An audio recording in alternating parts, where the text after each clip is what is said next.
So let's make a start to the meeting. My name is David Liddell. I'm the reporter appointed by ministers to report to them on the planning appeal by Loch Long Salmon Limited for the proposed fish farm at Beinn, Reithe. Can everyone hear me okay? Okay, thanks. As I've said before, if you can't hear anyone, put your hand up. If we use the microphones properly, hopefully everyone can hear okay. With me again here today, this week is Callum Henderson. Callum is handling the IT and the webcasting for the meeting. So this is the second day of our public inquiry session on the effects on wild salmon from the risk of escape of farmed fish. And there are two witnesses from the National Park Authority who are to give evidence today. So we have today and tomorrow allotted for completing the inquiry. It's possible that, depending on progress, we may finish our business today. However, I don't want anyone to rush their questions or their evidence on the basis of that prospect. It's important that I hear the evidence I need to inform my report. And sometimes at the end of a long day, it can become difficult for everyone to fully concentrate. So we'll need to be alive to that too. But we'll have mid-morning and mid-afternoon breaks and a break for lunch. Now, apologies again for people who've heard this several times, but I'll just get through the usual housekeeping points. The fire escapes are on either side of the hall. There's also one in the corridor behind me, and the muster point would be out in the car park. There's no drill planned today. Toilets are in the corridor behind me as well. And if so, you get that door and up to the corridor behind, you can get to the toilets. And if we can all have phones and devices to silent, please. And the other thing to note is that everyone participating should be aware that the meeting is being webcast and recorded. So by participating, you're agreeing to being recorded and to the use of that information for purposes including staff training and making information available to members of the public. And the recording of the meeting will be retained for viewing on our website. To operate the microphones here in the room, just press once to turn on. The red light should come on, press again to turn off when you finish speaking. And it's important that we all use the microphones properly so that the recording for the webcast captures all the evidence that's given. So I'll just ask the parties to introduce themselves. It's the National Park Authority witnesses that are giving evidence today, so I'll turn first to Mr McKee. Good morning, sir and everyone. My name is Alison McKee. I'm a solicitor representing the National Park Authority. On my left, I have Professor Colin Adams, who will be giving evidence first. On my right, I have Fiona Stewart, who is the National Park Authority's Natural Heritage and Planning Advisor. She'll be giving evidence after Mr Adams. Thank you. And Mr Finlay, would you like to introduce yourself? Yes, my name is James Finlay, King's Counsel, appearing for the applicants. On my left sits Patrick Munro from Burgess Salmon. I just noticed, to avoid confusion for those watching, I think Ms Stewart appears as Alison Williamson at the moment in her nameplate in front. I think we all know who she is, but for those watching, that may make sense to replace that at some stage. Thank you, sir. Yeah, that's my fault. I didn't have many jobs to do this morning. I'll fix that before you give evidence. Okay, before we start, I see from my emails that the National Park Authority had lodged some new documents. Now, all but one of these seems to be all but one of these seem to be duplicates, except one which was in the original application drawing, which had so far been missed off the document list. And in the end of it, it doesn't appear that there's any kind of contention that I can accept, that those documents can be accepted. But I was just wondering, Mr McKee, why the need for duplicates in the first place? Should I refer to the new ones instead of the old ones? Certainly, you can refer to both, sir. I do apologise for the seeming lateness of that, but this point rather evolved last week. And the National Park Authority thought it prudent and important for you to have all of the planning application drawings that comprise the application before you, and as you are now reporting to ministers. So that was absolutely fundamental. So there are, in fact, two drawings which are not duplicates. One of which I sent, I think, yesterday, sir. And it is simply an additional version of a layout of the road section, sir. But it's purely for completeness. So these are the stamped sort of refused ones, sir. So there's a sort of interchangeability shall we say, with the ones which the appellants have lodged. But these are the actual ones that the Park Authority processed. The proposal, sir, is to give them an NPA number, and it will basically be one number, but we'll have A, B, C, D, E, and so on, sir. I think there's about 37 or 38 of them in total. But they are identical, bar those 2 additional drawings, to the ones that have already been submitted. And you're aware of the disagreement between the appellants and the National Park Authority concerning whether what's being applied for is a development envelope or it's fixed. And as my friend has said, that can be addressed in closing submissions. So I'm quite happy with that, sir, and we are grateful that they are not objecting to these matters, which I hope are not particularly contentious in regard of the lodgement alone, sir. Okay, so apologies, I had thought there was only one new document, which was, I think, called a long section, but you're saying there's another one that your more recent email provides another one that had been missing off. Is that correct? That is correct, sir. There are in fact 2. I can clarify that, at the break with t'other side, sir, but I don't think it's contentious. Okay, and as for the others, they're the same drawings, except they've got a stamp refused on them. That's the difference. That is correct, sir. Mr. Finlay, fine.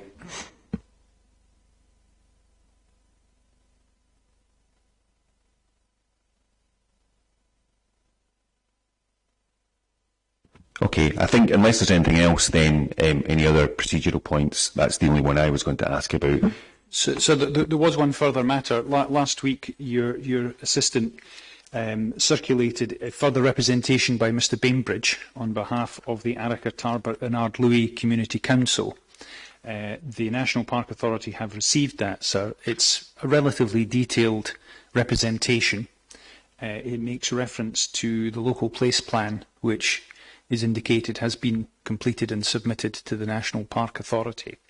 And the National Park Authority's position is that it would wish 14 days, sir, to respond in writing to that representation. The other point I would like to make, sir, is that the development here is, as well as being in the marine jurisdiction and the sort of the terrestrial planning jurisdiction, it's also in 2 community councils' boundaries. It's in both the Arrochar, Tarbert and Ardluey Community Council area, but it's also in the Loch Goil Community Council area, sir. I think the majority of the development is within the Loch Goil Community Council. And it's a mere suggestion, sir, that it may be wise for your office to write to Loch Goil Community Council to see if they wish to make a further representation in order to, shall we say, equalise the 2 community councils who I understand have opposing views on this development, sir. Okay, I mean, I'll think about that. Everyone was invited, everyone who made the representation was invited to opt in to the process, and I can't remember whether Loch Goil Community Council decided they would or not. Certainly I don't have any further submissions from them, but we've got their original letter of representation, and that obviously is taken into account. The reason that I had wanted Mr Bainbridge to be able to update his representations is that the community council had thought they had opted in, but there was just a miscommunication, and so I didn't want to unduly exclude his ability to update their submissions. It might be slightly different from the Loch Goil Community Council. If I open up that, I wonder where I would end with asking different people to submit their representations. But I'll consider that. I'll consider that point. That suggestion. Thank you, sir. It's a suggestion. It's up to them. We don't. The National Park Authority don't act for them. I merely make that suggestion, sir. Did you want to say anything, Mr Finlay? Well, so just to echo your concern about inviting a particular representation from anybody, I think the Arrochar Community Council, if I can call them that for short, had sat through the first 2 days of or if not 3 days of the hearing, and you've related their background, so I'd echo your concern and reinforce it about extending an invitation to any other party. As to the 14 days to respond in writing, so that will may need to be taken into account in the timetable for exchange of closing submissions.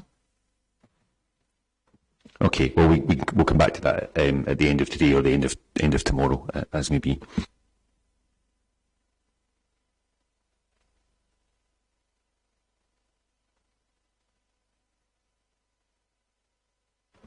Okay, Mr. McKee, then I will pass over to you. Thank you, sir. I would call the Park Authority's first witness, which is Professor Colin Adams, who's sitting ready to provide his evidence. Professor Colin Adams holds a chair of freshwater ecology at the University of Glasgow, and he's also director of the Scottish Centre for Ecology and the Natural Environment.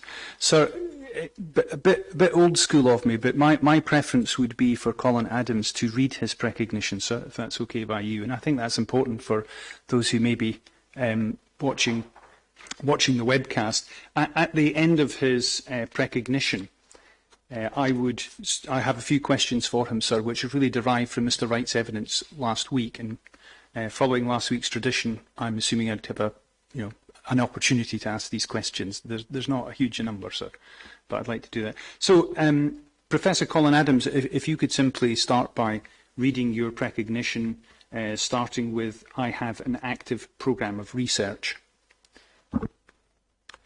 Thank you, and good morning. I have an active programme of research and publish in the scientific literature on a range of topics around fish ecology and evolution. In addition, I'm an assistant editor of the scientific journal, The Ecology of Freshwater Fish. I'm the current past president of the Fisheries Society of the British Isles, and I'm a fellow of the Royal Society of Biology. In terms of the scope of evidence that I've been asked to give, my evidence concerns an application for the development of an Atlantic salmon aquaculture site in Loch Long at Beinn. I give the Planning Authority reference number, which probably is irrelevant here. Specifically, my evidence relates to the potential for Atlantic salmon escapes from this development to impact on the population of Atlantic salmon in the Endrick Water Special Area of Conservation, usually shortened to Endrick SAC, where this species is a qualifying feature of interest and thus accrues a high level of protection from significant disturbance. So the points of evidence that are in my precognition and my report are the principal impact on the wild Atlantic salmon population that I provide evidence on is the effect of hybridization between Atlantic salmon of fish farm origin and protected wild salmon in the Endrick SAC, and the resultant effects of that integration of fish farm genes into the wild population. There's a full articulation of the arguments and the science that lies behind them in my report, which is titled Report on the Risk to Wild Atlantic Salmon from the Escape of Fish Farm Salmon from a Proposed Aquaculture Site in Loch Long at Beinn, which has been lodged in evidence and I adopt as part of my evidence. In my report, I rely upon studies that have been published in international journals, international scientific journals, and have thus been through the scientific peer review process. Here I outline the main points of evidence that are addressed in my report. Point one, what's the status of Atlantic salmon populations in Scotland? On this point, I provide evidence that wild Atlantic salmon populations are generally fragile internationally and in Scotland, showing very pronounced declines across the range of the species, but this also includes populations in Scotland. My apologies, that was my computer. The degree to which populations have declined varies depending upon where the population is and over the time period over which this is measured. But across all countries that report data, the global pattern is something around 88% decline in numbers over around 60 years leading up to 2020. In Scotland, again, it depends on how you measure it, but the number of salmon returning from sea has declined by around 60% since about 1970. Point 2. What's the status of salmon in the Endrick Water SAC? The evidence is that Atlantic salmon population in the Endrick Water SAC is also fragile. The recent data on the health of the juvenile population of salmon in the Endrick Water SAC provided by Nature Scot concludes that the population is in unfavourable and declining condition. The Marine Directorate's grading of the salmon population for 2023 indicates that the spawning adult salmon population is very unlikely to meet the minimum number to result in a self-sustaining population. And that it has not done so, the population has not reached that number since 2017, when this assessment method started. So point 3 I make is how common are marine farm salmon escapes? So government collated data shows that escapes of Atlantic salmon from conventional marine cage facilities occur with relative frequency, with a mean of about 1 escape event for every 12 active fish farms recorded each year from between 2015 and I chose that date because that's when the Scottish National Technical Standards for Aquaculture came into force, and 2022. And this is from conventional aquaculture cages in Scotland. Making an assumption that there's about 6 cages in each farm, this equates to about 1 escape for every 72 active cages each year in Scotland over the same period.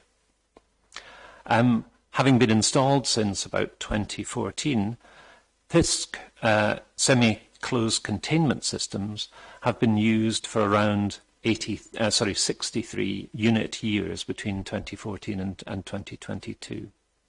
The extent of the use of these systems is not sufficient to demonstrate that the rate of escape events differs from that from conventional cages on the evidence of lack of escapes alone.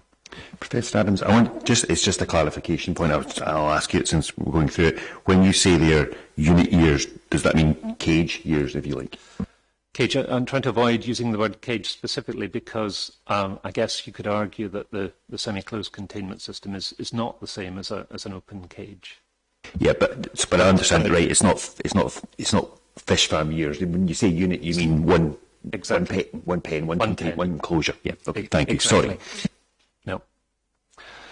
The 4 most common underlying reasons reported for escape events from conventional farm cages in descending order of occurrence, and this is using government data, are predator damage, holes in the nets, human error, and weather. Seals are the predominant predators that result in equipment damage and escapes in Scotland when they gain access to farm stock in cages. Seals detect prey visually, but they also detect prey by using smell, sound, and through water vibrations. And I give a couple of references that reference those other detection methodologies. Thus, although the semi-permeable membrane of a semi-closed containment system may reduce the visual cues to the presence of fish to seals, it is highly likely that they'll be still able to detect the presence of prey through the use of other senses. So, point 4. How do farm origin salmon escaping from a farm unit, how do they disperse?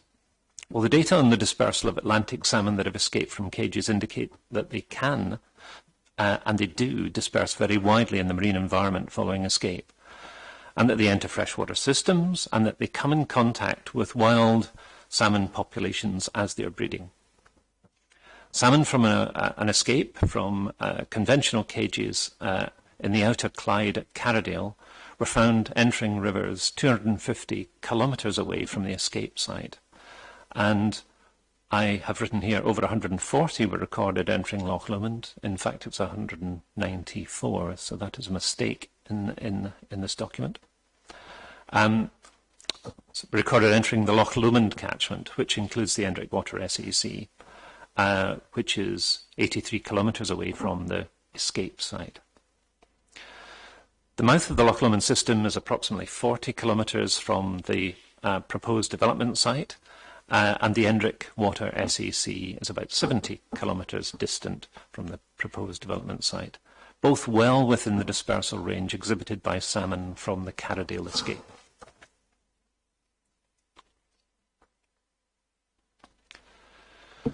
So point 5 is asking the question, do escaped Atlantic salmon interbreed with wild salmon? It's fairly clear that not every escape of salmon from aquaculture units results in interbreeding and introgression. For example, there was no evidence of introgression in wild salmon in the year following the most recent escape of farmed salmon in the Clyde, and by that I'm talking about the Carradale escape that I've just referred to. The researchers conducting this study indicated that this was likely because the escaped fish were not in breeding condition by the time the study was conducted. However, the scientific evidence is very clear that Atlantic salmon of farm origin can and do interbreed successfully with wild fish in rivers where they both occur. It has been shown that this has already occurred extensively along the west coast of Scotland, where salmon in about 38% of rivers on the west coast of Scotland now carry fish farm origin salmon genes.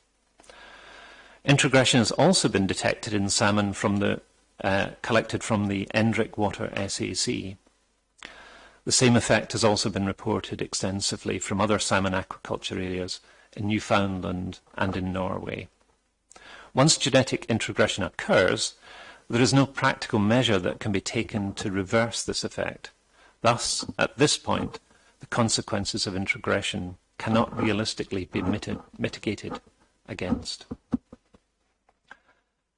Point 6 is, if aquaculture origin salmon breed with wild salmon, what are the consequences? Well, there's now a reasonably significant body of evidence that salmon that have genes from aquaculture strains are less likely to survive and less likely to breed in the wild. The magnitude of this effect probably varies depending upon the type of domestication of the fish from farm origin and the genetic structure of the wild population. However, where this effect has been studied, the effects are sufficiently large as to have significant population-level disturbance effects. Point 7. Is there evidence of this effect in Scotland? Although there have been no direct tests of the effects of introgression on populations of Atlantic salmon in Scotland, there is now very recent and compelling evidence that introgression is widespread. A study from Marine Scotland showed that salmon from around 38% of rivers on the Scottish west coast where aquaculture is most prevalent showed evidence of introgression.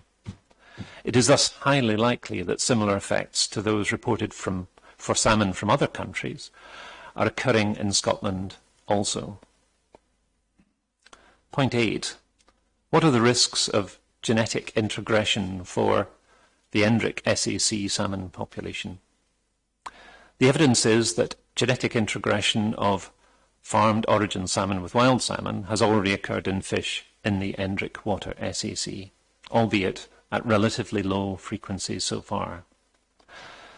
Any escape of salmon capable of maturing from sites closer than current aquaculture units markedly increases that risk. The consequences of one or more introgression events are that population-level effects are highly likely and arguably more likely than for other populations. That's it. Thank you, Professor Adams. I'm now going to ask you some questions in relation to the evidence given by Mr. Wright last Wednesday I know you were not present, but can you confirm for the inquiry's benefit that you have looked at the webcasting of that inquiry last Wednesday? Yes, I did. I watched it in full. Thank you. Maybe just to start off, can you maybe just describe the relationship, so far as wild salmon are concerned, between the Endrick water and its SAC for salmon, and Loch Lomond and the River Leven and the Clyde estuary, just so that we can get an understanding of the migration and spawning or breeding cycle of wild salmon? Yes, certainly the terminology can end up a bit complicated. The River Leven is ultimately the river that drains into the Clyde estuary. Upstream of the River Leven is Loch Lomond and the Endrick, the River Endrick, or the Endrick water more properly, and the Endrick water SAC drains into Loch Lomond. Salmon that enter Loch Lomond can spawn in a number of places around the catchment, around the Loch Lomond catchment, but by far the biggest spawning ground for fish that enter Loch Lomond is the River Endrick. And in fact, the River Endrick SAC covers the whole range of nursery area and spawning area available to Atlantic salmon in the River Endrick. Thank you, Professor. Mr. Wright last week also gave evidence in terms of his understanding and meaning of introgression and hybridisation, and I maybe thought before we start going into some of these definitions in a bit more detail, it would be important for you to provide the inquiry your understanding of the meaning, respectively, of introgression and hybridisation. So it's good to be quite clear about the language here, because those two things are similar but not identical. So hybridisation is where two organisms, animals or plants, of different types interbreed. It's a function of the breeding. Introgression refers specifically to genes. So introgression occurs where genes from one type of organism are transferred into a different type of organism through hybridisation. So you can't have introgression without hybridisation. You could have hybridisation without introgression. And of course, in the case of what we're considering today, the two organisms that we're considering hybridising are of the same species, but of very, very different types. We're talking about fish farm origin salmon, which have a very different genetic constituency from wild salmon. Thank you, Professor. Could you have document NPA 44 before you, which is it's called Ghibli, but it's entitled A National Assessment of the Influence of Farm Salmon Escapes on the Genetic Integrity of Wild Scottish Atlantic Salmon Populations. It's a publication from the Scottish Marine and Freshwater Science. It's Volume 12, Number 12. I've got that in front of me now. Thank you. And can you just confirm for the inquiry, are you familiar with that document? And if so, what is your opinion of its significance to the sort of collective scientific understanding of the influence of escapes on the genetic integrity of wild salmon? Firstly, I am familiar with it. I've read it several times. I know some of the authors. It's a very important document.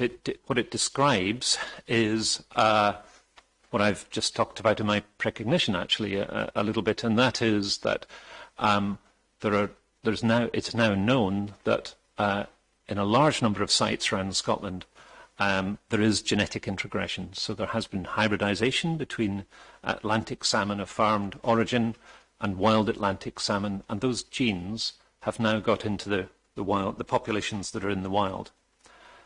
So it confirms what we suspected, but we were not all that clear on, that when fish escape into the wild, they do interbreed with wild fish.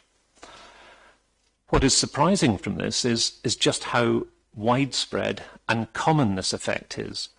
22% of all the rivers around Scotland that were surveyed as part of this work showed evidence of introgression, and about 38% of those on the west coast and the north west and the islands showed introgression. It confirms work that has been done elsewhere, so there's been similar kind of work done in Norway.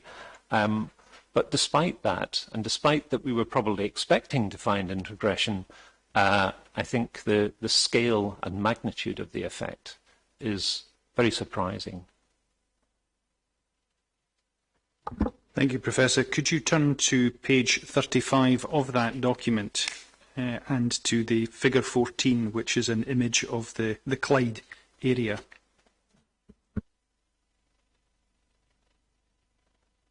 Do you have that before you?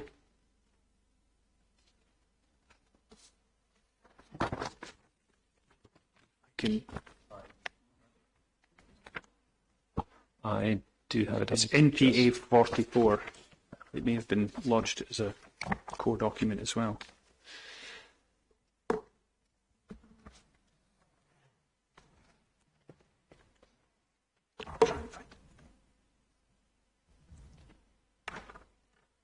Sorry, could you just give me the figure number again, please? It's figure 14 on page 35.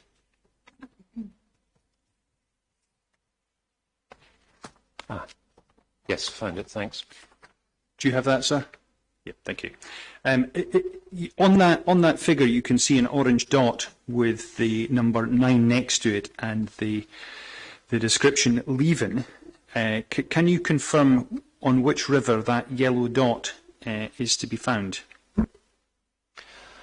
Yes, the yellow dot is actually the Endrick and in fact, in the Endrick SAC. The slight confusion arises here that the Marine Scotland and now the Marine Directorate simply calls the whole of the catchment, which involves the River Leven, Loch Lomond and the Endrick and some other smaller streams that run into Loch Lomond. It designates them collectively as the Leven for accountancy purposes, effectively. Have you previously visited the River Endrick? Yes, I have many times, and have in fact worked on it. I've done some studies on it. What do you estimate to be the population of spawning wild salmon in the Endrick to be? Well, in fact, we don't really know what the size of the salmon population in the Endrick SAC is. We know it's been declining, and certainly that's the evidence from Marine Scotland and also from SNH and its successor organisation, Nature Scot.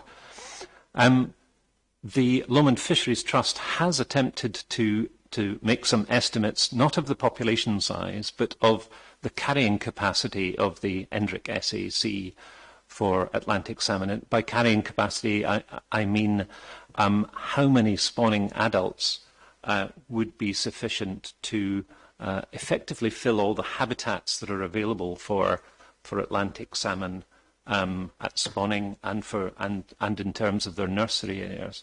And the best estimate they've got is that the SAC, the Endrick SAC population size of spawning adults, and again, this is not the population size, but this is the maximum number of adults that could be sustained spawning there, is about 350.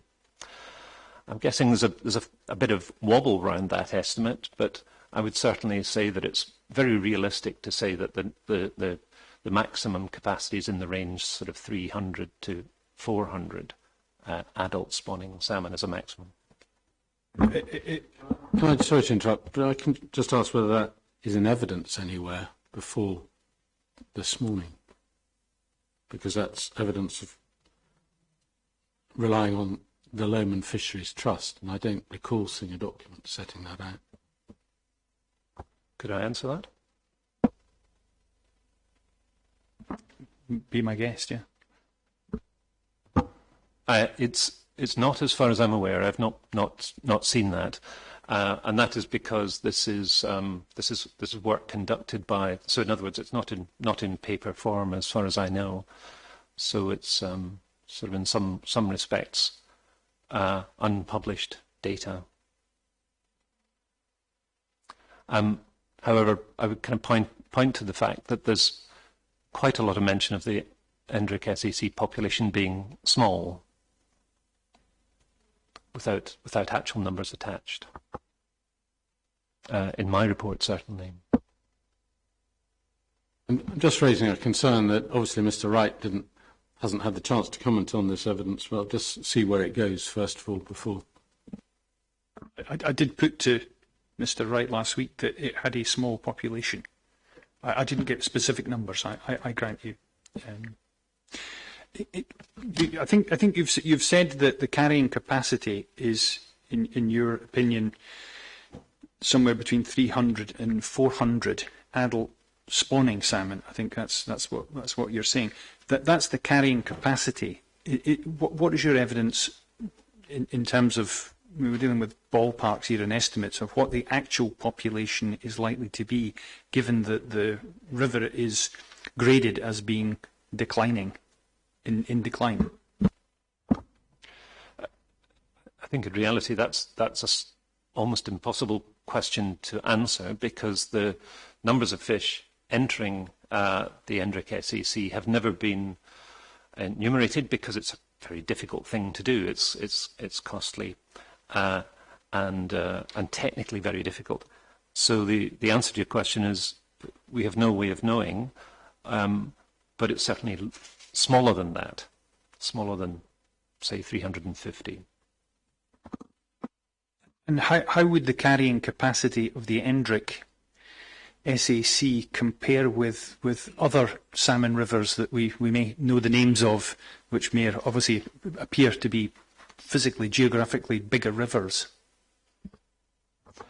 Again, it may be a surprise for people who are not embedded in this field of work, but actually we know very little about exactly how many salmon are required to totally fill all the habitats in most of our major rivers. The best data that I know of is data from the River Foyle, which drains into the sea in Derry in Northern Ireland, and there they have very extensive data on the number of fish. The Foyle, for those of you who are maybe not quite so familiar with that river, is about the size of the Spey, and for the Foyle they have a fairly good estimate of the number of adults needed to spawn each year to fill the nursery grounds with young salmon, and that number is around 8,000. That's 8,000 compared to the 350, so we get an idea of scale and proportion. Yes, absolutely, and that goes to the heart of the Endrick SEC supporting a very small Atlantic salmon population. Thank you. If you can maybe just briefly turn back to the report, NPA 44, the Gilby 2021 report. And if we look at back at figure 14, we've seen the orange dot for 9, which is if we go over the page to 36, that is graded as being poor. That to me, looking at the report, shows only one salmon was identified as showing signs of introgression. What, in your opinion, is the significance of that, of just one salmon showing those signs in the sampling? You're correct. I mean, just to be clear, on that diagram on figure 14, there are 2 sampling sites in the Endrick SEC, which is marked Leven, as you point out. There are 2 numbers next to each of those sites, and those are the number of fish that were actually sampled at each of those sites, and then taken away and looked, and genetic introgression was looked for. The one lower in the catchment has a number 9. The one higher up in the catchment has the number 17 next to it. The one that says 9 has an orange dot, and that orange dot indicates that somewhere between 10 and 20%, so they've binned the data together, somewhere between 10 and 20% of the fish at that site showed evidence of introgression of fish farm genes with wild fish. That can only mean we don't have, or at least I don't have access to the raw data, but it can only mean that a single fish at that site had evidence of introgression, so one of the 9.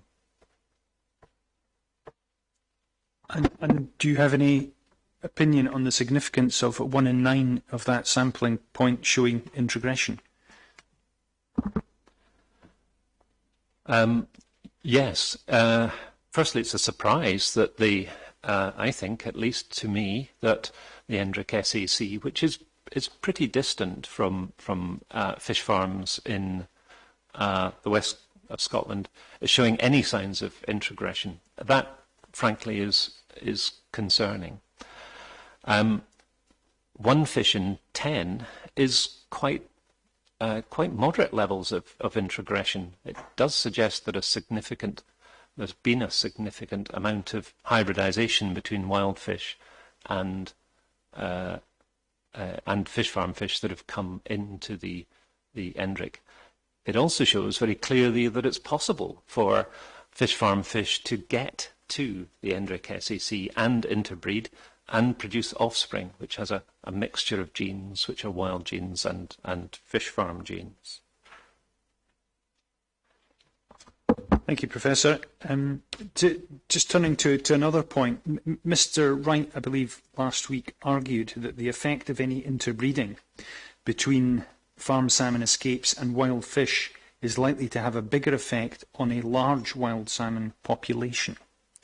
Do you agree with that contention? I heard that in evidence last week. I argue that I can see where that argument was going, and that is that if you have more wild fish in the population, then there's more wild fish for that fish farm fish to breed with. But in reality, the impact of the population, the impact on the population is going to be significantly greater as a proportionate effect if that population, the wild population, is smaller. And it's worth noting that there has been, I can't quite remember, yes, the data from Norway, looking at similar kinds of things, looking at how much introgression there was on the west coast of Norway in wild fish, found that there was more introgression. This is the Carlson report. Can't quite remember the number off the top of my head.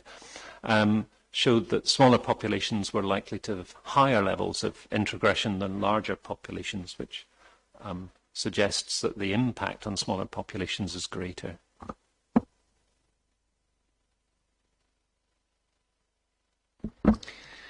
Thank you, Professor. Mr. Wright has also given evidence referring to the Castellani report, which is APP 6.65.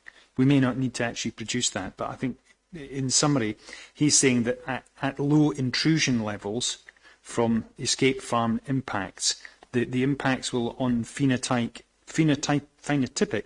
and demographic characteristics of white salmon are unlikely to occur. So I think he's having he's identifying a correlation between low intrusion levels and impacts on the kind of phenotypic and demographic characteristics of wild salmon. Do you agree with that statement? I read the Castellani report several times, and it's a really important bit of science that I think we need to pay quite a bit of attention to. What Castellani and his colleagues did was use mathematical modelling to try and predict what would happen to wild populations if there was an intrusion of fish farm fish with fish farm genes. they added a nuance to that because they wanted to also look at how much impact straying from neighbouring rivers would have genetically on what they called the target population, the population that they were interested in modelling the change in. And they did that by running a whole bunch of different scenarios. And those scenarios, the outcome of those scenarios, they used values which were taken from real empirical studies where they looked at the success rate of spawning fish and the success rate of hybrids, those fish with introgressed genes, in the natural world once they'd hatched and they lived in the freshwater and marine environment. So they took all of those data to populate the model from empirical studies, and that's very useful. However, what they modelled, I think, is an event or a series of events which are relatively unlikely for the ENDRIC SAC.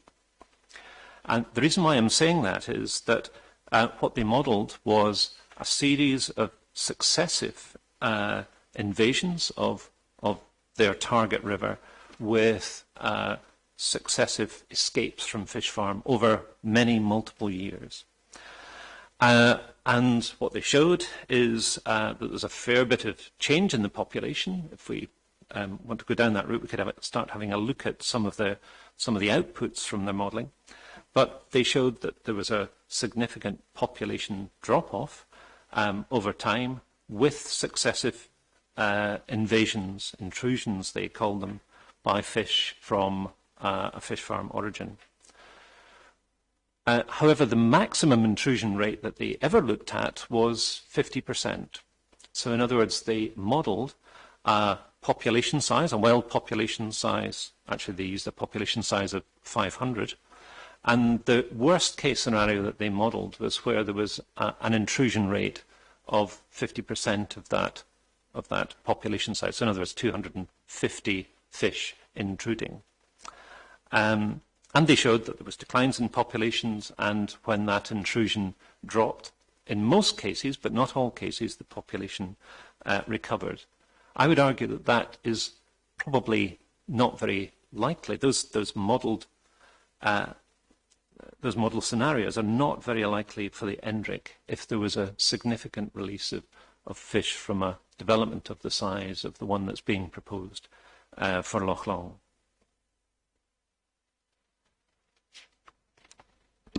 Thank you, Professor. Mr. Wright has also given evidence that introgression may not be irreversible, as the hybrid offspring will die off through natural selection. Do you agree with that statement?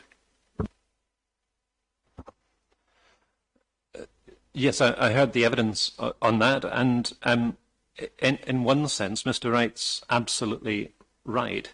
We know that over a period of time, that fish from the wild that have genes that have come from fish farm fish are less likely to survive. So in the sense that Mr. Wright was talking about this, his argument was that over time natural selection will weed out those fish, and that's absolutely true. I think he and I were talking about two different things. In my report, when I was talking about irreversibility, I was talking about the immediate prospect of mitigating against an invasion which causes hybridization. You know, how could management step in and attempt to reverse that effect?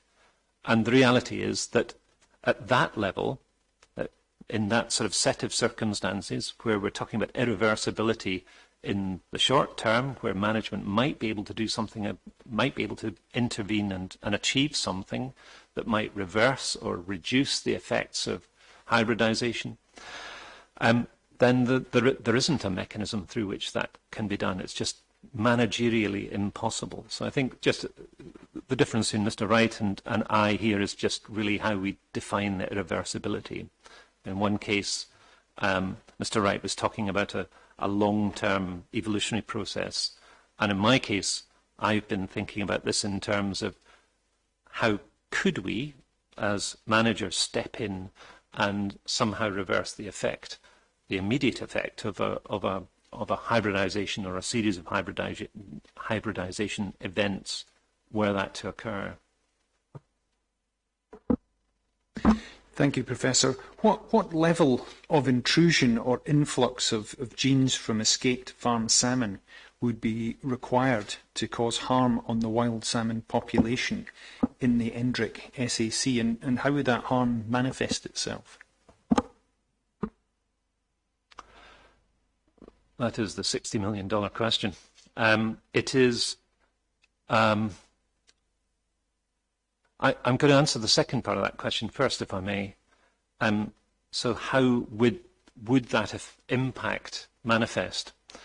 So the main impact that occurs from introgression is that the fish living in the wild that are carrying genes which have come from fish farms, come from fish farm fish, I should say. Those fish are just unsuccessful fish. Those fish are just not going to do well. In effect, they die. Not all of them, but a very high percentage of them, and a much higher percentage of them than would be occurring for wild fish. It's been mentioned several times, but certainly the evidence from a number of studies conducted in Norway is that the relative success rate when measured from adult to adult, in other words, the full life cycle, for fish that are hybrids, they're carrying genes from fish farm fish, is about 16% of that of wild fish. So that means that for every 6 fish that return from the wild population, fish that are not carrying wild genes only 1 returns where it's carrying a combination of wild and fish farm genes.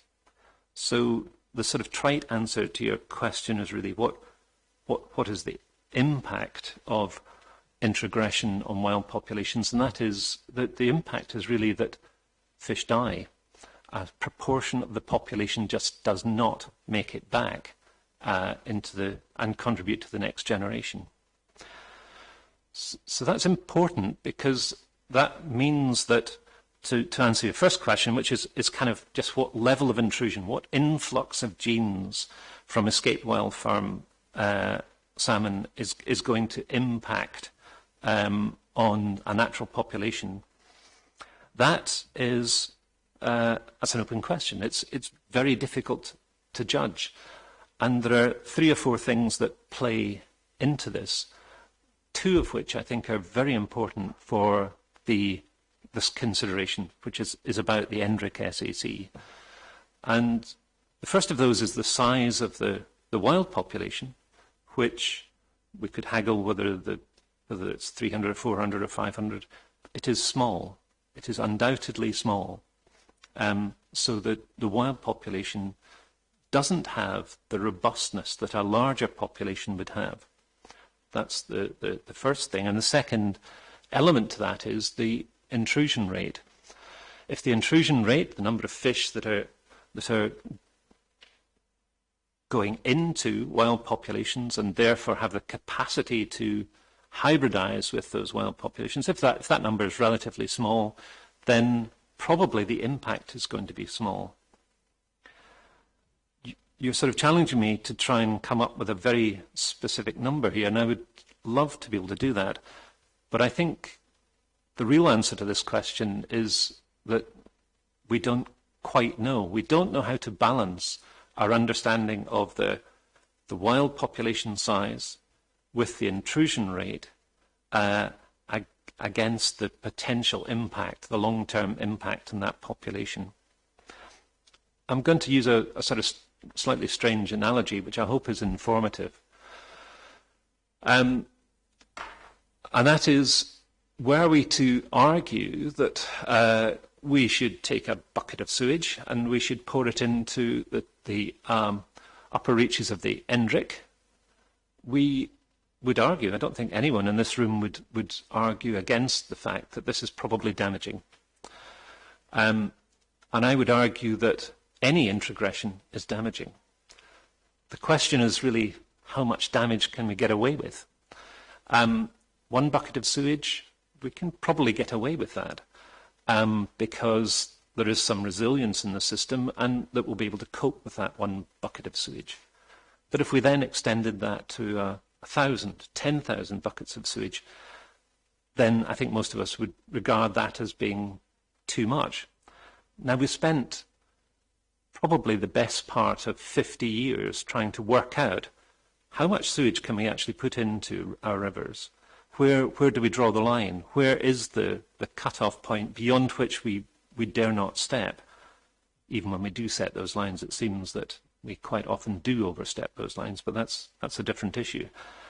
But it's taken a long time to get to the position where we understand exactly how many buckets of sewage is okay, and clearly doing damage, but it's an amount of damage that we could live with, and that's a societal question rather than a question for a single researcher and a single inquiry. But the point I'm trying to get to here is that we don't understand the detail of the parameters that are needed, that we need to understand to be able to determine where the level of introgression, where the level of intrusion it's never going to be safe, but is acceptable, and where it is beyond acceptable. And as we stand at the moment, we know that introgression of any form is damaging, but what we can't say is exactly where the cut-off point is that for any one population. And it's almost certainly going to differ between different populations. We're certain it's going to be more damaging to small populations, and we, of course, are certain that it's going to be more damaging if we have more intrusion rather than less intrusion. But science is not able to say, here's the cut-off point. Having said that, the Norwegian Institute of Marine Research has given it a go, and they have fallen down on the position that about 10% of a population size, so if you have a population size of 1,000, they would say that 10% of intrusion is, so there's 100 fish, is the sort of cut-off point that they think is going to start resulting in damage. That data is that point being made is in the Castellini paper, which is APP 6.65. I'm not sure that that's necessarily right, but they've at least made a stab at it. So what am I trying to say in summary? In summary, all introgression, I think, is bad. It is possible that populations have enough resilience to cope with some introgression. We don't know enough about the parameters for how that introgression would impact for us to be able to clearly point to a number where we think introgression is acceptable or unacceptable in terms of population change. However, there's lots of evidence that this would be on the concerning end of the spectrum for the River Endrick because of its small population size. And I would argue that the potential for a large intrusion into the River Endrick is probably high in the case of this development. Sorry, that was a very long answer. Thank you, Professor. Mr. Wright, in his shadow appropriate assessment, is of the opinion that introgression at the Endrick Water SAC would not, this is in terms of the Conservation Objective 1 of the SAC, it would not be a significant disturbance to wild salmon populations. Do you agree with his opinion in that regard? And it is also one, I think, shared by Nature Scott, in fairness. I think it hinges very much on exactly how you define disturbance, but effectively it's very difficult to argue that the injection of genes which come from effectively a domesticated animal, which we know to be deleterious, into a wild population, even at very low levels, is not a disturbance of some kind. As I mentioned in my last answer, it may be there may be an argument for saying, how much disturbance is significant or how much disturbance is important, but I think any introgression is disturbance. Thank you. Mr. Wright, in his evidence last week, embedded the environmental precautionary principle. And we've had evidence last week that the proposed fish farm will hold up to 900,000 smolts in 4 circular cages. By my arithmetic, that's 3.6 million smolts, and 1.2 million entry-to-harvest salmon of up to 4 to 5 kilograms. Mr. Wright, I think in answer to the reporter's question, suggested that a sort of reasonable worst-case scenario in terms of an escape would be around 10%, and I think he alluded to the Carradale escape, which I think was of the order of about 48,900. So, applying that precautionary principle on the reasonable worst-case scenario, what, in your view, should be that reasonable worst-case scenario in quantitative terms for an escape from the proposed fish farm?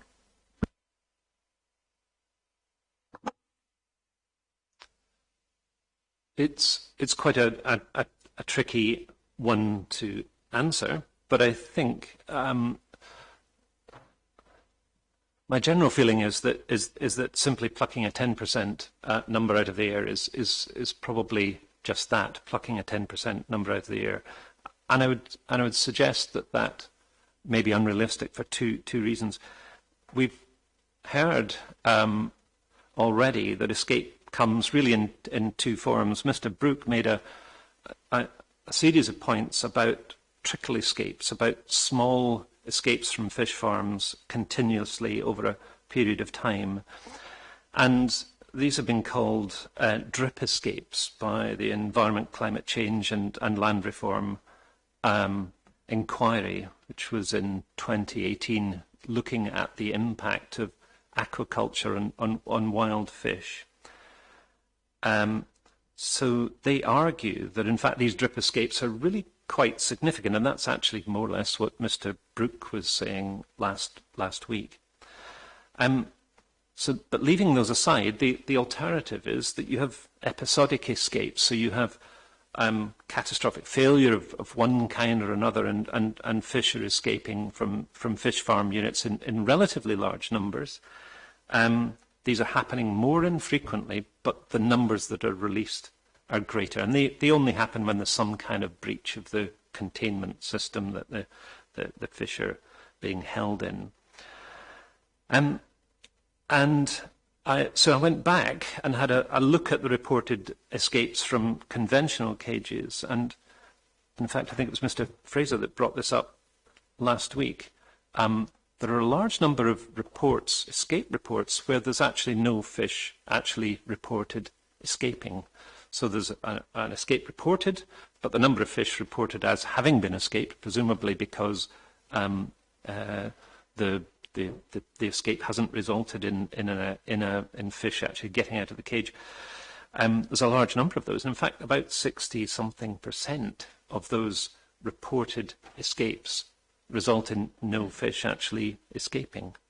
However, if you look at the ones where there were a number of fish that escaped, then the numbers are quite substantive. There are about 13,000 fish on average escaping from an escape, a reported escape, that is, where the fish, where fish have gone. That's taking out all the zeros, in effect. So, and an average cage is probably holding something of the order of, at worst, 600,000 smolts. The semi-closed containment system that is being proposed at this site is about 50% larger than a conventional cage in terms of its holding capacity, that is, at least. So what I'm saying is that if there was a breach, a catastrophic breach, then I think it likely that it would be a large number of fish that escaped. Of course, numerically, that would be worst if those fish were relatively small, juvenile fish that were put into the cages probably relatively recently. And I think my understanding is that about 900,000 post-smolts is about the likely stocking density of one of these units. I think it's unlikely to realistically propose that all 4 units would fall apart all at the same time. But if we think that we get a high percentage of a release from a single unit, we could, even if we were only looking at 50% escapes from a catastrophic failure of a unit, we'd still be looking at 450,000 smolts at that stage, if they were at that stage. Thank you, Professor. Mr. Wright also gave evidence last week on the survivability of escaped salmon and suggested a lifespan, certainly in his precognition and report, of 18 months. But in evidence, I think he may have been settling on and around 15 months. I mean, the survivability obviously depends on a number of factors. Is this a matter you've looked at all? I have. This is obviously a key point. If fish escape from a fish farm, how long do they have to effectively get into a river and find a naturally spawning population and potentially spawn with it? If they leave the fish farm, escape from the fish farm and die within a week, obviously the risk is very low. If they can survive for longer, then obviously the risk is greater. I've tried to find some data in the literature. I spent a bit of time trying to find data on how long salmon that have escaped from farms are likely to survive in the wild. And I can't find any convincing data where there's been an upper limit put on that. But by looking at this question from a slightly different angle, we know that fish farm fish reared in fish farms and released into the wild just as they're starting to smolt. In other words, they're undergoing the process of changing from the freshwater phase to the marine phase. We know that those fish are perfectly capable of surviving for years and returning to freshwater to spawn. And we know this because in the 1960s, 70s and 80s, there was a big program of salmon ranching. This is a production model for a methodology, I should say, rather than a model for producing fish for the table market, where instead of rearing your Atlantic salmon in freshwater units and then transferring them to an open a cage system or a land-based system and putting them into saltwater and growing them to marketable size, you rear the fish until they're smolting. In other words, they're undergoing that change to allow them to migrate to sea. And then you just release them into the lower reaches of freshwater and they migrate out to sea within a few days.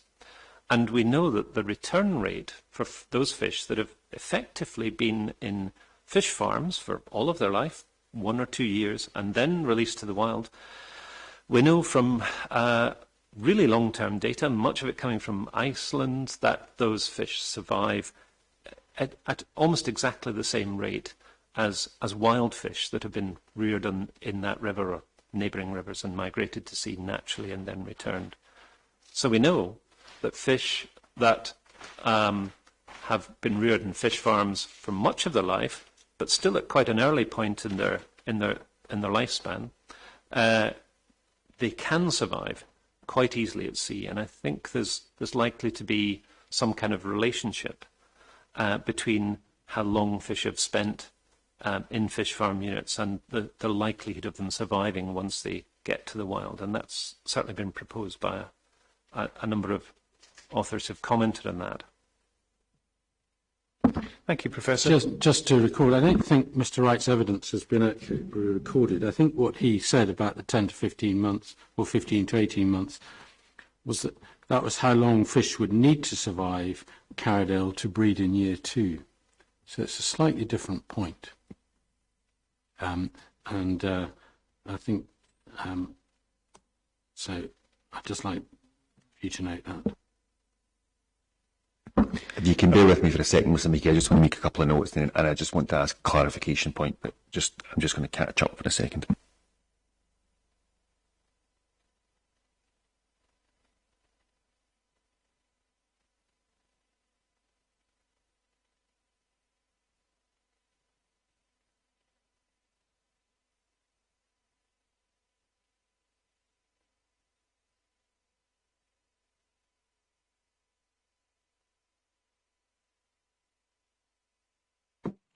So, just as I'm understanding you right, Professor Adams, that the last point, there's 2 or 3 things I just want to check.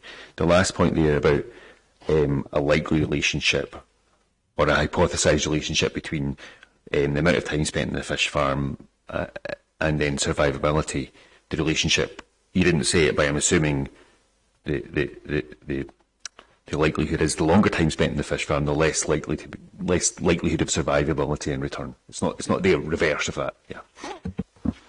Yes, that's what I was intending.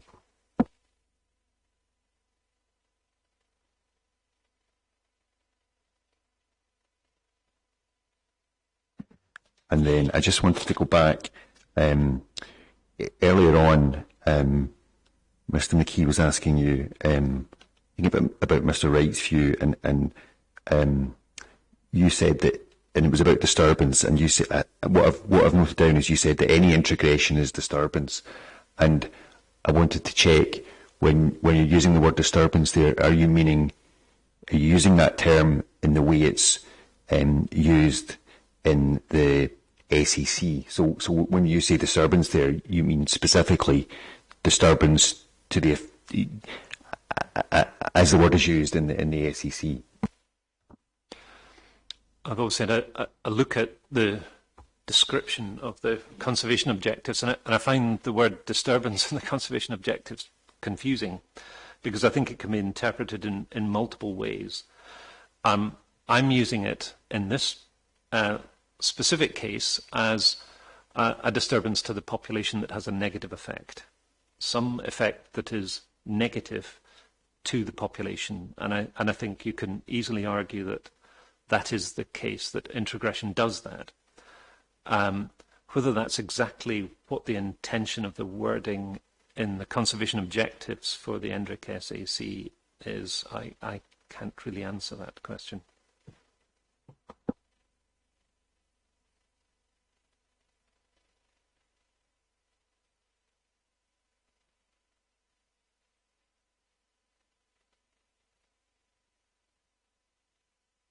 Oh, yes, sorry, and the final point, when you went on to talk about this salmon ranching from the 70s and data derived from that, is that evidence that's already before me? Can't recall seeing anything about that. Not as far as I know. Certainly not a point put to Mr. Wright.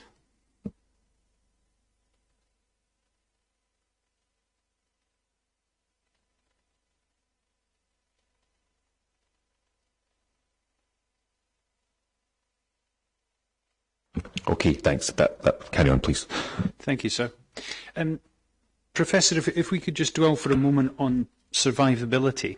I think we can agree, and I'm not leading you in any way, that the reason survivability is important is because the risk to, in this instance, to the ENDRIC SAC only occurs if the escaped salmon, be they smolts or larger salmon, reach sexual maturity, because unless they reach that, they can't interbreed. I think we can agree on that. What's your opinion about the relative risk in terms of survivability and the ability to breed between an escape of smolts as opposed to an escape of more mature salmon at the 4 kilogram kind of weight? Is there a difference? Because I think, depending on how long they survive, there's obviously has a bearing on whether there will ultimately be an opportunity for interbreeding.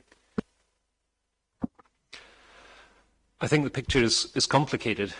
I think there's quite good evidence that fish that escape as post-smolts, in other words, in the first few months of them being on fish farms, getting into saltwater, I think there's pretty good evidence that those fish are much more likely to naturalise and survive than fish that are older. However, they're a long way from sexual maturation. They'd be possibly a year and a bit away from sexual maturation. So in the sense that they would have to survive for a longer period of time before they stand any chance of being involved in hybridization and ultimately introgression.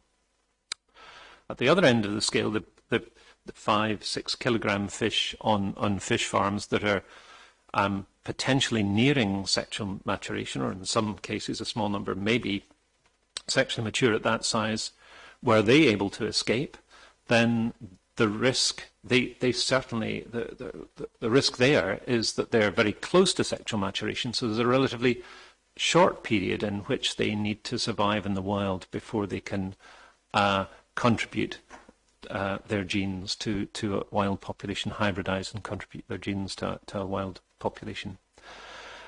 However, the number of those fish in a catastrophic failure event are going to be very low. The density of fish that are at a very small size, post-smolt size, is very much larger. Certainly there would be, sorry, I can't do the maths off the top of my head, but if we're talking about the difference between a 200-gram smolt and a 5-kilogram large-bodied Atlantic salmon at the same density, the ratio of numbers there creates a much bigger magnitude of potential interbreeders, shall we say. So were I to put my best judgment on this, I would argue that there's actually high risk at smolt stage because of the large numbers and their likely enhanced ability to naturalize. I would say the risk is also relatively high at the other end, at the fish that are just about to become sexually mature, not because they'll naturalize well, but because they don't have to survive in the wild for all that long. But the numbers are relatively low. So I think the lowest risk is, in fact, for those life stages somewhere in the middle, where they've been on fish farms for a decent period of time. They're intermediate in size.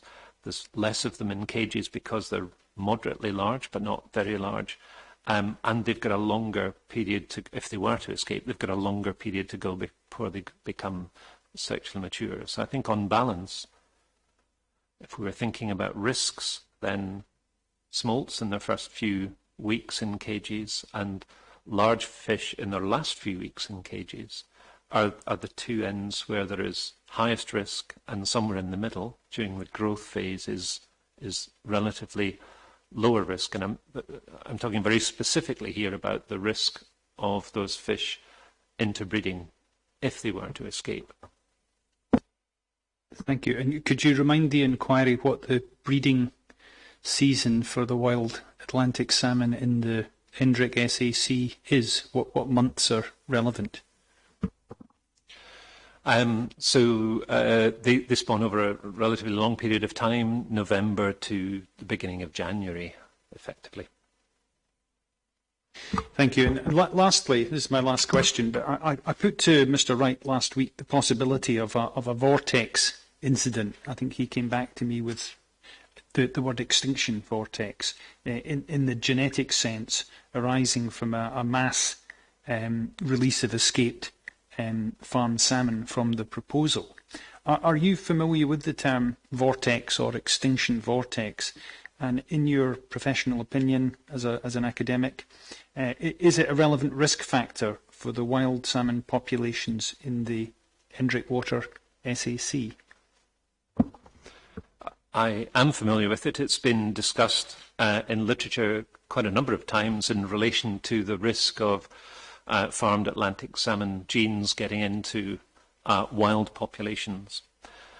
And to try and describe what an extinction vortex is, it's the concept whereby the injection of some genes into the wild gene pool causes a decline in that population because those fish that have fish farm genes are less likely to survive. So the population starts to reduce because the fish that have fish farm genes are less likely to return from the wild. Technically, an extinction vortex really needs sequential intrusions of fish farm fish interbreeding in over a number of generations for the vortex bit of the extinction vortex to actually occur.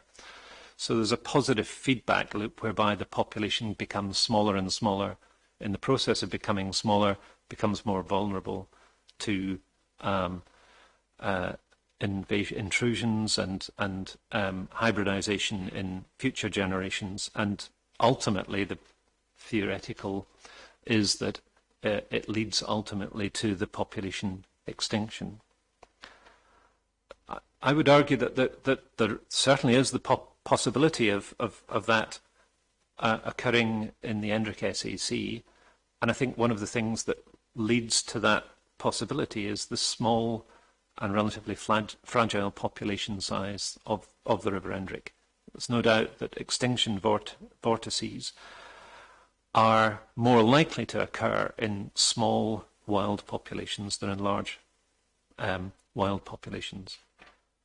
I'm not sure I would argue that that is the most likely risk, certainly not the most likely risk that I would suggest pertains to the Endrick SAC.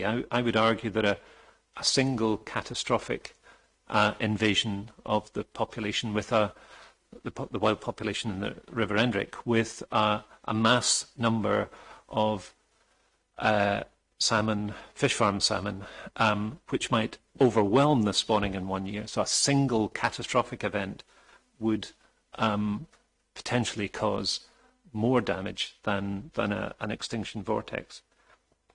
And I wondered if I could try and put some numbers onto that. So, for example, we have the example of escapes from a recent escape in Carradale. And so we can actually just play a little bit with numbers, but if I have this right, then according to the Burns report, which is NPA 55, then the likelihood is that 4% of the fish that escaped from the Carradale escape went into the Lomond catchment. Now, if that were to be repeated with an escape of, let's say, 50% of one of these closed containment units in Loch Long, if we got the same rate of intrusion, then that would be an absolutely massive number of potential spawners, which would completely overwhelm the small population size of the Endrick SAC. Whether it's 300 or 500, it would be an enormous number of fish. So if there's a 50% loss and 4% of that loss, so 50% of a close containment unit, say 450,000 fish, half of those escaped, and 4% of that half entered the Lomond catchment. That would be about 18,000 fish, which is a massive number by comparison to the size of the native spawning population.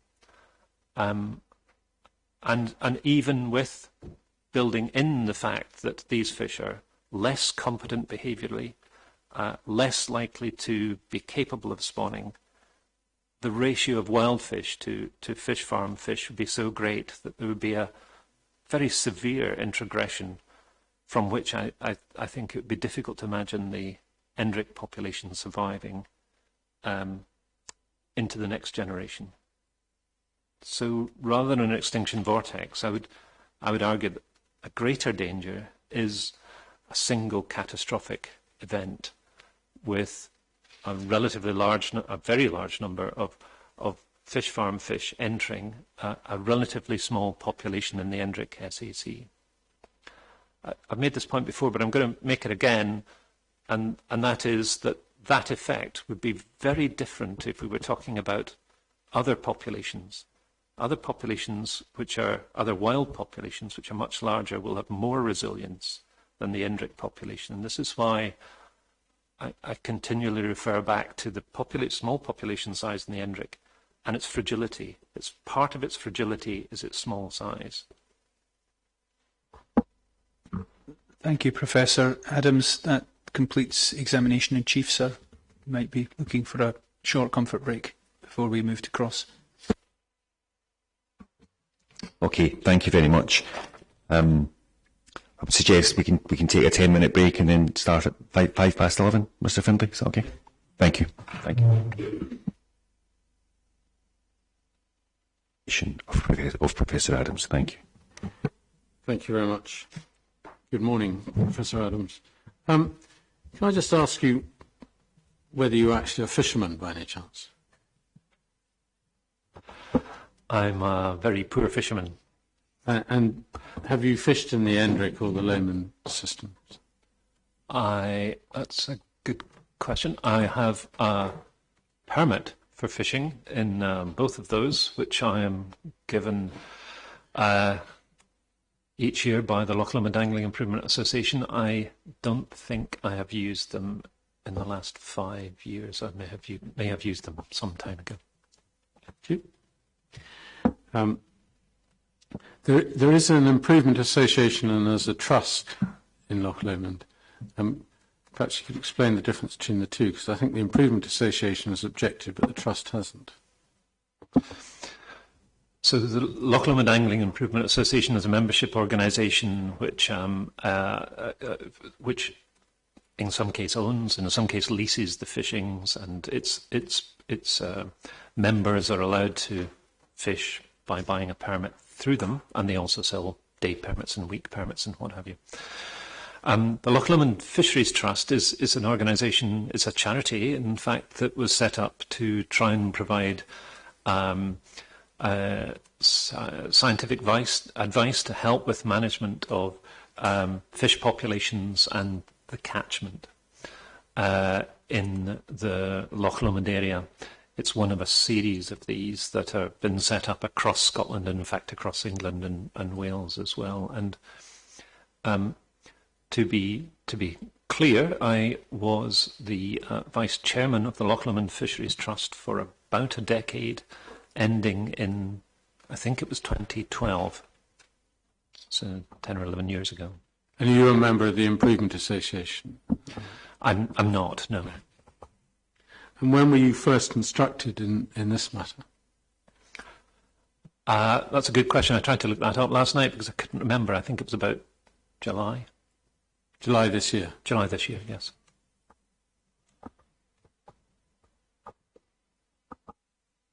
And no involvement at all before that date with this matter? None whatsoever. And in your report, you've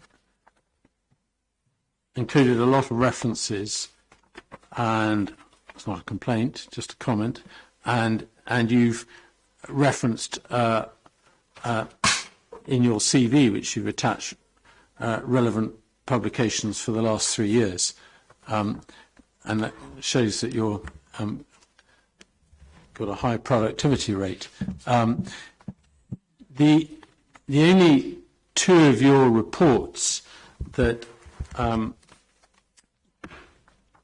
referred to in your CV, and I think that there are only two of your references which have your name on it. I think there are only two. The first one is if you've got the report in front of you, looking at page 8 of it, it's a comparison of trends in population size and life histories of features of Atlantic salmon and anadromous and non-anadromous brown trout in a single catchment over 116 years. Not the snappiest of titles, but there we go. That's the first one. So just for your note, that's PPA-005, which I don't think we're going to need to turn to. You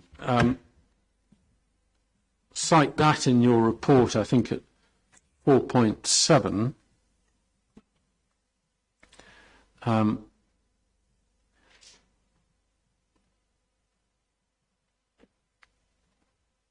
Which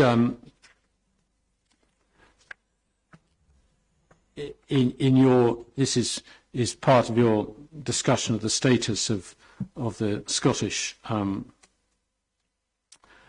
the status of the salmon and Endrick water SAC, and you're saying there that the work suggests that I think there's an accepted decline throughout the country, but the decline in size in Loch Lomond salmon may be less marked than the broader picture across the wider Scotland, and it would follow from what you've said today that that would also include the Endrick.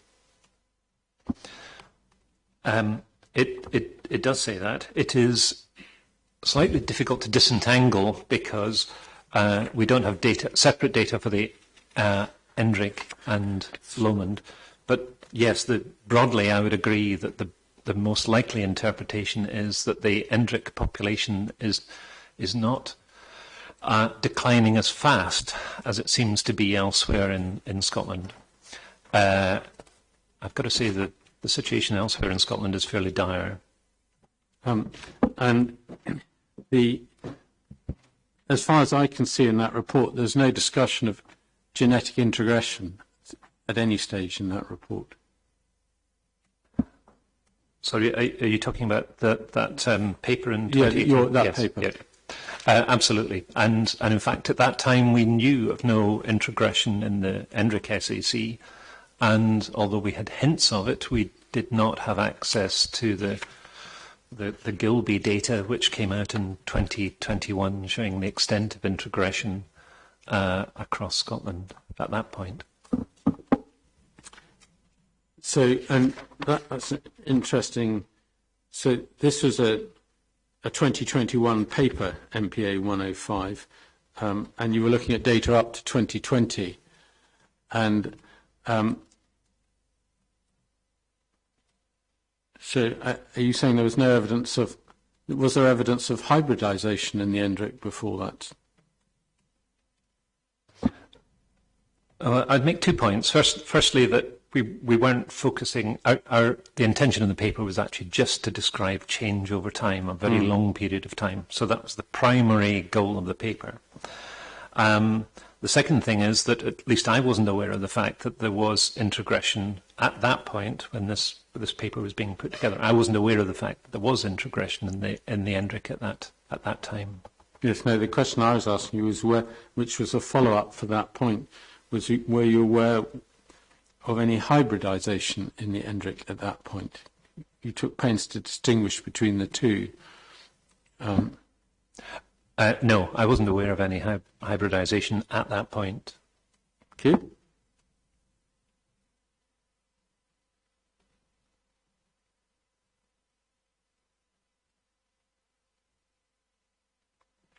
And then the second of your papers that you've referred to is one where you're not lead author, but I think Mr. Lilly was, and that's, so just for your note again, I don't think we need to turn to it, it's PPA-002, and that you cite in 2.1 of your report, and that's a paper looking at the behaviour of Atlantic salmon post-smolts during their early migration from the Clyde Marine region. And that's looking, amongst other things, at what routes they take to swim. And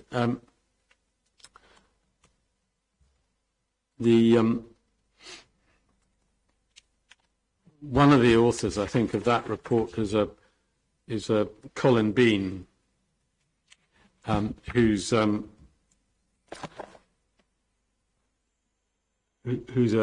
Nature Scott employee. Is he someone you've worked closely with?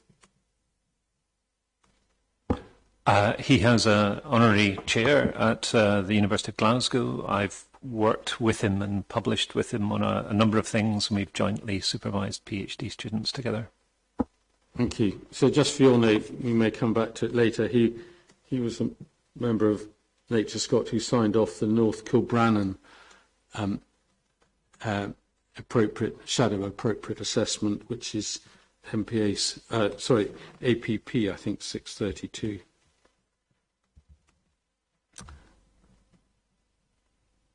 And in the paper, and again, I hopefully won't need to go here, I think you identified two risks to, or the authors, including you, identified two risks to salmon, not in the SAC, but obviously in the Clyde, fish farms and predators. And the fish farm risk is the risk of them is a lice risk. Yes, that's correct. So the risks that we were looking at were the risks that relate very directly to the pathway that we're taking to migrate to sea. And yes, those were the two main risks that we identified, although we didn't go into a great deal of detail over those. No. And you haven't been asked to look, as I understand it, at the lice risk from this proposal. I haven't been asked to do that, no. But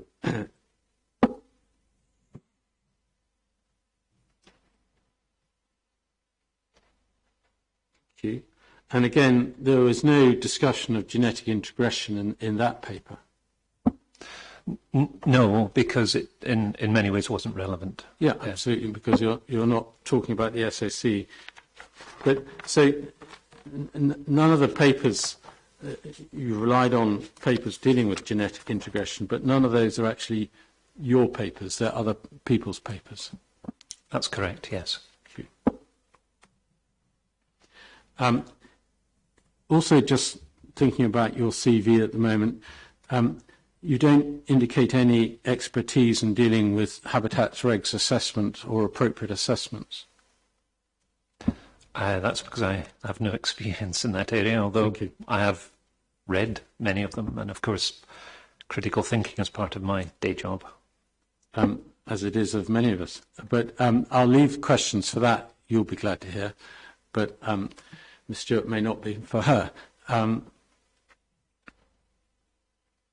It would appear, given that answer, which is not unexpected, that you were asked to answer a series of questions. That was the nature of your instructions. It certainly seems to be the nature of your report. And you set out a series of questions. Is my understanding of your instructions correct? Not quite.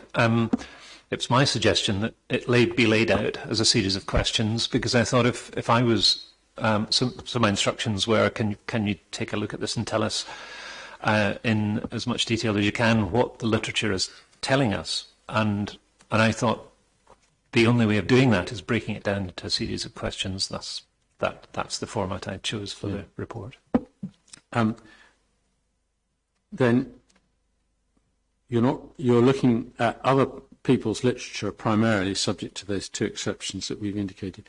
Do you have any particular expertise on traditional or open net fish farms? I don't have a great deal of experience in that area, but I should come clean and say that I'm an ex-fish farm manager, albeit I left that industry 40 years ago. So I'm well outside a current understanding of how aquaculture currently operates. At the time when I left, it was a very, very different industry. Well, that's I think a very reasonable answer to that question, and presumably you've had. Is this the first time you've been asked to look at any form of fish farm and impact on an SAC? I think the answer to that is yes. It is the first time I've been asked. And it presumably follows that you've got no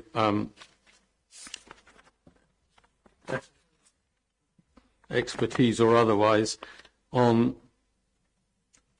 semi-contained systems. No, none at all, other than what I've been able to read, which is the same as everyone else has been able to read. And we'll come to it in due course, but the only assessment you're able to make as to risk of escapes is a statistical one. I think when I was trying to look at the question, what is the probability that these semi-containment systems are not going to result in escapes. I guess there was two lines of evidence I was looking for. One of them was a statistical one. Where has this been tested before?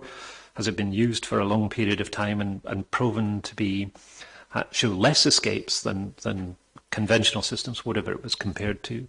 And I couldn't find that other than fairly generic statements about there's been no escapes. But the other thing I was looking for was some kind of logic flow which said that this type of system is better than cages because they're stronger, they've got better shackles, better engineering, better something like this. And because I was kind of thinking this in terms of if this was a key selling point of these kind of containment systems, then there would surely be a logic stream that goes with that. If I was buying a new Hoover and I wanted the best one, they would be advertising it as more suction or made with better materials or it's bagless or so. So there'd be a sort of logical sequence that the sellers of these things or those promoting their sale would have provided, and I couldn't find that for these. I know that's an absence of evidence rather than a positive evidence, but I would have thought, had it been there, it would have been presented. Well, that's a comment on the evidence, not actually the question I asked you, Professor Adams. I asked you, when you were looking at your evidence as to risk of escape, is statistical only, is it not? Based on statistics, which we'll come to. I'll come to them in more detail in due course. I think I'm not sure I didn't quite. I'm not sure I didn't answer your question. I was kind of answering it in two ways. I was trying to find the evidence that they were less likely to. This kind of containment system was less likely to. So, Professor Adams, just listen to the question. The evidence that you've presented is on risk is purely about statistical evidence, isn't it? Sorry, I missed the word presented in that well, question. I was trying to make it even clearer for you, but that's what I was asking you. The evidence you have given, but presented, hopefully makes it clear, is solely based on statistical evidence. Yes. You haven't provided, until your answer today, any other evidence of the other research you've taken. I have done no research directly into whether fish are less likely or more likely to escape, other than the statistical assessment, the very short and inadequate statistical assessment I presented, yes. And in terms that you mentioned a moment or two ago that you'd seen claims of no escapes, what evidence have you seen? Sorry, I'm not quite sure I fully understand that question. Well, you said there were claims of no escapes, generic claims. Where did you see that claim being put forward? I can identify it. Just give me a second. It's in one of the reports, of which I have a note here.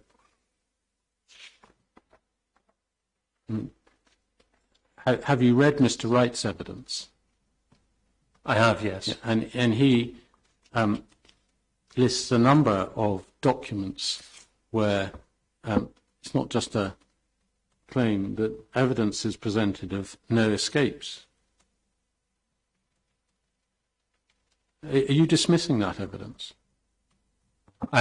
So the evidence that I've seen of no escapes is effectively testimonial. So there's no data that lies behind that's presented, as far as I can see. If there are no escapes, what data could you expect? Well, you would expect a statistical comparison of the likelihood of escapes against some baseline, and I guess the obvious baseline would be the rate of escapes from conventional cages, and how this particular this particular containment system, how that differs from that. Well, that's looking at justification, but you said there was no data for it. But if there are no escapes, there wouldn't be any data setting out the risk of escapes, would there? Because you couldn't, be almost impossible to compile such data. No, I disagree, and I disagree because the fact that there have been no escapes is in itself data. But the trouble is, you have to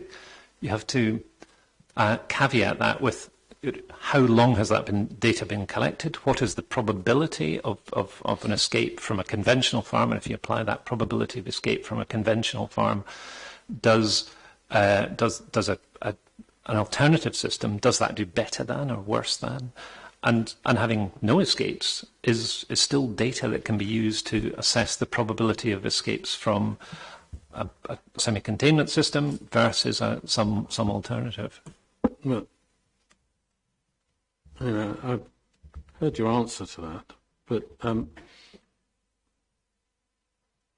we'll come back to that in due course. Now, finally, this.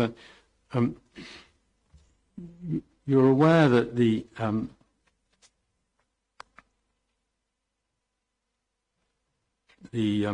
ENDRIC was it has been designated as an SAC, and it provides equal protection for 3 species, I think 2 forms of lamprey and salmon. But you were aware it wasn't designated because of the presence of salmon, it was designated because of the presence of lamprey. I'm aware of that fact. Yes, I've forgotten what they call it, but it says effectively in primary and secondary. That's correct. The salmon is secondary, which doesn't mean there's a lesser protection, but it's indicating to an informed reader that the designation was due to the primary species, not the secondary. The lamprey populations are probably, well, they're arguably unique in the United Kingdom, and that's probably why they were designated first. And salmon come into it, and tell me if this is beyond your ken, it's because they're an Annex 2 species of the directive, Habitats Directive. I'm sure that's why they were included, certainly.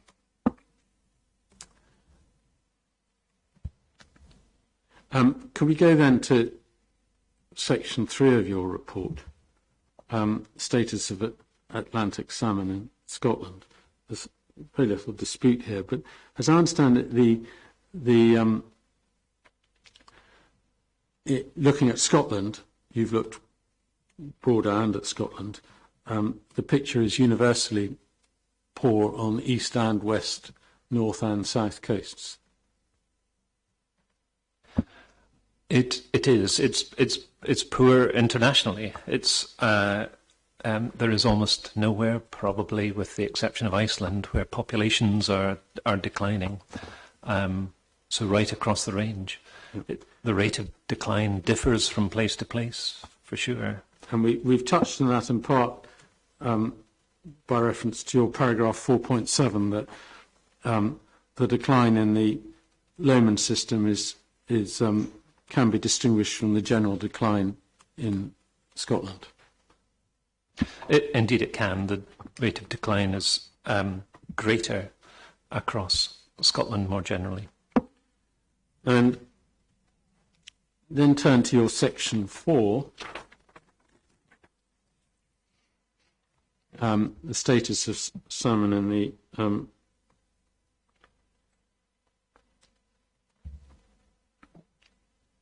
SAC. You set out the objectives and the summary. Don't need to ask you about that. Paragraph 4.4, you say the site condition monitoring categorised the Atlantic salmon population as unfavourable recovering in 2011, and then you refer to the NEPS, or National Electro-Fishing Programme, report. So perhaps we can have a look at that. It's NPA-002-2020.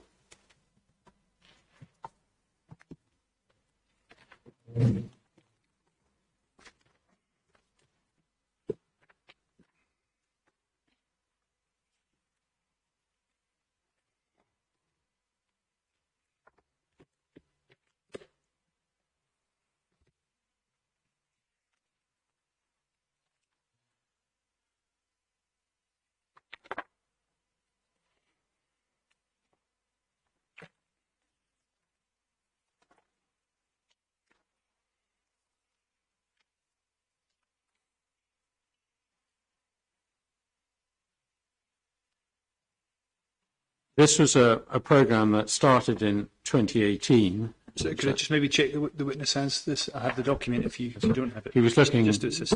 he was looking knowledgeable, at least about the document I was asking him. And it, as I understand it, it has, if you turn to page 12 of the document, it sets out various categories of assessment for rivers.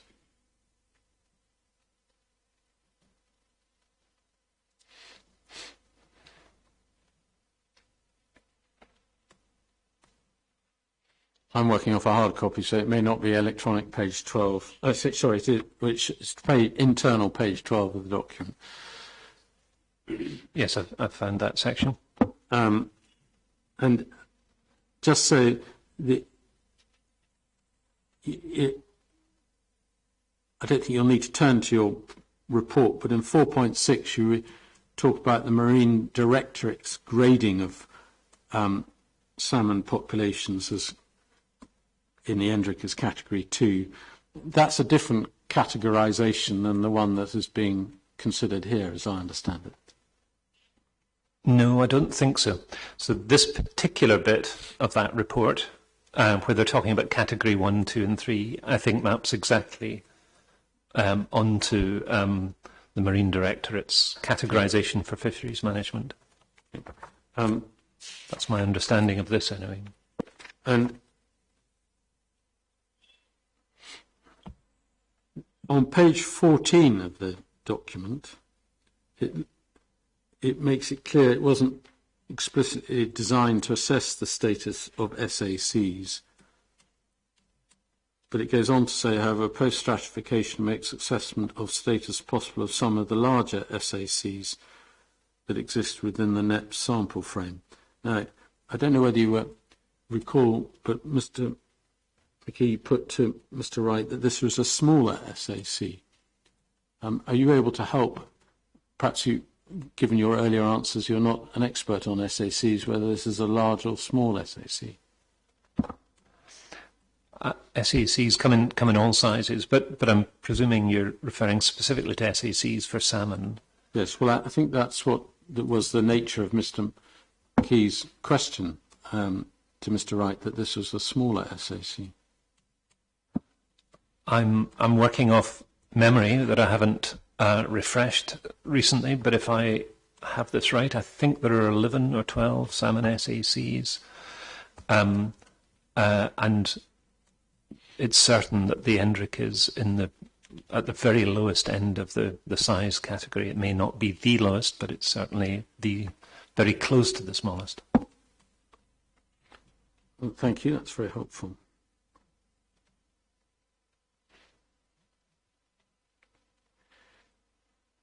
And yes, just to pick that up, I think Mr. Wright in his evidence detailed the number of other salmon SACs that are adjacent to fish farms, and he wasn't challenged on that. Presumably, your understanding of his evidence there was accurate. Yes, I don't. Yes, there are a number of SACs for salmon which are close to fish farms. I can't recall exactly where they are, but yes, I'm aware of the fact that that is true. May come back to that. Then, at the bottom of page 14, there's a caveat saying that because NEPS has only operated over 3 years, and the data are broadly incompatible with previous ad hoc and potentially biased surveys, assessment trends and abundance are somewhat dubious using these sources of data. May be possible to indicate direction of travel from 3 available unbiased NEPS surveys. That's a general caveat. It's in its infancy, a word that's been used in this inquiry to describe other things, but NEPS is in its infancy. Would you agree? Indeed it is, and by the very study design of NEPS, it is designed for gathering long-term data, and I'm guessing this is why the authors put this caveat in. Yep. And then if you turn to page 33,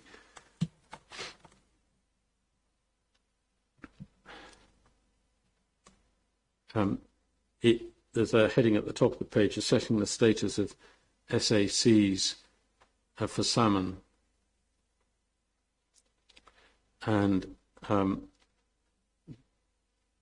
said there was a considerable variation in the estimates of mean salmon densities, benchmarks and NEPS grades between the SAC rivers. And it rather demonstrates that with a figure that falls below quite significant ranges and differences between the years. I'm not going to go into it in detail, but you would accept that as a generality, would you? I would. So that's figure 19 you're looking at, is that correct? I think it is, yes. Yeah. Yes, so this is where they took the data very specifically for the Endrick Water SAC and matched it against a benchmark for similar kinds of rivers on the west coast of Scotland. And yes, there's enormous variation between sites, which is not unexpected because there is considerable variability in the density of salmon in different parts of even the same river.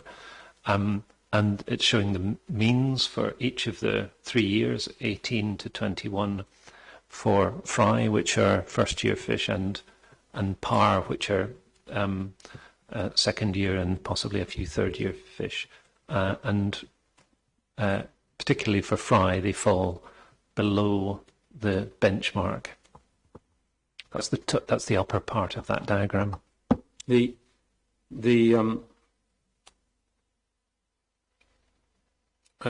mentioned there that it was designed to compare the Endrick with other SACs.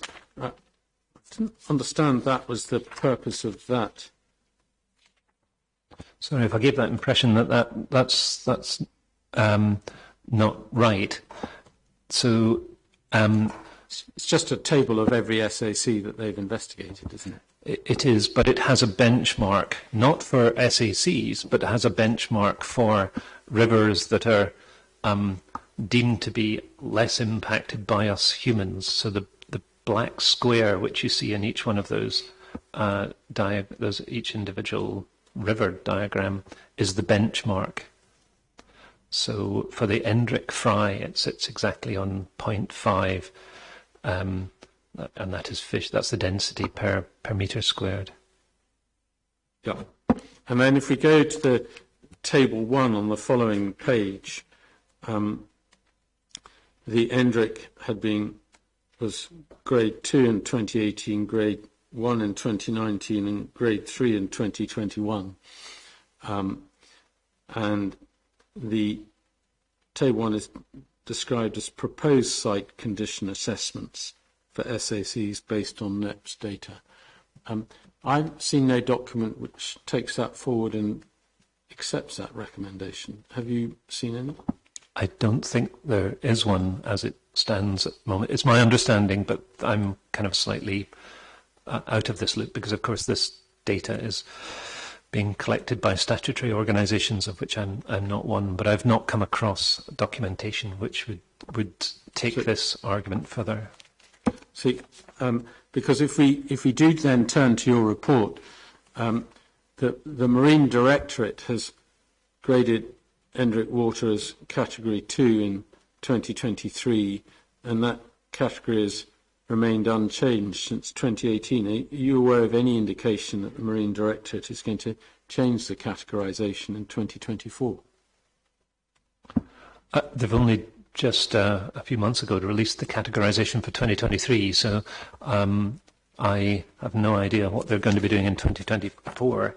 But I should say that at the moment, or at least up until this last year or so, they've used a completely different data set to so Marine Directorate's categorisation is a categorisation of the fishery rather than the fish, if you follow me. And they're categorising the fishery on the basis mostly of rod catches and not of juveniles. My understanding, and again, I'm out of this loop because I'm not involved as in a statutory organisation, is that they intend to develop the NEPS suite of data to include in these categorisations in the future, but my understanding is that they're not quite there yet. Okay. Grateful. I think we can put that away then. That document. Close it down.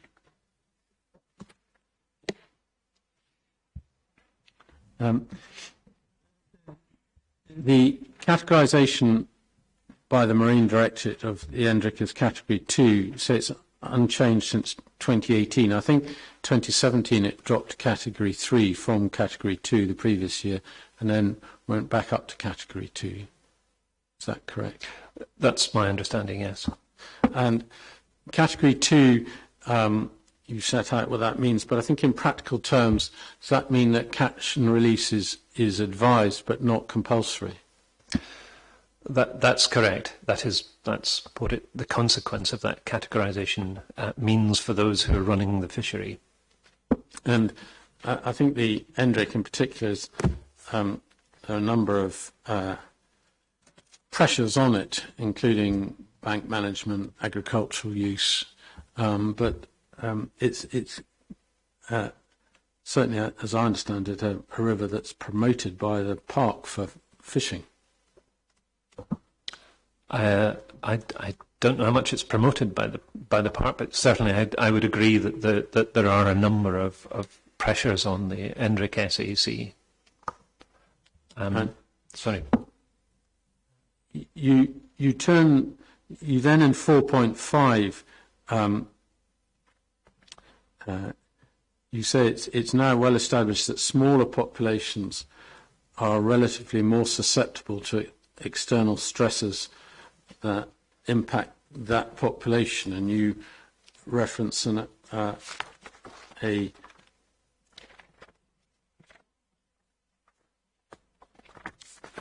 study by Dulvey, which is NPA 109.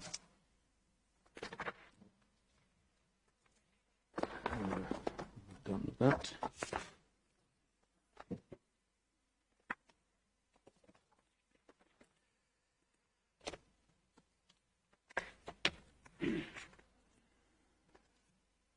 Okay, I misplaced that at the moment, but that was, I believe, a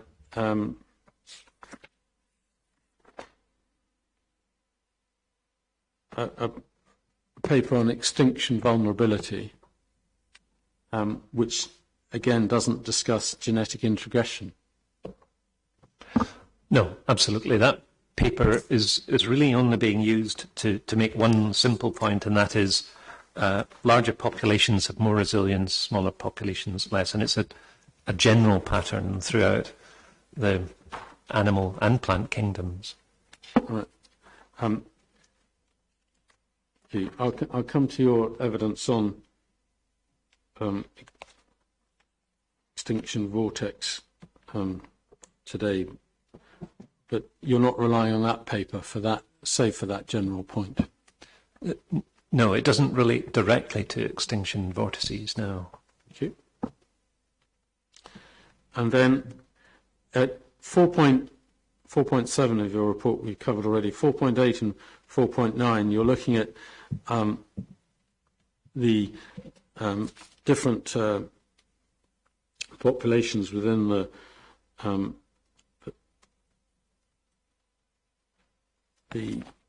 Lomond system, and you make the point that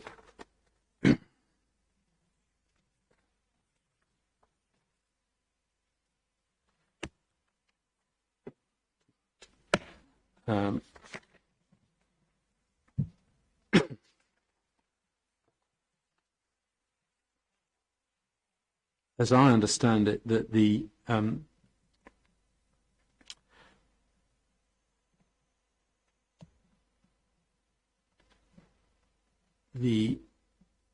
Lomond, the broader Lomond catchment area, the fish, including fish from the ENDRIC, are more genetically similar to Irish populations than others in Scotland.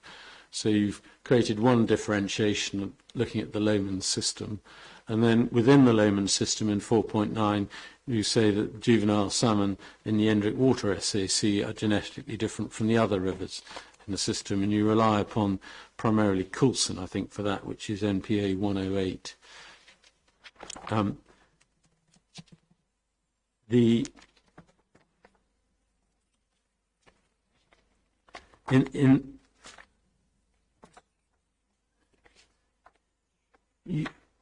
You would expect different salmon returning to different rivers to be genetically distinct.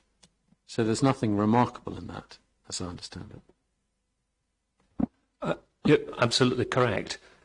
You would expect salmon returning to different rivers and homing to the same rivers sequentially over a period of time to develop some genetic differences. But I wanted to make that point because not everyone understands that. The degree of homing, the selection pressures, which seem to be different between different rivers, are shaping different populations in different ways. But there was a second point I was trying to draw out of that.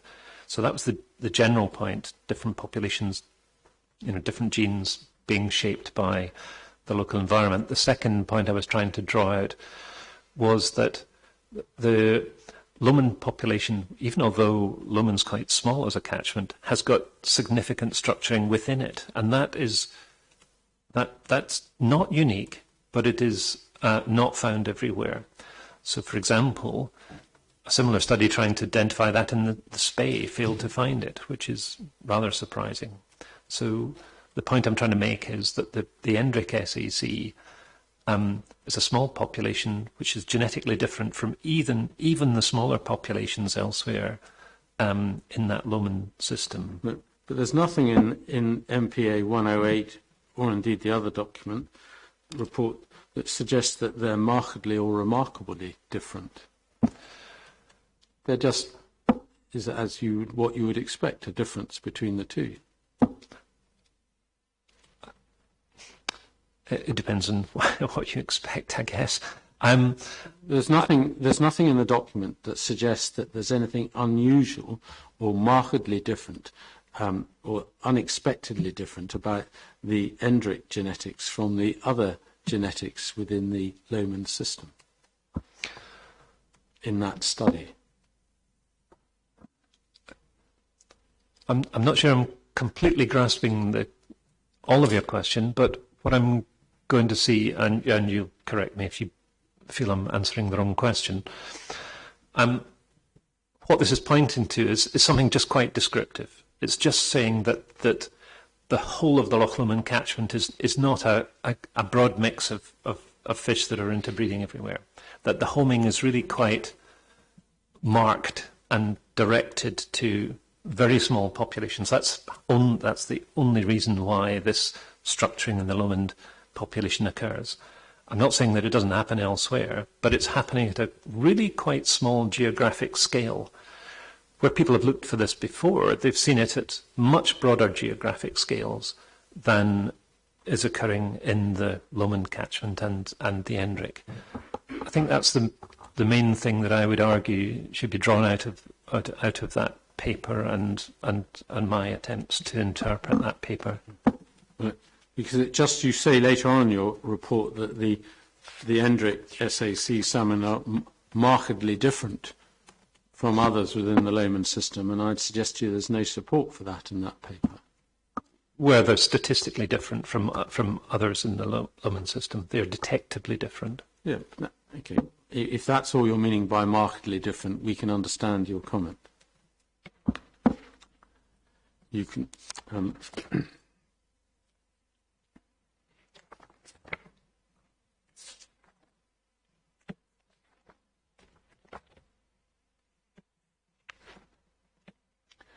Then, if you go to section 5 of your report, this is your first attempt at looking at how common a marine farm salmon escapes. And you've taken the figures between 2013 and 2022 in your 5.1. And you've calculated that there are an average of 59,000 salmon escaping every year in Scotland and an 11.5 mean recorded escape events each year. And in your 5.2, you say there's a 5% chance of an escape event from a Scottish marine salmon production site.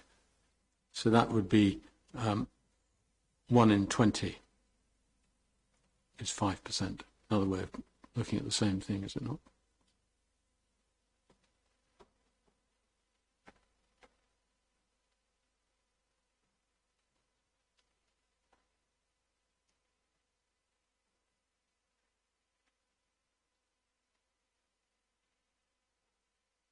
Yes, sorry, it took me a second there just to catch up.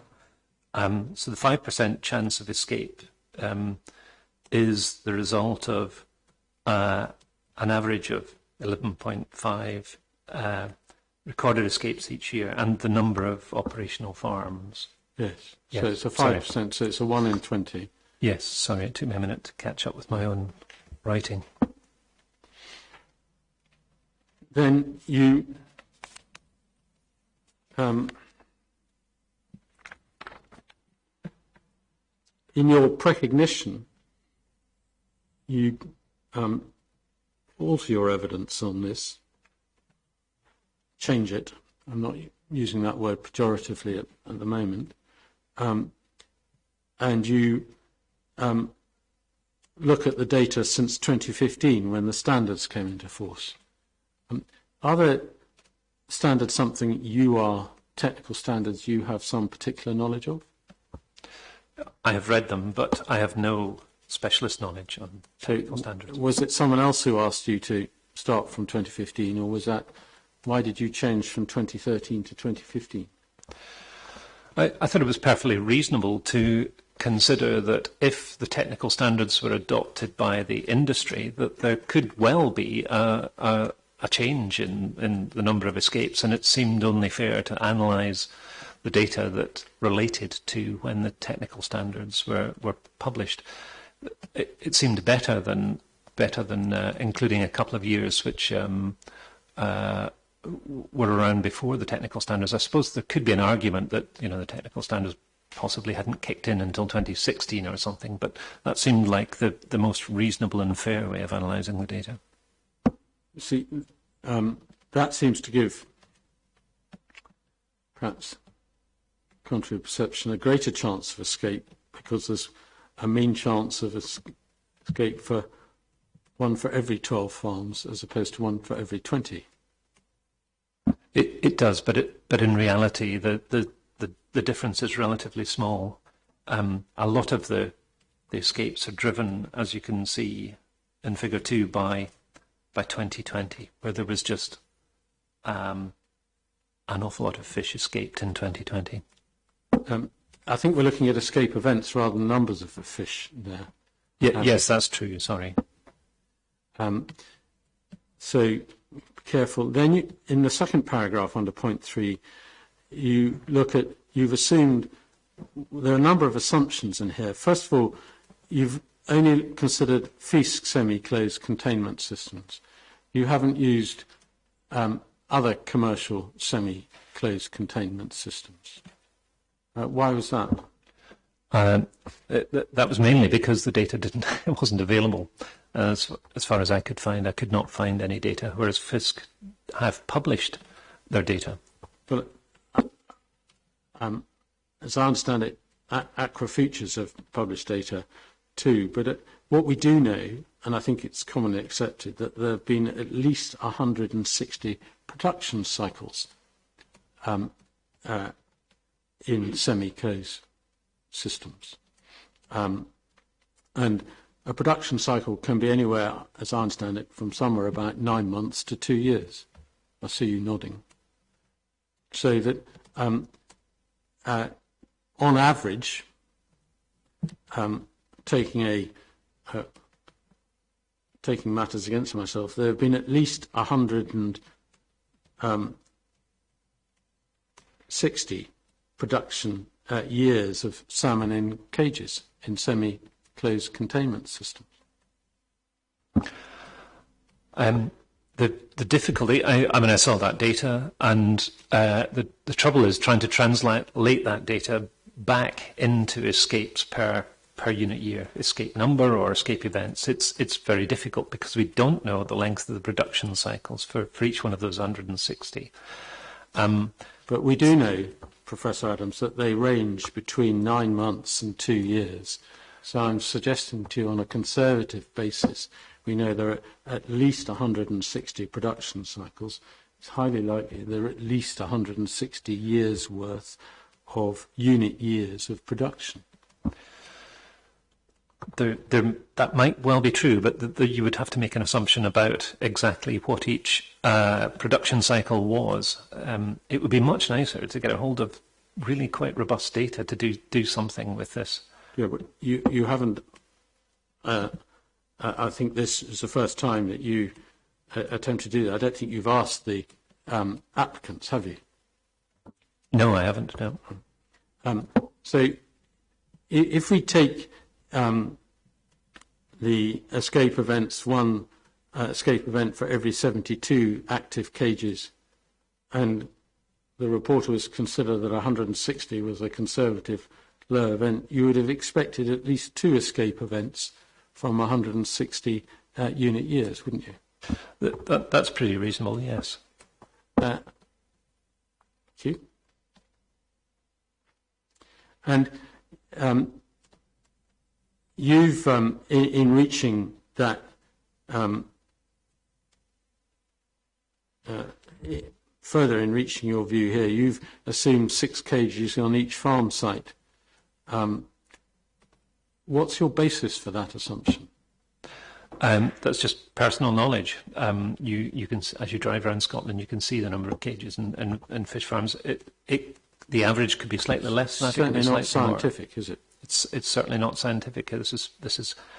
I would say this whole numbers assessment is short on science because we don't have enough data to be able to analyse it more fully. Well, this is a point that you're putting forward, so that it might have been helpful for you to have explained that there's no science lying behind this. It's pure assumption. I would say it's logic, but with some assumptions lying behind it. Well, I suggest to you that if you're aware of 160 production cycles, with a rather more limited assumption, you could get to a completely different result than the one you've put in your second paragraph under point 3 here, i.e. that you would have expected at least 2 escape events, and that does suggest to you, quite apart from the evidence that Mr. Wright has rehearsed, that there have been no escape events, that no escape events is something of interest and differentiation between semi-contained systems and open net systems. If I could just respond to that, I think there's 2 or 3 things I would say. Firstly, we would have to make quite a significant assumption about the number of years in each of the 160 production cycles. So there's another assumption you would have to add in there, which you didn't have to add in the analysis of the FISC published data. So it was reducing the number of assumptions to begin with. The second thing is the difference between a probability of 1 escape event and 2 escape events. I can't do this in my head, and I'm not going to suggest that this is a detailed analysis, but neither of those are significantly different from 0. What I'm trying to get the point across is that we just don't have enough data for this to be a robust analysis, however we carve it up, whether we use production cycles or whether we use the number of cages that have been installed that FISC tells us. Neither of those is giving us enough robust data. Well, Professor Adams, you didn't put that in your report or your recognition. You didn't even look at alternative methods. That's a defensive answer that you're giving now, is it not? Now it's been pointed out that there is actually material which suggests that you would have had or could have had, or that the comparison that you are asking the reader to draw here between only 63 unit years on one path and one escape per every 72 active cages each year on another part is an unfair or inadequate comparison. I can't quite find it immediately, but I think I do make the point when talking about the risk of escapes that frankly there just isn't enough data to support the fact that this type of containment system is better or worse than open cage sites. There just isn't enough data. That's the point I'm trying to make, I think, or have been trying to make elsewhere. And then we come to your point as to there's no sort of trail of logic as to why, but it might be thought that having two bags instead of one, two containment systems instead of one, it is a fairly dramatic difference between the two.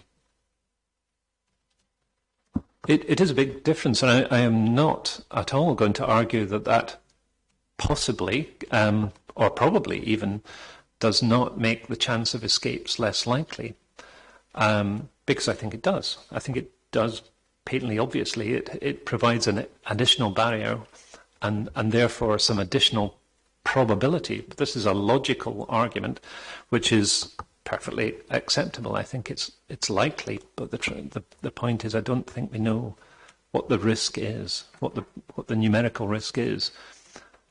But what you would accept, at the very least, as I understand it, that a semi-contained system will have a lower risk of escape than an open net system. I think based on logic alone, that there is a good logical case for that. Yes. The one time when you step off logic and get into real life scenarios, looking at seal predation, which you do in the third paragraph under point 3. You don't mention seal predation or predation anywhere in your report, do you? I don't. I think what I was trying to do was address a point that was being made in Mr. Wright's report or precognition. I can't quite remember which. Probably his report, because you wouldn't have seen his precognition by that stage. And I'm not criticising you for responding to it, because that's indeed one of the purposes of a precognition, is to respond. But can I ask you this about seals? How do seals predate or cause escapes in open net farms? They do it, my understanding is, they do it by chewing through the net to get at fish which are inside the net cage in a conventional farm. And as I understand it, those are the fish that have died and have sunk to the bottom, because, again, as I understand it, I think Mr. Hawthorne gave evidence as to this, on the sides, the net you can, and even 40 years ago your experience may assist you with this, the net is under tension and there's no mechanical way for a seal to get through, whereas at the bottom where the fish lie, it's very difficult to tension it, and it allows the seal can both, whilst in the action of gnawing on the dead salmon, will at the same time unintentionally cause a hole in the net. That's my understanding as well, is that they like using slack parts of the net, and not surprisingly they're more likely to be attracted towards fish which are easy to get at, and dead fish are easier to get at than live fish. But I don't think that rules out the possibility that they can also get through even the PVC covering of a semi-closed containment system. But let's just come to that. Are you an expert in seals and seal predation? I am not. All I can do is report what I read. Thank you. And Mr. McKee asked Mr. Wright about his expertise, and we've got those answers. just continuing the logic, in terms of open net farms, I understand one of the mitigation measures taken to avoid seal predation is to put covers around the bottom of the net. I see you nodding, you're aware of that too. Yes, usually the covers are also net and usually some distance away from the cage, so they're not close to they're not. It's not sleeving the cage like a normal, like we're talking about in the PVC covering of this. The containment systems here, whatever type, if they're operating normally, there shouldn't be salmon at the bottom of the outside containment system for a seal to even think about gnawing on, should there? There shouldn't. I think the main point I was trying to make here I'm quoting a couple of papers which... I'll come to the papers in a moment, but I'm grateful for that there shouldn't be salmon for them to gnaw on. The 2 points you make here by these 2 papers, and let's go to them briefly. Beinn is PPA-002-2020.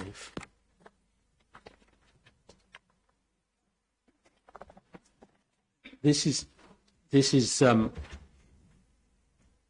seal whiskers detect water movements and makes the point that blind seals, I think its best analogy is that blind seals don't necessarily starve, which suggests they must be able to hunt without using their vision.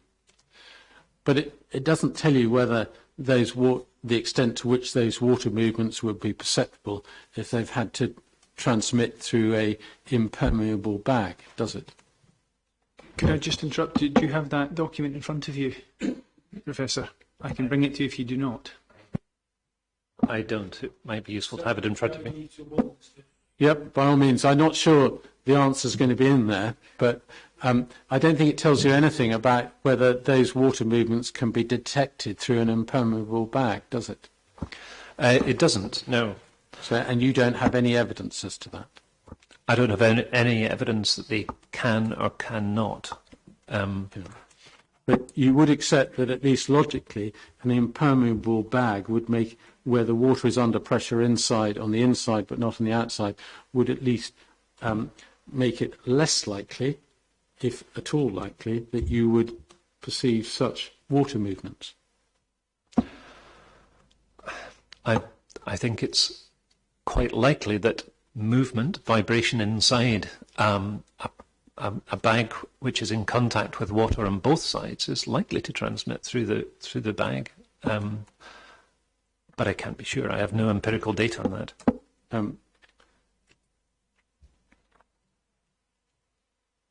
And in terms of the second report, this is Stansbury, PPA-002-2020. I think this was looking at training seals that had been captured from the wild at an early age to see whether they could be trained using electronic signals to look into boxes for fish. Quite a different set of circumstances to what we're considering here, is it not? Surely what that demonstrates is that seals can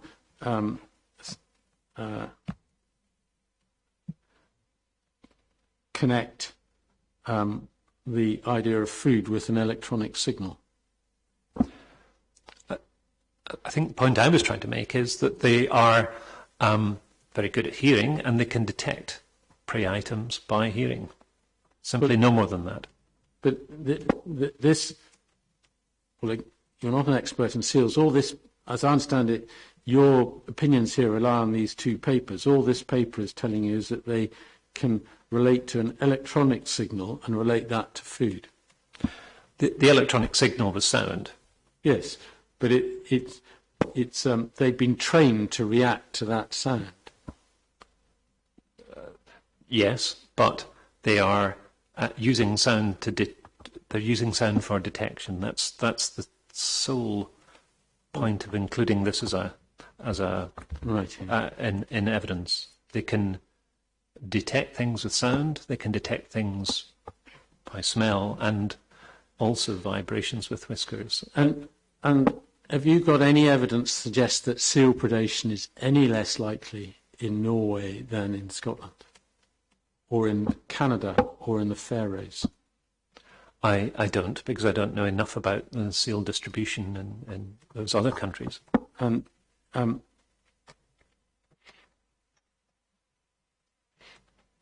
indeed, I think in Canada, predation might be more likely because you've got other pinnipeds, if I remember that word correctly, who are more aggressive than seals.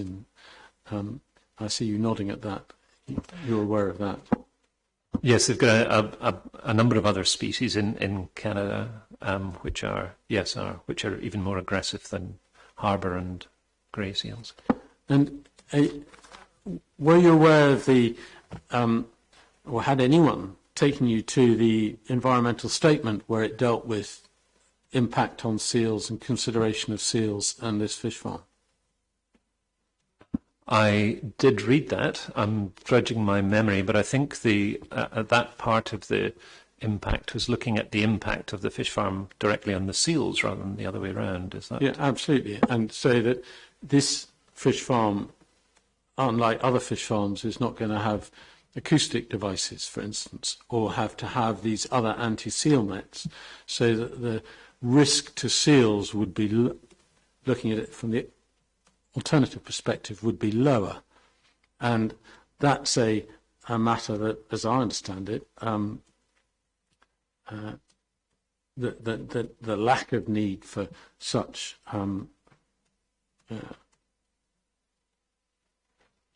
devices and mitigation techniques is accepted, or was accepted, by both the park and Nature Scotland, and that could only be accepted on the basis that seals wouldn't be such a problem. And I'm just asking you whether your evidence is in conflict with that. I don't think so, because I think we're talking about two different things. Were seals to have an impact on the fish farm, then there would be no conservation consequences for those grey seals, other than they would be universally disliked by the fish farmers. It's the other way round. The logic was being assessed. My apologies, Professor Adams, I shouldn't interrupt you, but the logic is the same. If there's going to be no need for them, if Nature Scot, for instance, thought there was a realistic risk that seals would predate on this fish farm, cause holes, they might well have suggested the need for such measures, but they didn't. No one has suggested that there's been a need for such measures at any stage in the lengthy consideration of this project. And the logic behind that stance must be because they don't think seals are going to be an issue because of the impermeable outer bag. I think there's a slight flaw in that logic, if you don't mind me saying so, and that is that the assessment was the assessment was focused on what is the impact on seals. Well, if there's no deterrent devices being used, and that is a statement which is coming from the developers of this fish farm saying we probably don't need to use these, then those devices, those deterrent devices, would not impact on the seals, and therefore there's no need to consider further whether the seals are being impacted by the fish farm. That's not quite the same as saying, is the fish farm going to be impacted by the seals? I'm not sure that the level of thinking that would have gone into this by Nature Scot would have included the reverse pathway, if you like, of that argument. All I'm suggesting is that Nature Scot, if it's normal on a open net fish farm to have such devices, unless Nature Scot were accept the proposition that they're unlikely to be needed, they wouldn't just accept that from the developers say so. Unless they took the view they're unlikely to be needed, so they didn't need to assess the impact, they must have formed a view, at least to an extent, that accorded with the developer's view that such devices were unlikely to be needed. Otherwise, they'd have required the developer to have them in their plan, for instance, for prevention of escapes, and then they'd have needed to assess the impact on seals. So I don't agree with you that the logic isn't connected. I think we can agree to disagree about that. We've probably had enough on seals. Could we then go to back to your report at your section 6, and saying how far do escapees disperse? And we'll come to a couple of the reports in a moment which deal with that. But in 6.1 you say the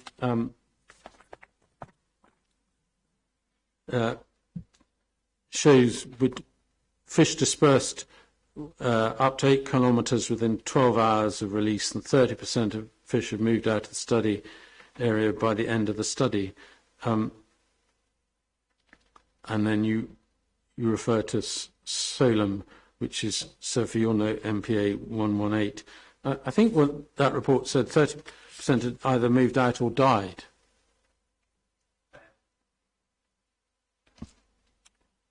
Sorry, yes, it possibly did, yes.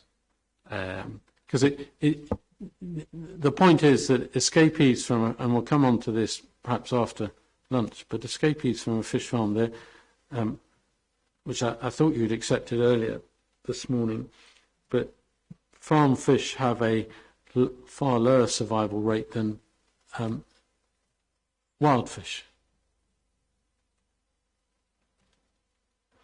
They do, and I'm perfectly happy to accept that.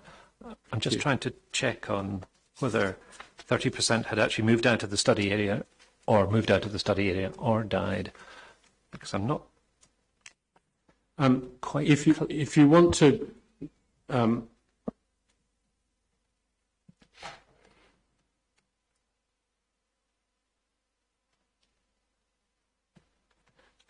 I think it was NPA 119. I don't know if it's in the 118. Prof. NPA 118, I think it is. Sorry, 118, sorry.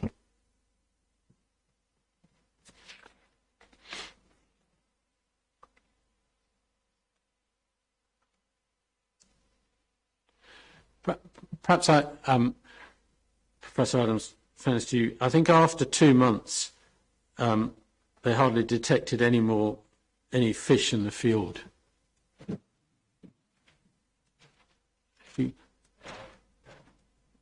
If you can do it from memory, say so. If you want a copy in front of you, say so. I think I'd like to have a copy in front of me. I'm slightly less familiar with this than I should be.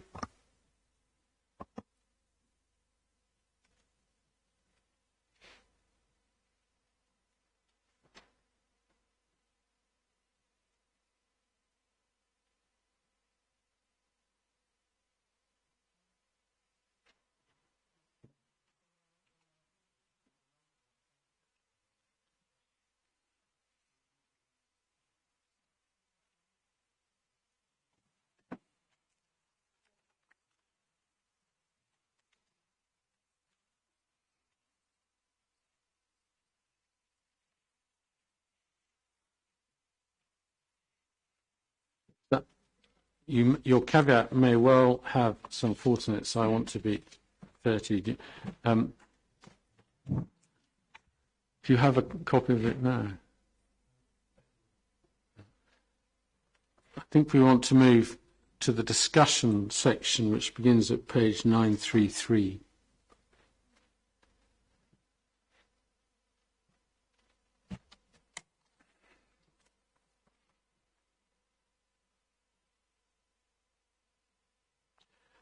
So as I understand it, they simulated an escape by putting acoustic receivers on the fish, and then they calculated they had acoustic emitters on the fish and at various receiving points, so they could record where the fish were.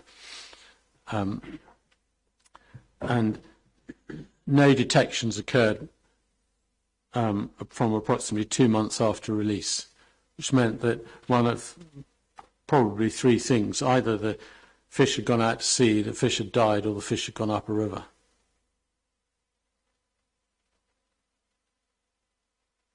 Are you happy with that logic so far?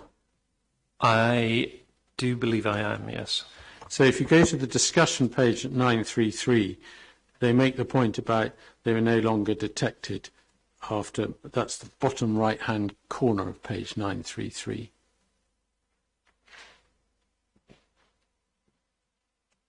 Do you have that? So under discussion. Yes, I found that.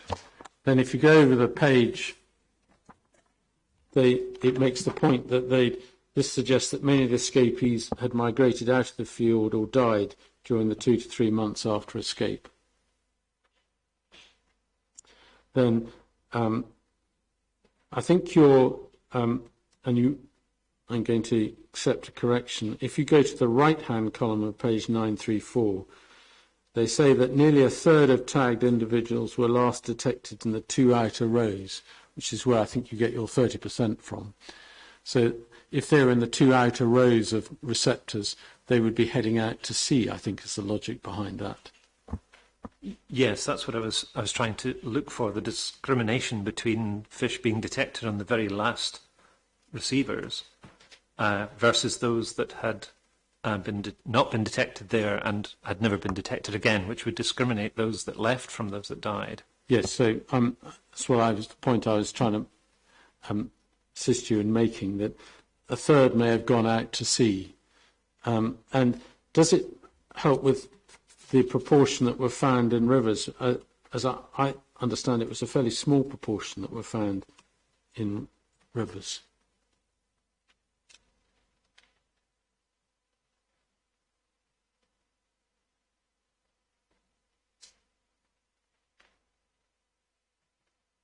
From memory, it was a small proportion, but I'm trying to find the exact number. Yes, I can't lay my hands on that at the moment, but for my purposes, there's only, if we turn to page 936,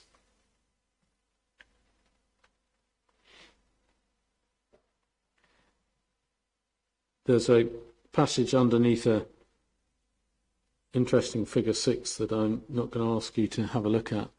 On the right-hand side, where it just above, about 6 lines down, the sentence beginning, it's therefore unlikely that the escape incident of autumn 2010 in the current fjord system caused a large ascent of farmed salmon into local rivers, which I think follows on from the fact that there were few salmon who went up the local rivers.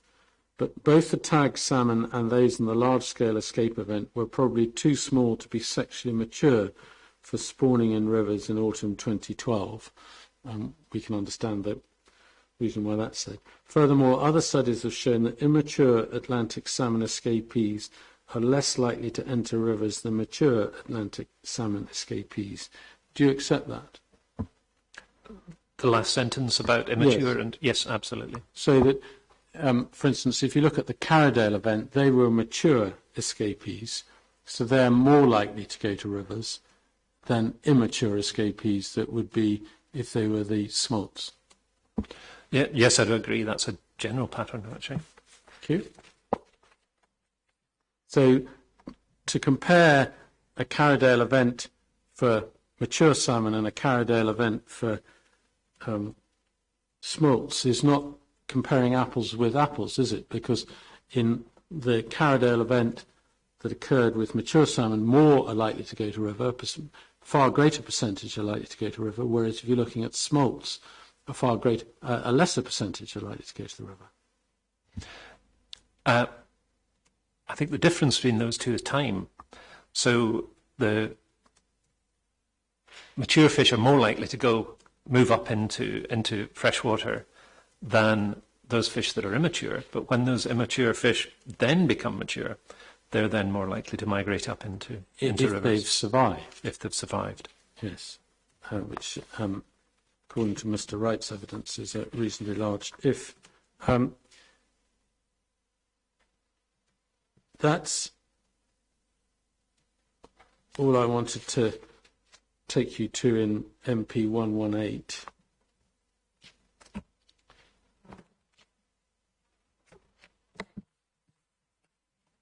You then talk about the escape from the Carradale event, and some fish were found significant distances away, 255 kilometres, and 143 fish was recorded in the Lomond catchment area. I think you corrected that. We'll come on to that study in a moment.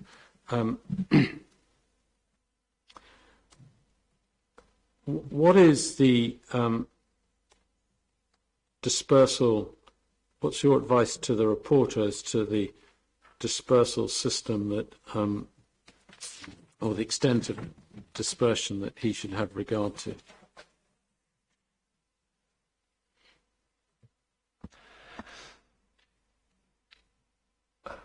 I think I'd like to begin just before talking about dispersal and think about what these animals are. These animals are animals that have been held in captivity and have been selectively bred for quite a number of generations, and so are quite a long way from wild animals, and their behavioural repertoire is not the same as we would expect from wild animals, and it certainly isn't in the for what we know of their behaviour once they leave fish farms is that it's not the same as wild fish.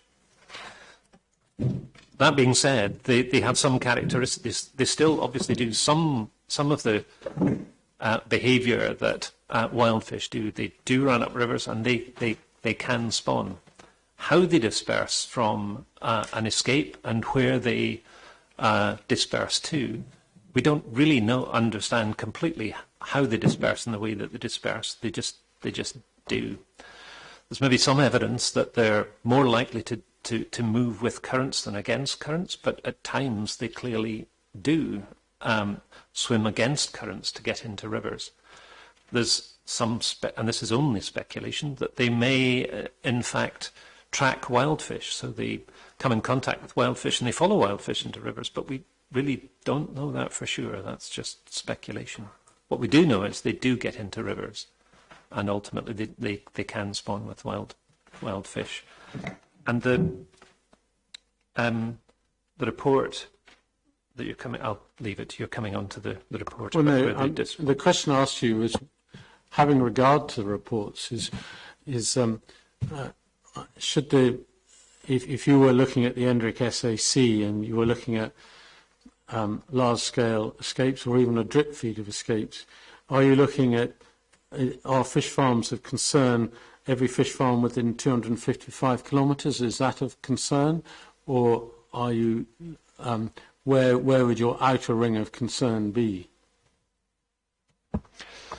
That's a good question, and it's quite a difficult one to answer. I think there's a greater probability of fish ending up in a river where the farm is close to the mouth of that river, but that doesn't necessarily guarantee that that fish from an escape will go up the nearest river. These seem to be slightly random, and there's certainly cases of escapes where salmon do not seem to have gone up the nearest river, or at least they've not been detected there if they have. But for instance, if you look at any of the fish farms within the Firth of Clyde, they're all within reasonable striking distance of the Endrick SAC. See you nodding. They are, and anglers report picking up fish farm fish on occasion, not in large numbers, but they report capturing fish farm fish, and I've seen photographs that they've sent me, and they clearly look like fish farm fish, in years where there's no obvious escape that they could have come from. They're probably part of this drip escape thing that we talked about earlier. We don't have those reports, so I can't ask you about that type of evidence, but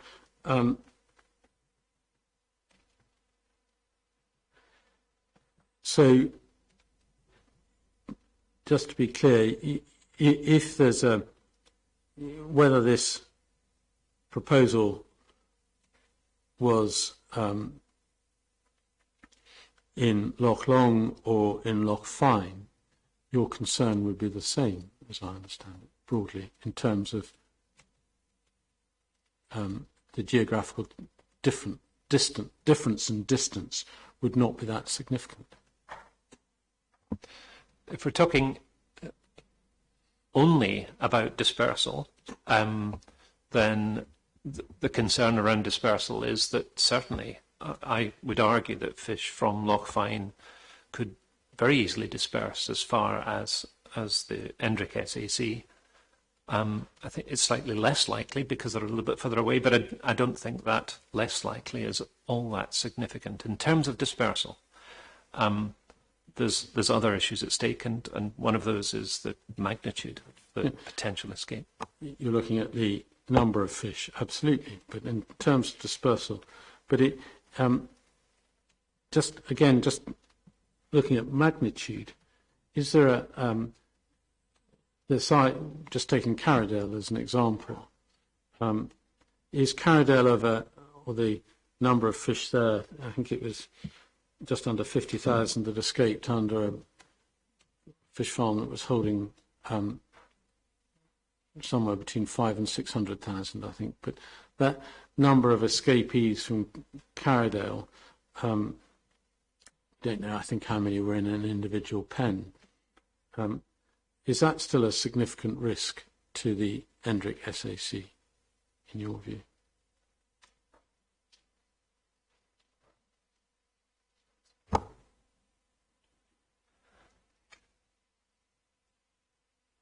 It's a risk in the sense that from that Carradale escape, quite a high proportion of those fish migrated into the Lomond system and were certainly available to spawn in the SAC. So the Burns report, I can't, sorry, I don't have a number for that. It's APP-68, I think. We're going to come to it in a second. The data from that suggests that around 4% of all the fish that escaped ended up in the Lomond catchment. Now, not all of those would necessarily have gone into the River Endrick, but that's a large number by comparison to the probable number of spawning fish in the Endrick SAC. So therefore, that is a significant threat, I think. Thank you. I thought that would be the case. Now, if we... That's all I wanted to ask you about your Section 6. Your Sections 7 and 9 I'm going to, an extent, take together by looking at the reports.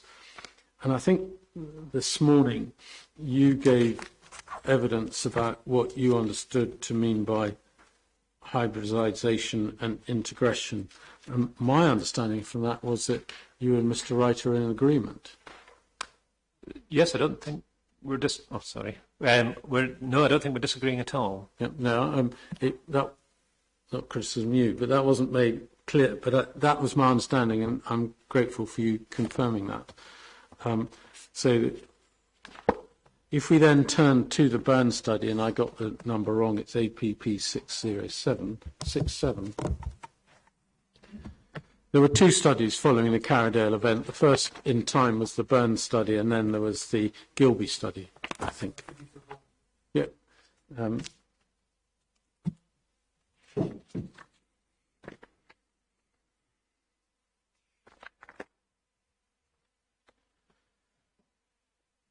think we're pretty familiar, or those concerned with inquiry are pretty familiar with the Carradale event, but there's a useful map on page 2 which shows you where the fish farm was, and indeed is. And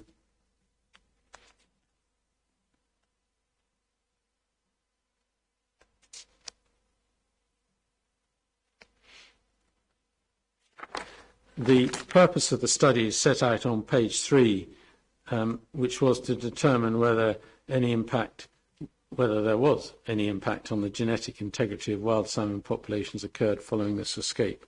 So that was the purpose of the study. I think I'm going to take you would agree with that unless you want to suggest otherwise. No, I'm perfectly happy with that. There were other sort of sub-objectives, and that was to determine where the escaped fish went, which is, of course, one part of the main objective that you've just outlined. And there's a methodology section beginning on page 4, and towards the bottom of that page, it was made clear, due to the high-profile nature of the escape, they wanted to verify the categorisations, and so Marine Scotland Science reanalysed samples. I only draw that to your attention because when you go to the table 2 on page 6, you have verified records and total records. My understanding, the difference between the two is the verified records are the ones that have been verified by Marine Scotland. The total records are all records.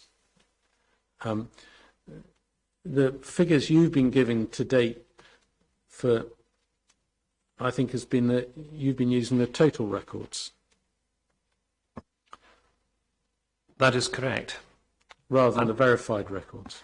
And there's a reason for that, and that is that the number of verified records are the percentage of those fish that were identified on the basis of simple overall morphology, the percentage that were then verified by scale reading and found to be correct was exceedingly high, sort of 97, 95%ish. So a very high degree of concordance between the overall morphology identifying the outer morphology identifying the fish farm escapees and the confirmation of that by scale reading.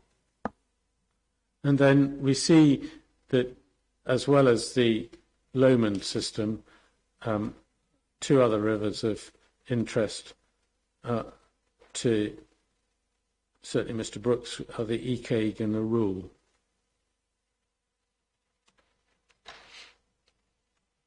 And they're shown on the map on page 7 with the numbers of fish caught on, or escape fish caught in each location. Yes, I see that. And then on page 9 there's a figure 3 which shows how looks at the time over which escapee fish were caught, and it tails off after 2 months. And there's an explanation for that at the bottom of the page, is that the weather may have been poor in late October, and also most rivers stopped fishing at the end of October. But that would be consistent with the Solent study we were just looking at, MPA 118, that once you've had a mass escape, you're going to see the impact of that for up to 3 months, and then it's going to move on. The salmon will have moved somewhere, either out to sea or died or gone up a river. I would agree to some extent, but I would say 2 additional things. I mean, I think the effect of all of these fish were caught on rod and line, is my understanding, and so the rod and line fishery would be at an end before this data set, at the end of this data set. So there was no possibility of detection certainly beyond October. That's the first thing. The second thing is that if fish were were becoming sexually mature and migrating into rivers, you would expect them to be doing that in sort of September and October, and not during the winter. Yeah. Then, if we turn to the summary of results at page 10, in the full paragraph beginning the in the middle of the page, beginning with the words "to understand," it makes it clear it's necessary to rely on accurate records from anglers, which I just couldn't help thinking of anglers telling you about the size of the fish they'd caught. But it does say at the end of that paragraph, this highlights the importance of further investigation to understand the extent of genetic integration, if any, arising from this escape. So what one can conclude from that is that certainly this study didn't find evidence of any genetic integration at that stage, which, given our agreement as to the approach, what we mean by hybridization and integration, if they're using it in the same sense that we're using it, that's not surprising, because that wouldn't have had the chance to occur. I've got to say I'm slightly unsure about how to answer this for a couple of reasons. I know the fish were quite large when they escaped, and we see in this report they're somewhere between 4 and 5 kilograms. That would suggest they're very close to sexual maturation. But certainly the authors of not this report, but the genetics report that followed it, is strongly suggesting that it's possible that they couldn't find any introgression or any hybridization because the fish were not sexually mature. Now, those two bits of information don't seem to marry in my head. So I don't know how certain we can be that these fish were becoming sexually mature or not. I wasn't involved in this work, but certainly there seems to be a dichotomy between what is being said in the other report, which is a Gilby report, 2022, I think it is, and what's being suggested elsewhere, that these fish could have been sexually mature. And I don't know how to resolve that, frankly, because I wasn't involved. Well, we'll perhaps look at that further when we look at the next report. It says a high proportion of the overall farm salmon were recorded in the Loch Lomond system, but it does say that there is a significant angling presence on the river, and this angling effort is potentially affecting the number of farm salmon recorded on that system. So that I think later they use an overall figure, a general figure of 10% of anglers catch in order of 10% of wild salmon entering rivers. But if you've got a higher angling presence on the Lomond system, they might be catching more than 10%. It's perfectly possible. I mean, the whole detection methodology it's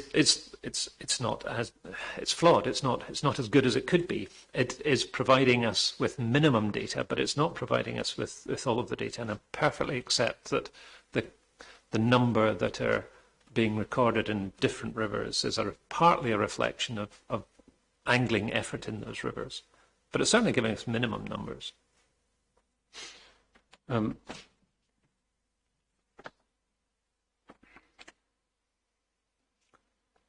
Yes, so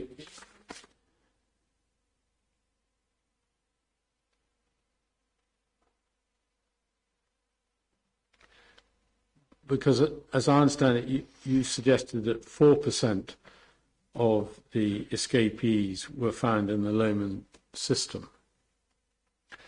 So that is a simple extrapolation of the number that were actually caught, multiplied by the 10% multiplier that these authors suggest is a reasonable assessment of how many fish are likely to be in the river given the anglers' catches, expressed as a proportion of the number that we know that escaped. Absolutely, that's what I understood. But you just accepted that in the Lomond system they may be catching more than 10%. In fact, I think I understood you to accept that 10% was a general order of magnitude, and if you were catching more in the Lomond system, you couldn't make that straight line extrapolation that you've just indicated. I'm not sure that was quite what I accepted. I accepted that there is variation between rivers, which is in the catch rate, which is dependent upon angler activity. I'm not sure I accept that River Leven has greater angling activity than elsewhere. Some of these other rivers. That's what the report is suggesting. It's suggesting it's possible, but on that very specific case of fishing in Loch Lomond, I'm not necessarily sure how that. I can't judge. I would have to. But before you can give your 4% figure with any certainty, you have to explain, which you hadn't until I asked you, that you're relying on on applying a 10% or a 90% uplift to that figure, and you have to discount any higher angling presence in the Lowland, which this report thought it was noteworthy enough to record. Yeah, absolutely.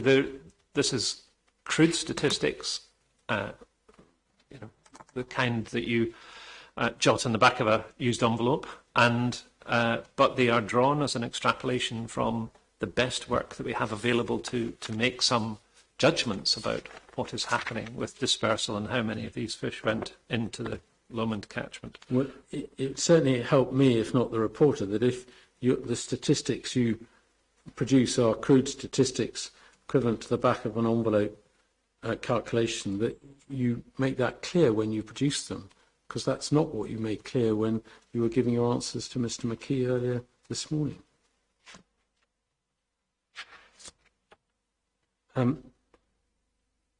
Could we go to the next report, which is APP 6.8? Should probably take us to lunchtime.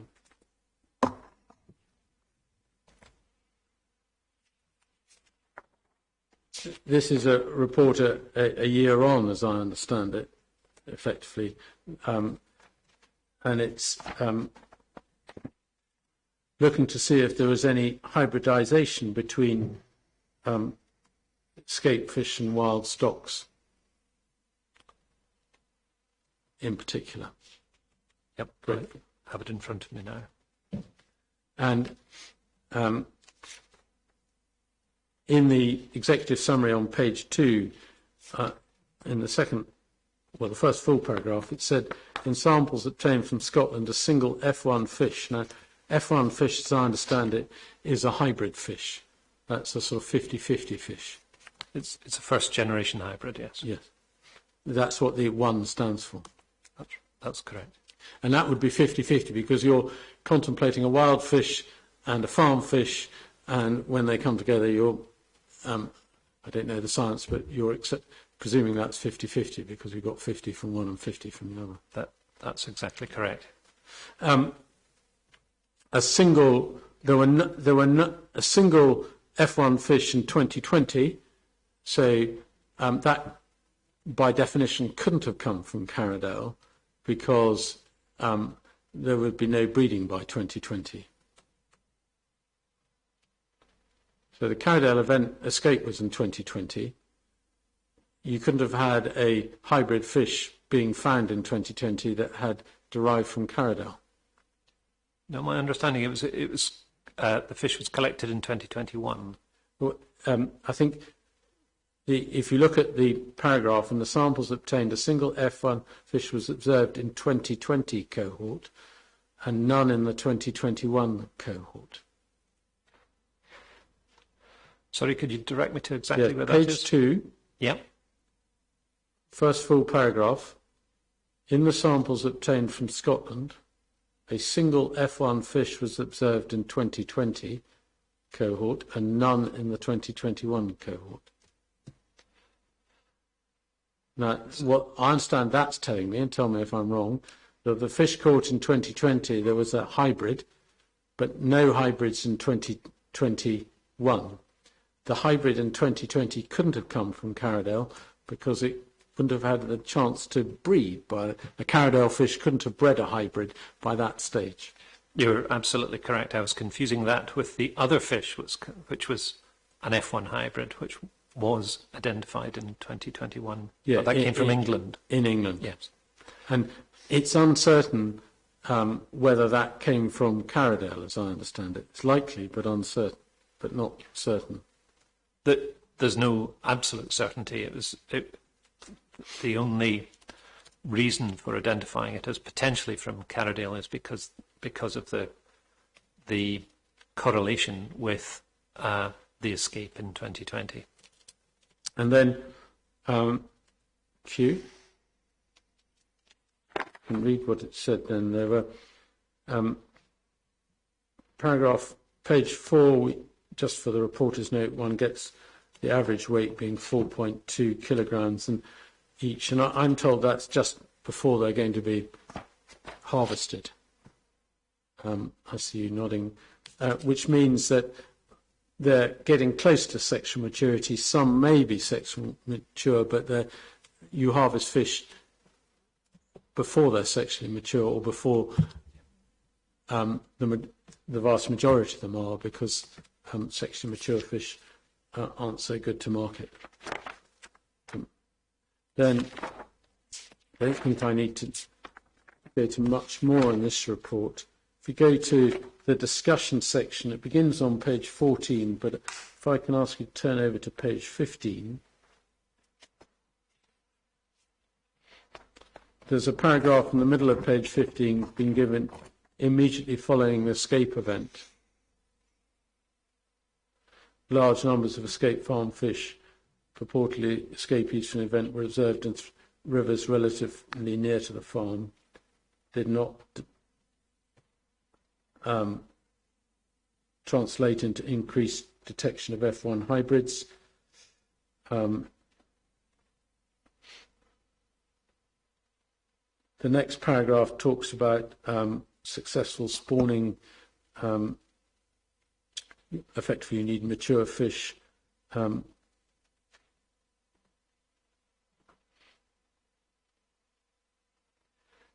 I think that's the reference. The reason I was going here was to pick up the end of that paragraph. That's the last full paragraph on that page. The lack of impact of any escaped fish may thus be a result of them not being sexually mature after escaping so close to this spawning period. That's not that's a conjecture rather than a conclusion, isn't it?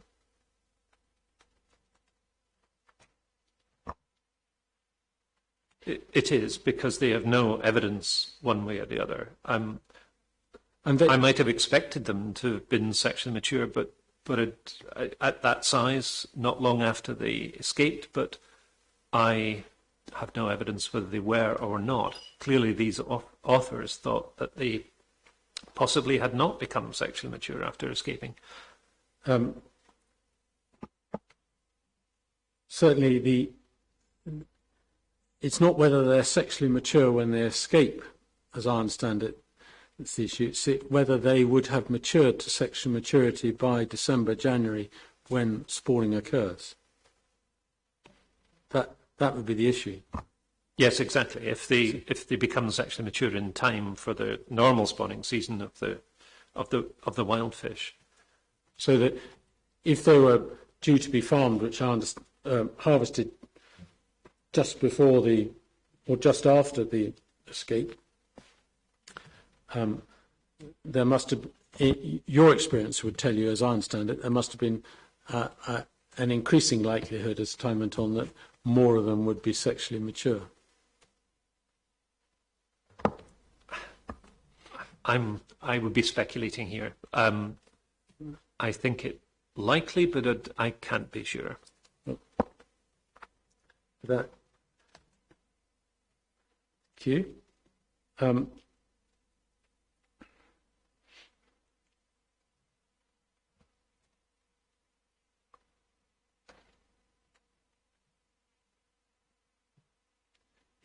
On page 16, there's a paragraph which says it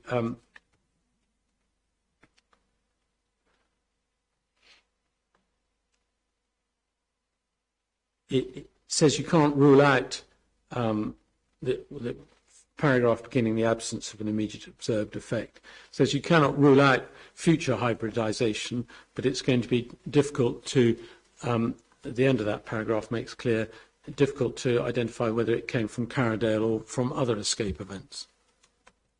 Is that a fair summary?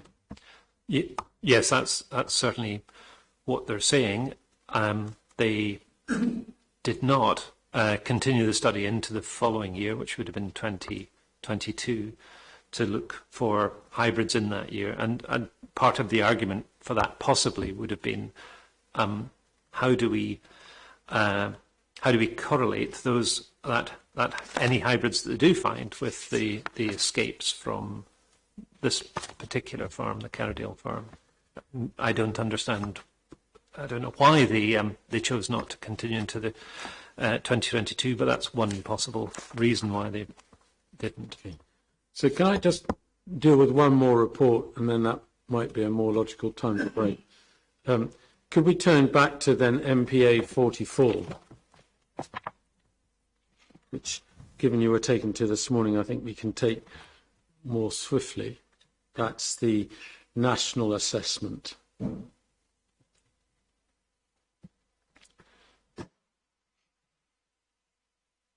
Got that? Grateful. Yep. And this is published in 2021, and looking at signs of integration. Now, we turn to page 15 for the classification criteria.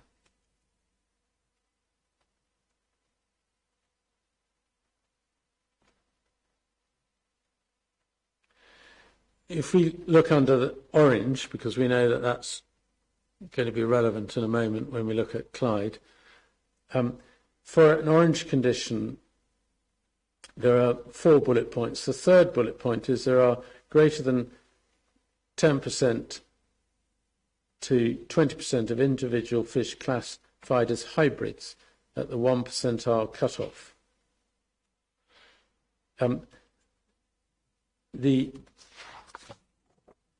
If you just have that in hand and look at page 35, we see that there's an orange spot on the Leven with the 9 fish. But the orange spot could be telling you that it's either a hybrid or an integress fish, couldn't it?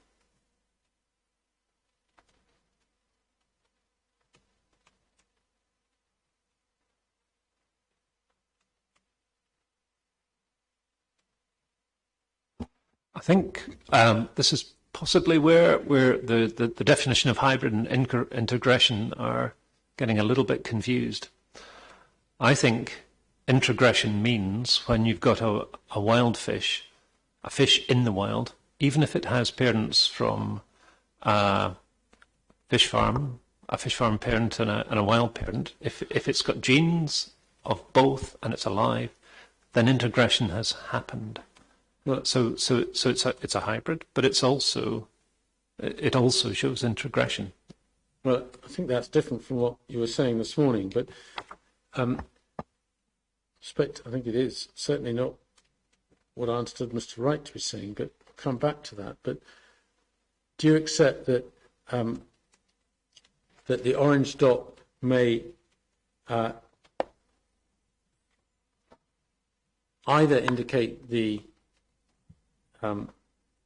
identification of a hybrid, i.e. a fish that, as we described earlier, that was 50-50 wild and an F1 fish, or it could be an F2 fish or an F3 fish.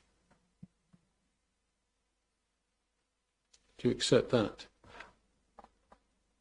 To be honest, I need to spend a little bit of I need to spend a minute or two just working out what their definition of fish with fish farm genes in was. They had a particular percentage of genes that they required from fish farm origin to be able to identify an individual, and from that we could quickly work out whether it was a. But could you? Because if you go back to page 15, yes. You've got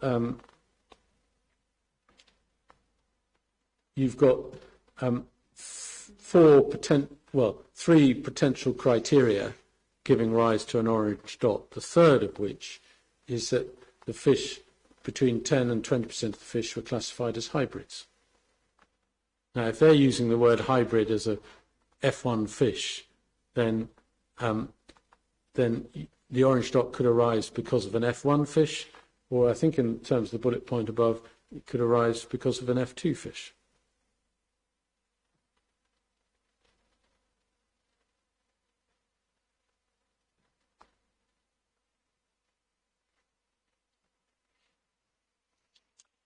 You are correct, actually, yes. I think that is... So you cannot say, you cannot assume that the orange dot shows anything other than a hybrid. It may do, it may not do, but you would need to read your evidence with that caveat. It does show that there has been spawning between fish farm fish and wild fish. Absolutely. Either giving rise to a hybrid so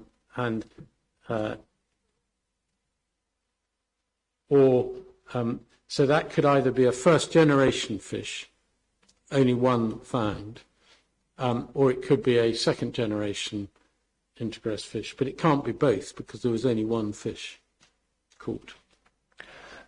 Yes, if it was the latter, it would suggest that the hybridization rate is higher than just the but you can't, 11%. But you don't know that because I'm looking at how you've put your case on this. You don't know whether that is an F1 or an F2 fish. You've just accepted that. And I'm not sure in what sense that matters, because if it's a hybrid fish, it's as you're defining it, an F1 hybrid. It is the product of a spawning event between a wild fish and a fish farm fish. Yes. If it is an F2 hybrid, then it's almost certainly the result of a spawning event, which is just the generation before. The difference in those two is, I'm not sure what the biological difference between those two are. It's just a matter of time. Well, yes, and I think Mr. Wright gave evidence as to what needs to happen before you go from a hybrid to effectively from an F1 to an F2 fish. I'm not going to repeat that. I just want to finish off on this report because people are probably ready for their lunch. If you turn to page 40, the report having noted there was only one instance in the Clyde and none in the southwest of Scotland, where we know a lot of, for instance, Carradale fish turned up, that whilst there was, as you've repeatedly emphasised in answer this morning, 38% of rivers have integration, outside of those areas, evidence of interbreeding was very limited. And outside of those areas certainly includes the southwest. And there's only one record of hybrid or intergress fish in the Clyde region. And you can compare that with the Argyll, for instance, where there were significantly greater records and further north from Argyll. You'd agree with that? Yes, I would agree with that. And one of the reasons that one of the suggestions they say is that on page 41, they say it's striking that the area south of marine aquaculture production on the west coast and of the Scottish north coast, there is no evidence of integration. They go on to say the abundance of escape fish in rivers and the levels of integration resulting from this have been found to be strongly correlated with aquaculture intensity in the immediate vicinity, and the pattern of integration observed here matches that finding. The immediate this site is not in the immediate vicinity of either Loch Lomond or the Endrick SAC, is it? It's not. And it's certainly the case, these authors and other authors from doing similar studies in Norway, Carlson pointed to the same thing, a close relationship between the incidence of fish farms and introgression in wild fish. But both Carlson and this study have pointed out quite a number of strange anomalies, in that sometimes escape events do not seem to immediately result in introgression or hybridization close by that site. And they try to explain that by suggesting that in some cases escapes, for whatever reason, do not result in introgression if the fish are not close to sexual maturation, or not juvenile and therefore can naturalize and then potentially hybridize some years later. But the bottom line is that we know that in the Endrick SAC hybridization has occurred. Well, I'm glad you're now calling it hybridization. On page 42, there is a chart showing the currents and an explanation at the bottom which suggests one of the reasons for lesser hybridization or integration in the north and the southwest is because of the prevailing current. It's not to suggest you might not get the odd fish that swims against it, but the majority of fish are likely to go with it. That's essentially the opinion of the authors, isn't it? That is what the authors are saying. But the prevailing currents in the Clyde are, of course, from Glasgow out towards the outer Clyde, and yet the Carradale escape saw a very large number of fish going in the opposite direction from the prevailing current and into the Loch Lomond catchment. So in some cases they're not going with the currents. I didn't suggest they always did.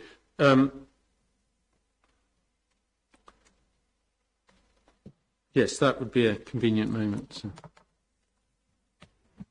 Okay, thank you very much.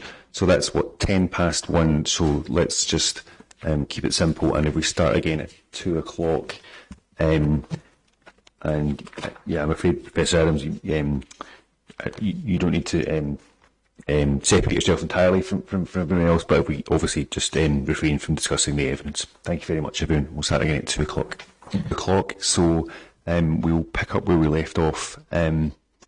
Finlay, you were cross-examining. Thank you, sir.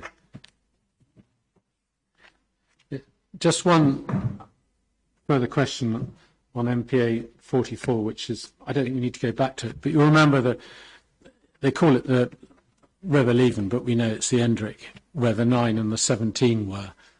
The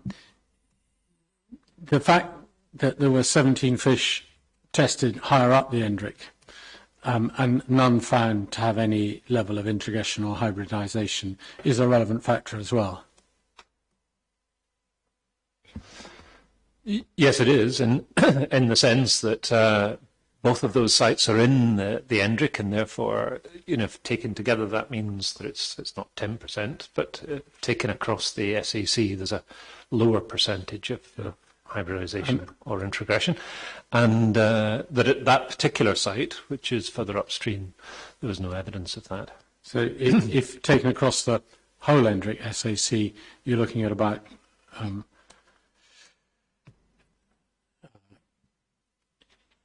one fish out of 27, which is 4%. 4%. Yes. 4%.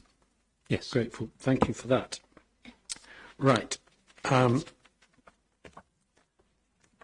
Move on to your section 8.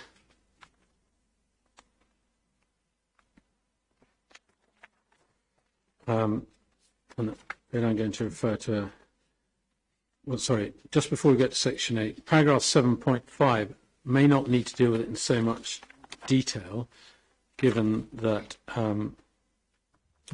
what you said earlier about irreversibility.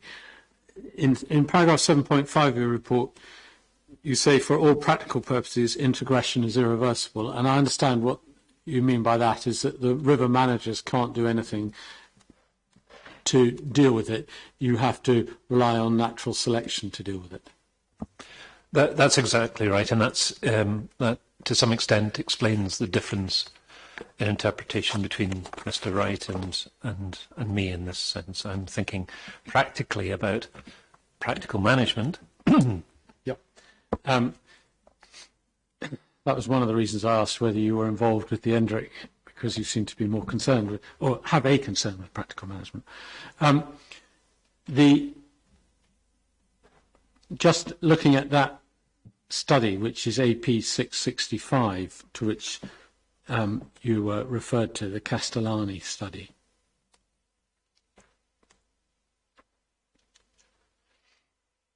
Just looking at its abstract, on the first page, it says that at low intrusion levels, 5 to 10% escapees, phenotypic and demographic characteristics are only displayed, characteristics of the recipient wild population and displayed weak changes over 50 years. And only at higher intrusion levels, 30 to 50%, were clear changes visible in that period. So that might be relevant to your drip argument. Do you agree? Yes, it is, and it is effectively drip escapes that are being modelled in this paper, rather than single catastrophic influxes of fish farm fish. Well, the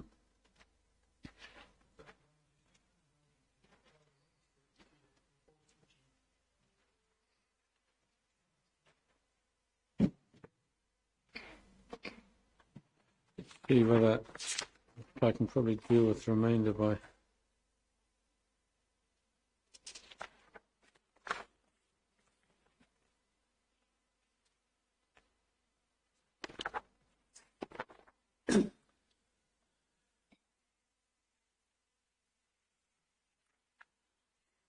yeah, I think I can deal with the remainder of that by submission. Thank you. In light of your agreement. If we go to paragraph 8, in paragraphs 8.1 to 8.4, you refer to a succession of studies. I'm going to take them in turn. So paragraph 8.1, you refer to a study by Bourret, which is NPA-007. So just to stop interrupting, I'll go and get all of these reports if you want, so I can have them for the witness. It's 107, 106, 107, and then APP 664, and then MPA 53 are the 4 reports. What was the last one there? Sorry, Mr. Findlay. MPA 53.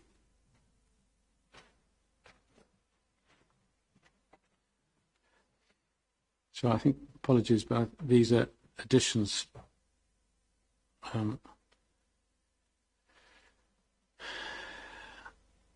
to my list.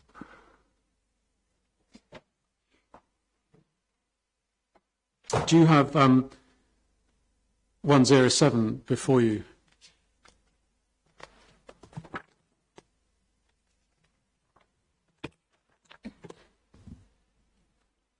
Is that Bourret? Yes. Grateful. So I don't think, obviously what you've given us in 8.1 is a short summary, but it's important to note that this study was done on a population which has been subjected to escapes over 20 years. Would you agree? Yes, absolutely. And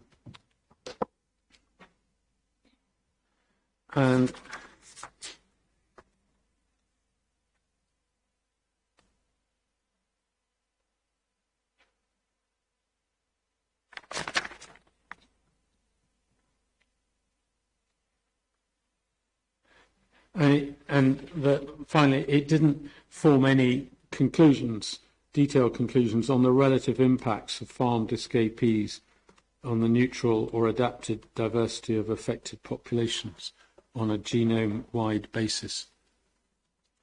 If you want to, that's the final sentence in the report. The final sentence of the whole paper, is that right?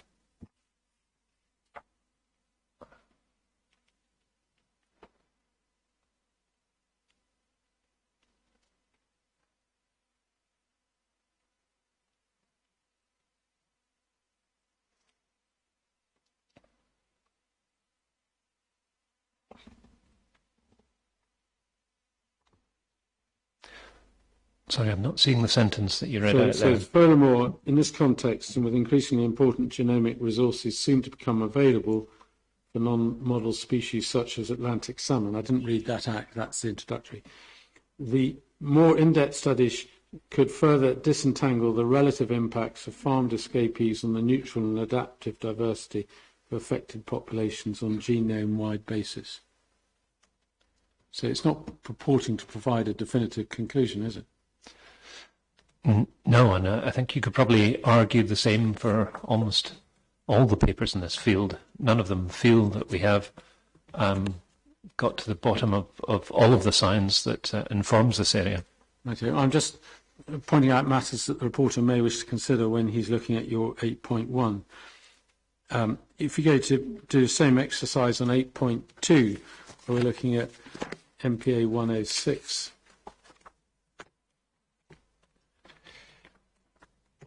you make the point that this was a very extensive study in Norway. I think actually, it looked at about on average, just under 900 samples per year,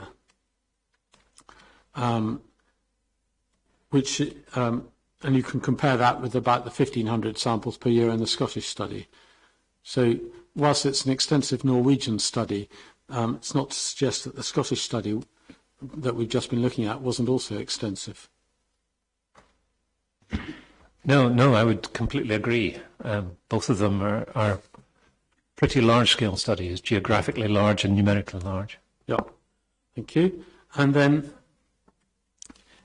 you say that the last sentence says, all these characteristics are likely to have very significant negative demographic consequences for the populations where there is significant integration. I couldn't find the support for that anywhere. Is that your summary of the report?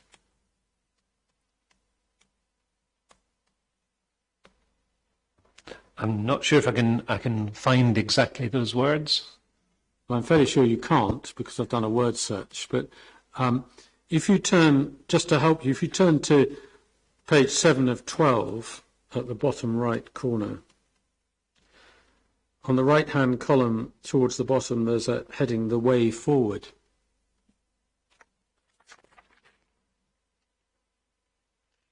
Which looks to be more or less the broad equivalent of a conclusions section.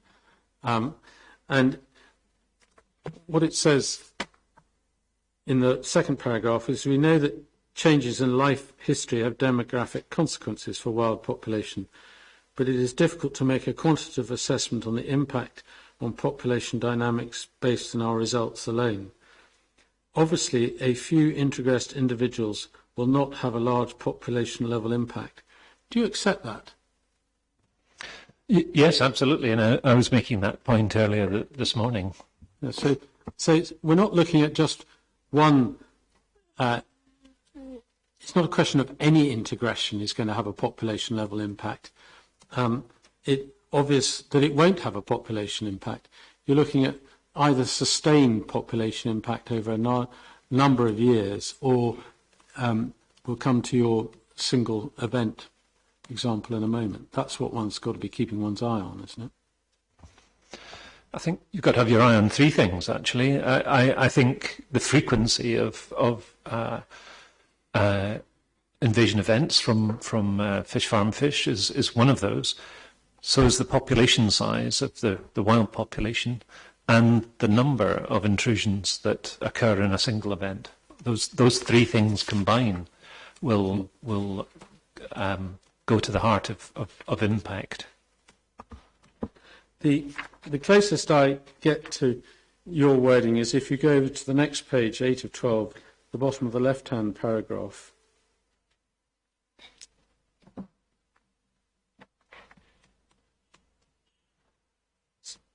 It's on a slightly different topic. The evolution towards a faster POL during the domestication of Atlantic salmon is expected because of the strong selection for faster growth. Then it moves on, the last word at the bottom of the right column, we therefore would expect strong demographic consequences of high gene flow from domesticated to wild conspecifics in many organisms. Is that what you're trying to pick up in your summary at the end of 8.2? Because it seems to me you're overstating it.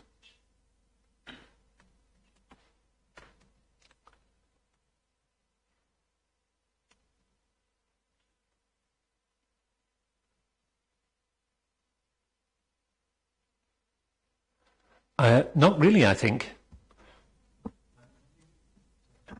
I think here the authors are talking very specifically about population level effects. I've just lost the...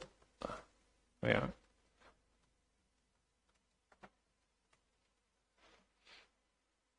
So they're making a general point that they would expect strong demographic consequences to arise from high gene flow, whatever high gene flow, excuse me, might be. I'm trying to make in my report, I'm trying to make a slightly different point, and the point is a sort of two-stage one. And one of the ones is that the first of those stages is that the characteristics are affecting life history patterns, so things like growth rate and age at maturation and so on, and that these in turn will have a demographic consequence. I don't think that your basic point is, it's just the strength of language you use to maybe your language, but I'm suggesting to you, and I'm going to move on from this now, that it's not justified by the wording in the reference for which you cite support for it.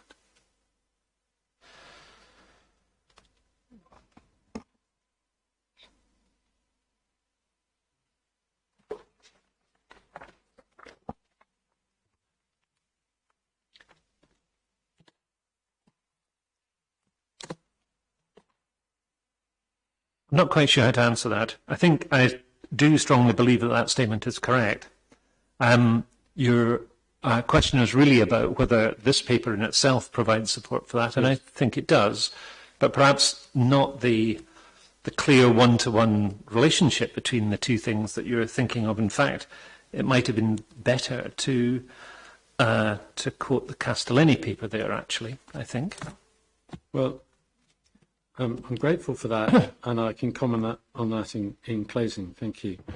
If we move on to 8.3, here we need to have APP 664 to hand, which is a Fleming study.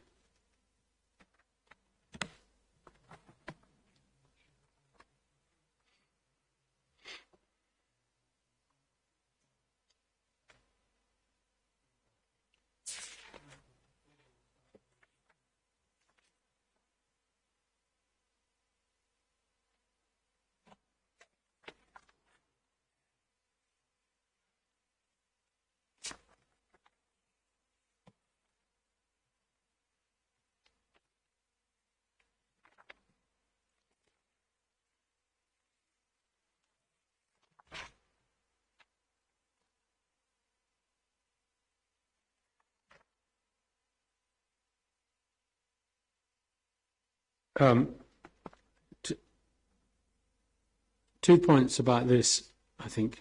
One is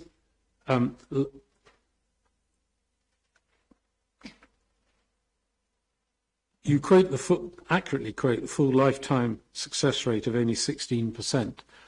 Now, A lifetime success rate, I think, has to be differentiated from a survival rate. I can't remember whether it's this paper or another paper, but it gives, for instance, survival rates of farm salmon, male farm salmon, at as low as 2%. As what I understand, a lifetime's the 16% is showing is that a farm salmon has a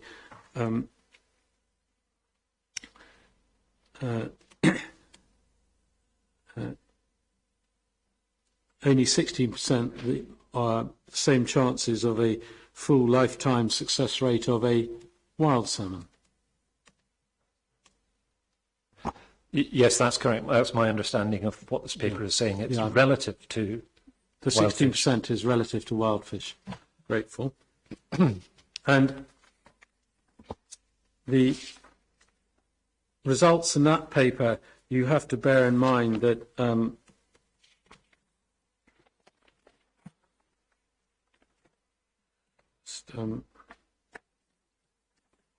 lost my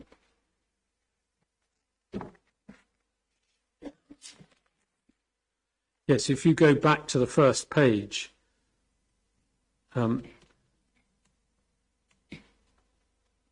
paper is looking at annual invasions have the potential for the impacting on population productivity. So it's not dealing with one-off. The conclusions in that paper arise from annual interventions.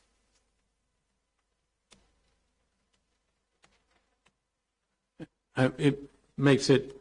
I'm just looking at the extract on the first page. Right at the end of it, you've quoted the lifetime success of 16%, which is in the previous sentence, but that the circumstances in which that has to be judged is of annual invasions, which have the potential for impacting on population productivity. I'm not sure I make the link between the two parts of your question there, I'm afraid. So I think the 16% survivorship is, as it says here on the fourth line from the bottom in the abstract, is adult to adult. Yeah. So that is the lifetime success of eggs right through to an adult returning, relative to, as we've already discussed, relative to a wild fish. This last sentence is an interpretation because that measurement was made using empirical data. It was using data which was the result of a field study looking at how successful those fish were. The last sentence is an interpretation of what an annual invasion, what the impact, the relative impact of that would be. It's not related directly to the 16%, other than the 16% is part of the process of indicating how much impact that would have in the long term. Accept that. But the very well, I think I can leave that there for reporting. If you're the 16% figure comes from I think a couple of studies, McGinty, I think potentially being the other one. It was another Fleming study, actually.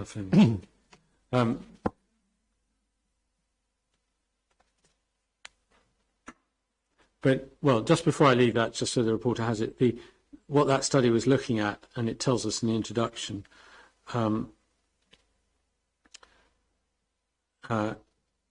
is looking at large... Sorry, Mr. Finlay, when you said what that study tells us, what have we moved on, or are we still on sorry, still on 64? This study, 664 is under the introduction, left-hand column, first page, is talking about one consequence is that large numbers of farm fishes escape and enter native salmon throughout the North Atlantic, and they're talking about the impact of such invasions being the subject of mounting concern. That's the background to the study. That's all I wanted to point out to you on that. Then finally on 8.4, if we go to sorry, yes, on 8.4, if we go to MPA 53, this is the McGuinty study.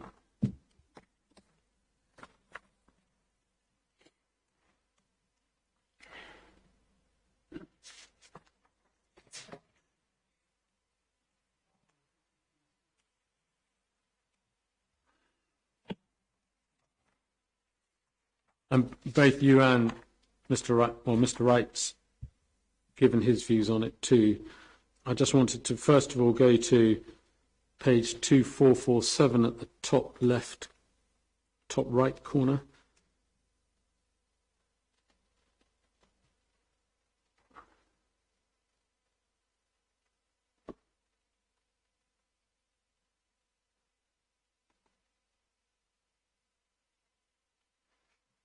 And under paragraph D on the right-hand column, if you look about 6, 7 lines down, there's a sentence saying, in the experimental conditions where PAR emigrants survived, farm salmon had an estimated lifetime success of 2% relative to wild fishes.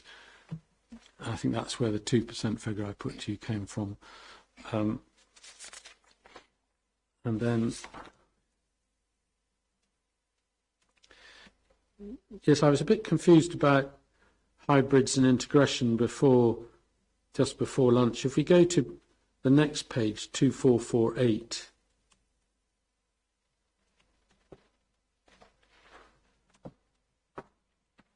if you go to the right-hand column in the last paragraph, there's a sentence beginning, back crossing of F1 hybrids. Do you see that? Back crossing of F1 hybrids to wild fishes so that in the second and subsequent generations will result in integration of allelels from farm salmon to wild salmon. So that's what I had understood the agreed position to be, that if you have a farm salmon and a wild salmon that cross, you get an F1 hybrid. And then if you get further crossing, that will result in what one might call integration.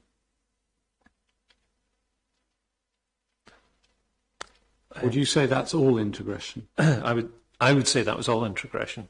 And I'm confused, but no doubt Mr. McKee can deal with that in re-examination.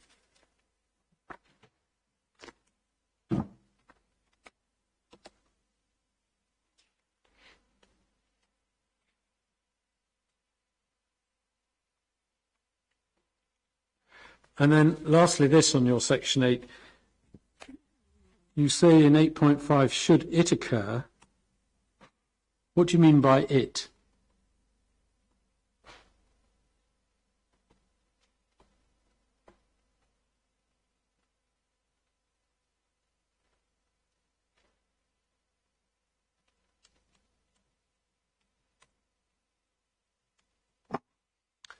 here I'm referring to integration of genes from fish farm fish into the wild salmon population. But at what level?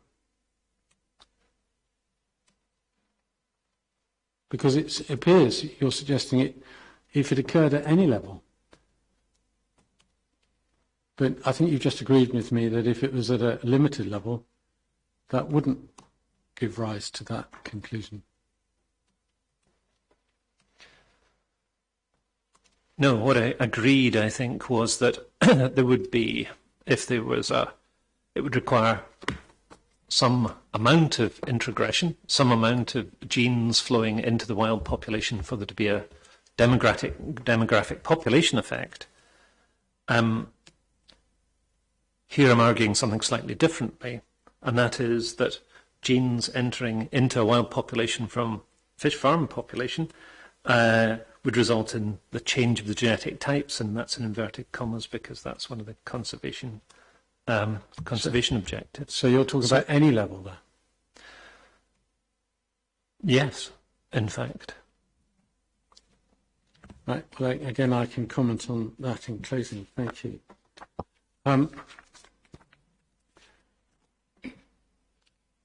Before we come to your section 10, I want to move pick up a couple of points you made this morning. You were talking about ranching salmon.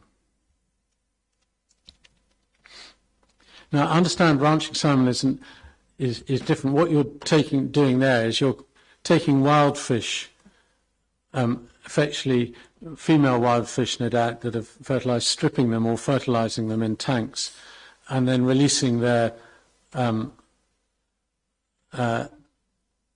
going to get it wrong, not par, their spry or whatever, into the river at quite a young age, in large numbers, hoping they're going to come back. Is that correct?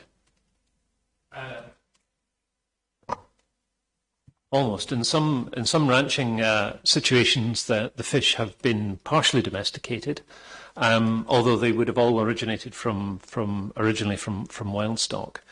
They're usually released very close to the point at which they begin migration out to sea. Yeah, well, so because this hadn't been raised before, our understanding is that it's not surprising that more of them return to the river because they are essentially from wild stock. There's been no element of hybridization, has there? No hybridization with fish of farm origin, no, but they have been selected for in the same way that fish farm fish have been selected for ongrowing in cages. And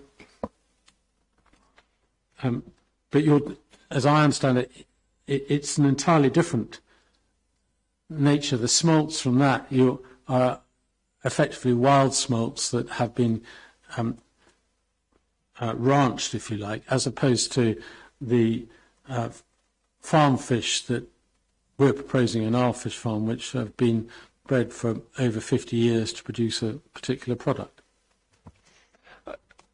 There's a certain element of truth in what you say, but there's also some elements that are not quite right.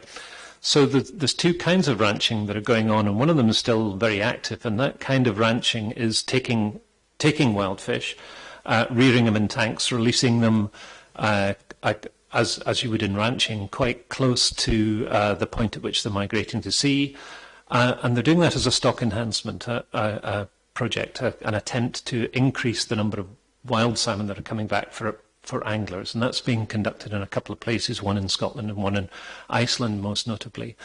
But I'm talking about where, and that is moderately successful. They get quite a high percentage of fish returning, and these fish are based on, they're very close to wild fish in terms of their genetic makeup.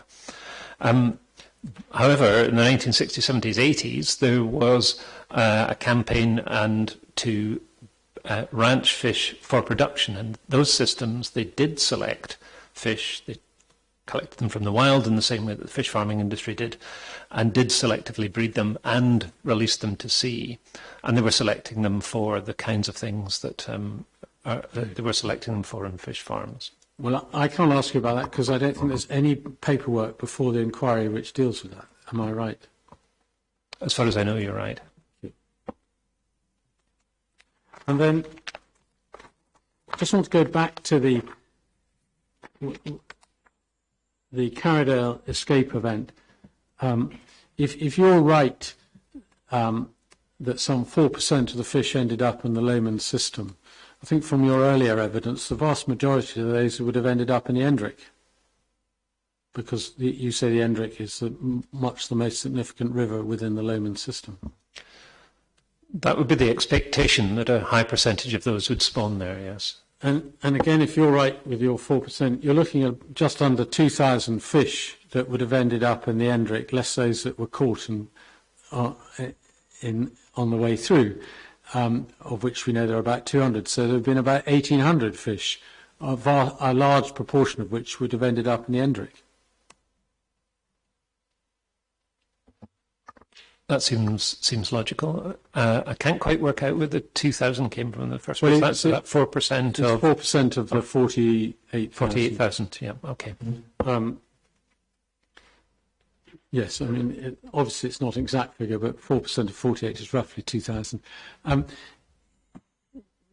You hazarded an informed guess that there might be 350 to 500 salmon in the Endrick for the first time this morning.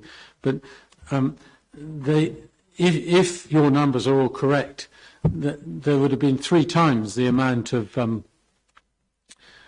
native salmon, even at their highest, broadly, arriving in the Endrick from the Carradale. Sorry, some of you've lost me in that logic. So Well, 2,000 entering the system. Yeah, and I'm going to put to you roughly 1,500. And I think you said the carrying capacity for the Endrick was 400 to 500, although you're not quite sure what the current population is. But even if you took it at 500, you would have 3 times the number of farm fish as opposed to wild fish in the Endrick. Agreed, yes. Is there any catching record to substantiate that from the Endrick itself? Not that I know of. And what we know, as you agreed earlier, that if you add the 2 sites in the Endrick together, what you have is one example of either hybridisation, an F1 fish or an F2 fish in the Endrick. Sorry, could you repeat that again? You either have what we know from looking at MPA 44 is that you have one example of either an F1 fish or an F2 fish, F3 fish, found in the Endrick from 29 or 27 results, 9 and 17. Yes, but all of those fish were collected before the Carradale escape. And that hasn't given rise to an extinction vortex, has it? It has, not as far as I know. No. And just moving on to your extinction vortex example, if all the fish in 1 year were taken out of the equation, all the wild fish, because you had this influx of fresh fish, the next year, if you like, the interbred fish will have left and gone to sea, and they could be there at sea from between, say, 2 and 4 years. 1 and 3 would be more accurate, but yes. So the next year, anyway, the next season, the returning fish that make up the population of the Endrick won't have been affected by that single event, will it? Will they? Because the fish that have bred will have gone to sea and won't be back in that year. They would be affected. I like the line of argument, the argument sort of being that a single event would be mitigated slightly by the fact that there's multiple age classes, but it would only be a partial mitigation because, in fact, all of the age classes effectively mix. So fish that give rise to 2 parents that give rise to offspring that come back to spawn 3 years later will also give rise to offspring that spawn 2 years later and 4 years later. So there's a mixing of there is a mixing age classes. But you're jumping ahead of me slightly. I think you're accepting that answer. The proposition I put to you was that in the year following if it's a one-off event, there will be no impact from that one-off event on the next year's breeding because the affected fish have gone to sea and won't have returned. The fish breeding in the year following the event will be the returning fish that have been hitherto unaffected. It's certainly an argument, but in that... Well, it's not just an argument, it's reality, isn't it? It's an argument of a description of reality, but you would have to accept that you're prepared to accept a catastrophic loss of an age class, a 1 spawning years class, to accept that as something that is... Again, you're moving ahead of the simple question that I'm putting to you, Professor Adams, that the following year's production from the river would be unaffected by that escape event. Because this is quite a complicated thing to work through, and I think the answer is, as always the case, partly but not wholly. So, for example, you have a single spawning event which is dominated by fish farm fish, let's say. Let's say it's so dominated by fish farm fish that there's almost no other spawnings other than hybridization between wild fish and fish farm fish. Those fish will populate the nursery areas. If it's a very large spawning, they will in fact fill the nursery areas. Some of those fish will migrate out at age 1, some at age 2, some at age 3. The next generation of fish that you're arguing would in fact allow the river to recover by migrating back from sea and spawning the following year. Those fish will then, their offspring will then be faced with a very large number of individuals which have not yet migrated to sea, for which the habitat is now not available because it's filled full of fish from the generation before. Well, I'm not sure I accept that, Professor Adams, but given that this has been developed with your evidence in chief today and not, I don't think I can take that further in respect of Mr. Wright's evidence. Can I come then to your section 10 of your report? Here we're getting close to the end.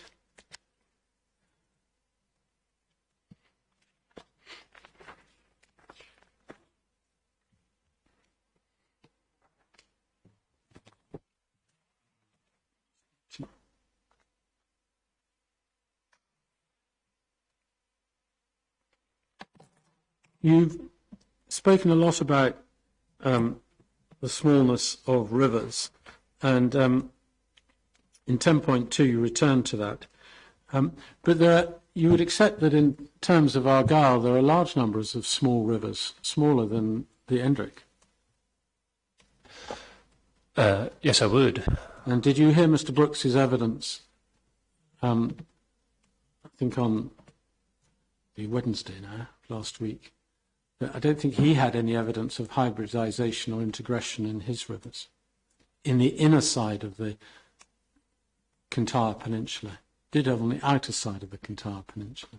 He did say that, and there's no evidence from the Gilby report of that either, as you pointed out last Wednesday. And his rivers would be a lot closer, some of his rivers would be a lot closer to the Loch Fyne fish farms than the Endrick would be to either existing fish farms or the proposed fish farm. All of the arguments I've been making today about small populations, salmon population sizes, and their vulnerability would be equally true of the populations that Mr. Brooke was talking about the other day. But isn't that a good test of your arguments, in that there have been large numbers of salmon in the Inner Clyde for a long time, large number of escapes, and the concerns that you've expressed about the Endrick haven't been substantiated anywhere else?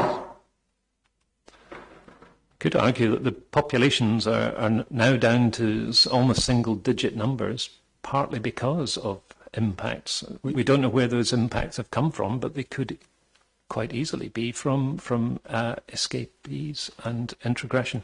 You say could quite easily, you don't know. We don't know that. So, first of all, you can't say easily. But it's difficult to say that this is not a result of an impact which has occurred and we have not characterised. Any evidence that the impact on those rivers is more statistically significant than those on the east coast, where there are no impacts from fish farms?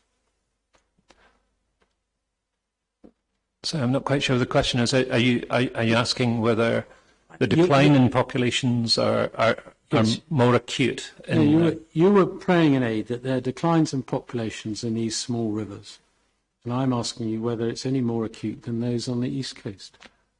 My answer to that is almost certainly yes, but then they're very different rivers in east and west, but the population declines have been marked in the west and slightly less marked in the bigger rivers on the east.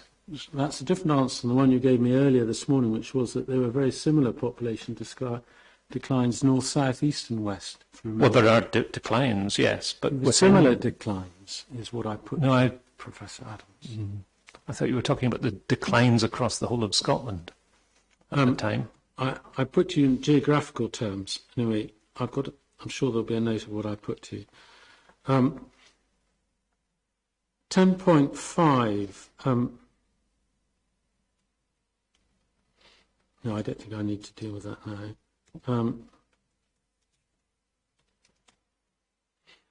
10.6, you posit an argument because there's a low density of salmon aquaculture units close to the Endrick Water SAT, the risk of interbreeding and integration is low. And you have three answers to that in 10.7 to 10.9.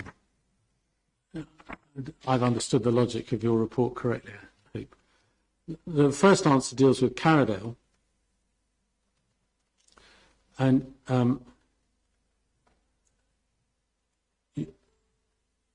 we've discussed that 46% figure, not in the same terms, but whether that was a product of greater fishing angling resource.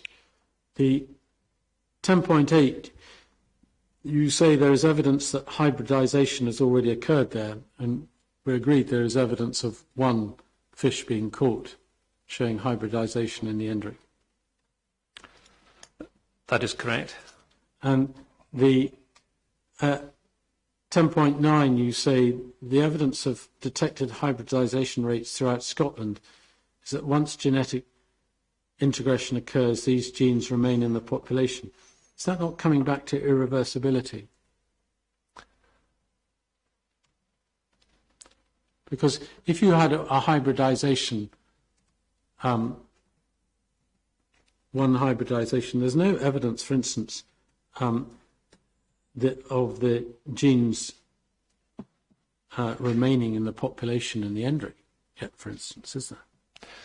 There's not, but no one has been to look, so there's no evidence that it doesn't. What evidence are you referring to in 10.9?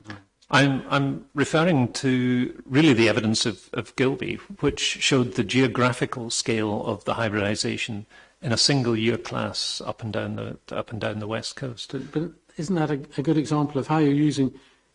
You're saying that they remain in the population. Gilby doesn't show anything about them remaining in the population, does he?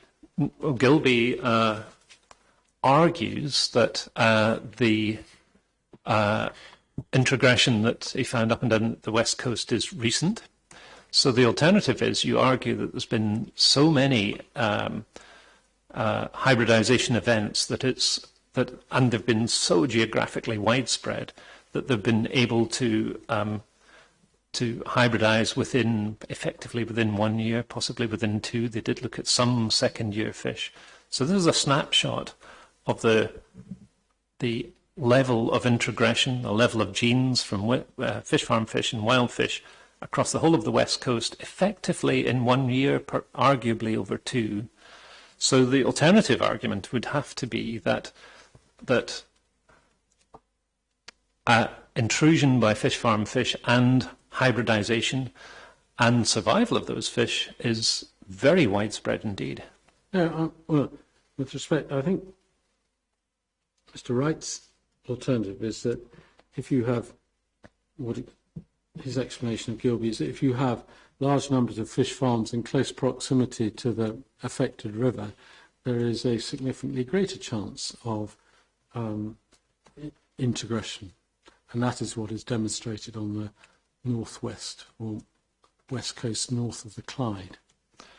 And that I wouldn't disagree with that at all. I'm grateful for I think that. we're talking about slightly two different things here, though.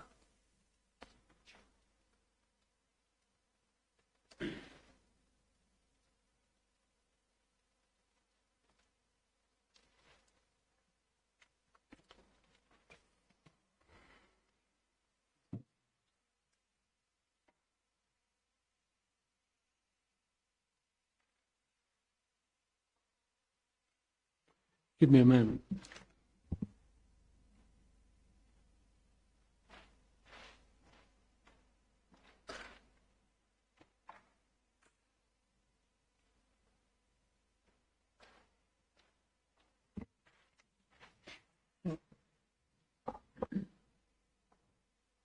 Can I come, just the last point I wanted to raise with you is come back to the issue of risk in the fish escaping. As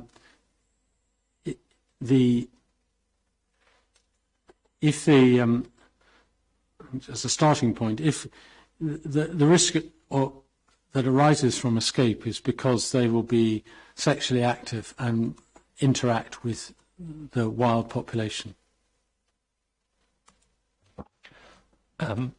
Sexually active and interact with the wild population, or capable of surviving until they become sexually active and interacting with the wild population, yes.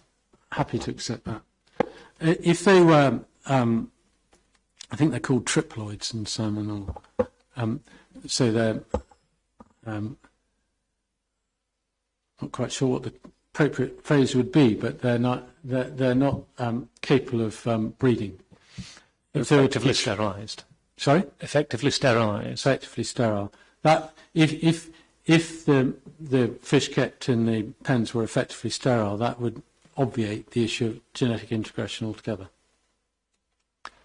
It would absolutely, and I think if triploidisation was being unrolled across Scotland and the aquaculture industry, we wouldn't be having this conversation today. But it is. Are you aware that it does happen elsewhere? I think in Newfoundland as an example. Yes, and it happens widely in the UK, just not in Atlantic salmon. Now in England and Wales, every brown trout that's released to the wild to enhance brown trout populations for anglers has to be made sterile before that's allowed, to avoid the problem that we're discussing today, which is hybridisation. I'm very grateful for that. I was just using that as the example of our basis for the conversation. If you have young smolts and you had an event whereby they released, they have longer to go to sexual maturity, so they have to survive longer before they can become an issue. Absolutely happy to accept that, and depending on the time of year, it's probably it's going to be months rather than days and weeks. What's your Mr. Wright's evidence was that the survival rates for the younger smolts is low. I can't remember his precise evidence. Are you challenging that, or because I thought I heard you suggest this morning that survival rates for very young smolts would be quite high? I am challenging that, and that is what I said this morning, is that survivorship, and there is some literature, and I've forgotten slightly where it is, but it is in the record because I read it yesterday. I just can't quite remember where I read it. But survivorship of fish that have been in fish farm units for less time is higher than those that have been in for longer periods of time. If you can't point it to me, I'm not aware of where it is myself. I don't think it was put to Mr. Wright, but no doubt reference will be made to that in your re-examination if it exists or in closing. But that's a clear point of difference between us. I think what we do agree on is that the closer fish are to sexual maturity, the more likely they are to, when they disperse from an escape incident, head up a river, and the greater risk they pose for immediate possible interaction with wild fish. With the insertion of immediate into that, I can certainly agree with that. Can you give me a moment?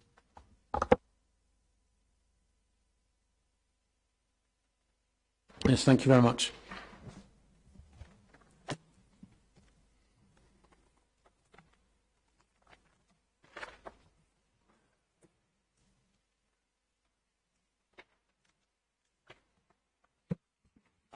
Okay, thank you very much, Mr. Findlay.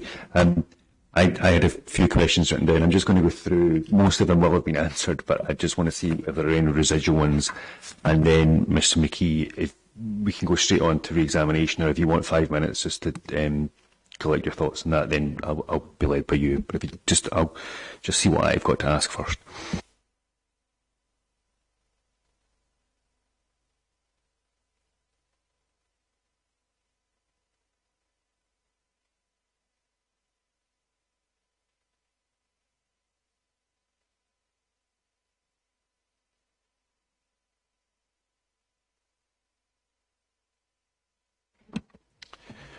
Okay, I was going to ask you, Professor Adams, about your arithmetic when we talked about production cycles, and because I'd asked Mr. Reithe about that, but you've covered that, so I don't think I need to go back into that. And apologies if I'm taking you back to places you've been, but it's just so as I'm clear about what the evidence is.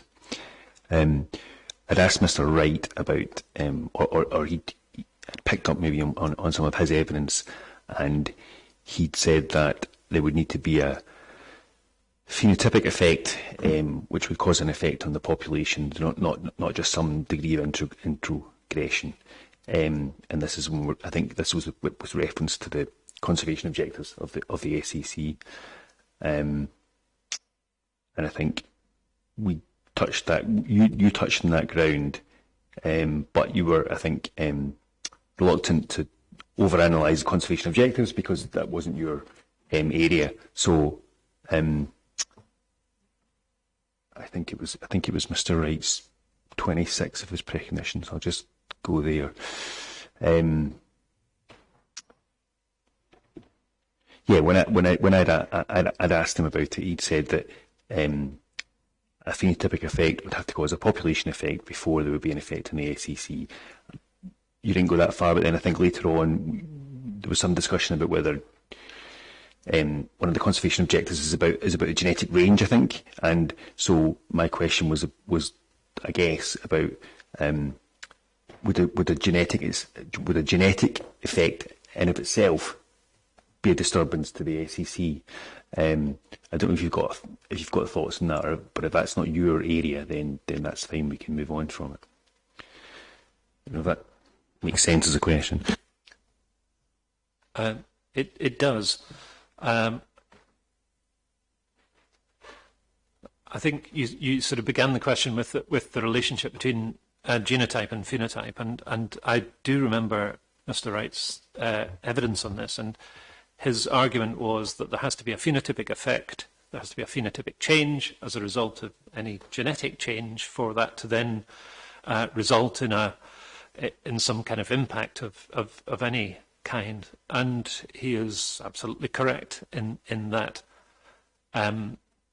statement. And a phenotypic effect is actually implicit in all of these studies where there has been a change, a genetic change in the population, and some consequence that's arisen from that, whether that be a reduction in the ability of fish farm fish to spawn, a change, a loss of survivorship compared with wild fish in hybrids or fish that have been introgressed. All of those effects, we're talking about that in genetic terms, but ultimately there has to be a phenotypic change that then results in those outcomes. That was the first bit of your question. The second bit of your question was kind of about genetic change. And my understanding of the conservation objectives is, as you've just said, is that genetic change is something that the conservation objectives should try to avoid. I'm not sure that there's population level effects listed as part of the conservation objectives, but I think the genetic diversity is also one component part of that. And I would make the point that as soon as populations start to decline, under normal circumstances, you also lose genetic diversity. As soon as you start introducing genes from elsewhere, then you start changing the gene pool, and the likelihood is that you're moving the gene pool away from one which is highly tailored to the environment in which that population lives, to a gene pool which is not. So it's maladapted to that particular river population.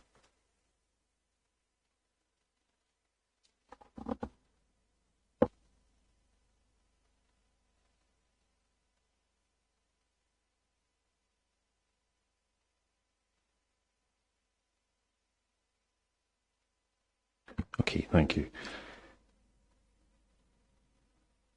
So, I was just going to ask you about, actually, let's see.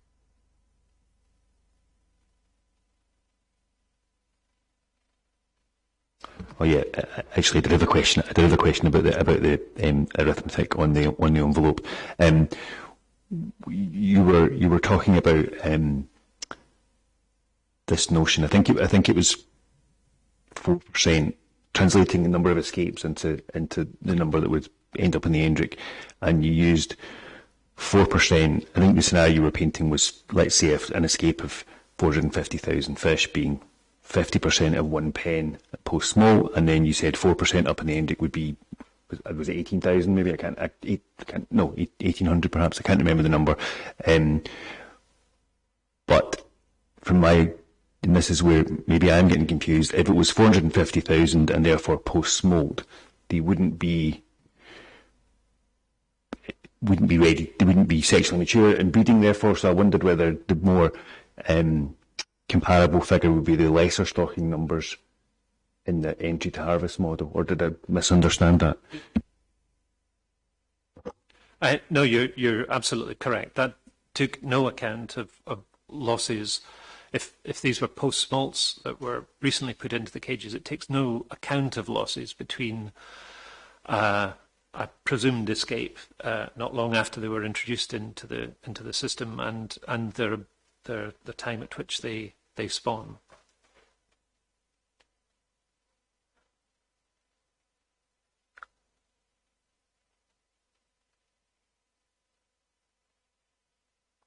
But a similar calculation could be done for fish that are older. I can't quite do it in my head, but it's moderately simple arithmetic, of course.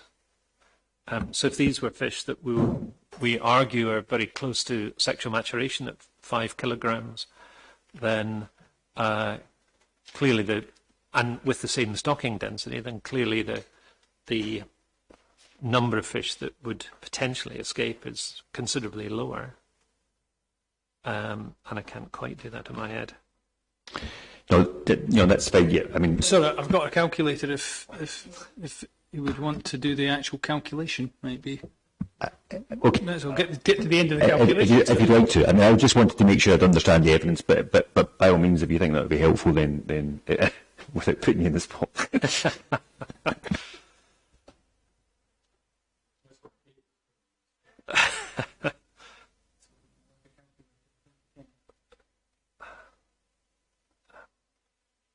So what's the difference?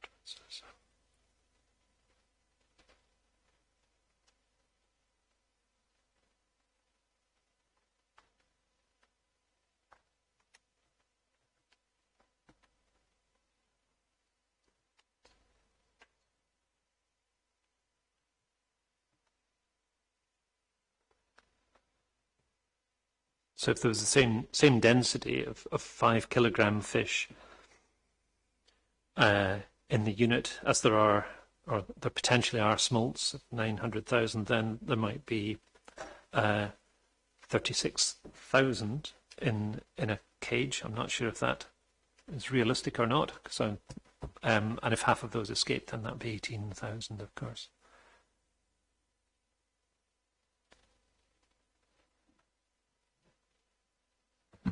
Of which 4% would arguably migrate up into the catchment.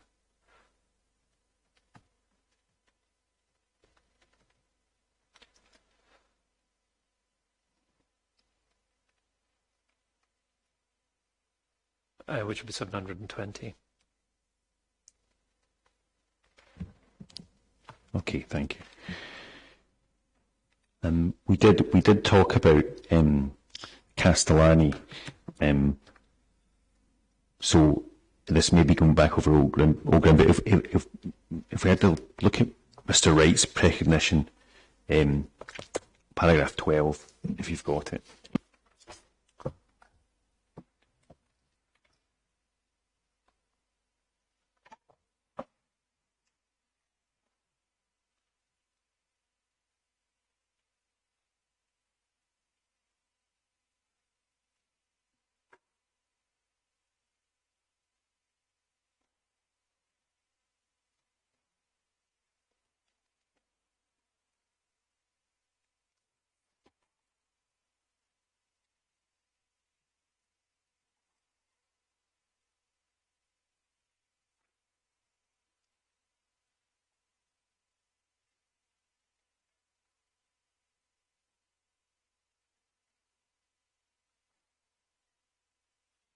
You got that there? Yes. Okay, so, and I appreciate there's a difference in so much as Mr. Wright's evidence is about sustained or repeated events and the effects of that, whereas you've been talking about, or at least partly about one large, one-off but catastrophic or very serious event. But it was just the statement there, Mr. Wright saying, only at levels where escapes comprise 30 to 50% of a population where clear change is visible. So I just wondered, on your view, is that 30%, 30 to 50% of a population? Do those percentages, are they something that would translate to this ACC in terms of would it have to get to that level before changes in the population would be visible, or would that not hold good in all circumstances? It's difficult to give absolute certainty on that, but from the calculation we've just done, obviously for a catastrophic event that would easily meet 30 to 50% of the population intruding into the NRIC SAC, but that's not quite what's been talked about here. Here's talking about quite high levels of intrusion, but over long periods of time, multiple years. But even those are showing, if we were to look at Castellani, look at the paper, then they actually model the demographic changes over time. And in fact, for all scenarios that they look at, there's quite big population level effects within 2 or 3 generations. I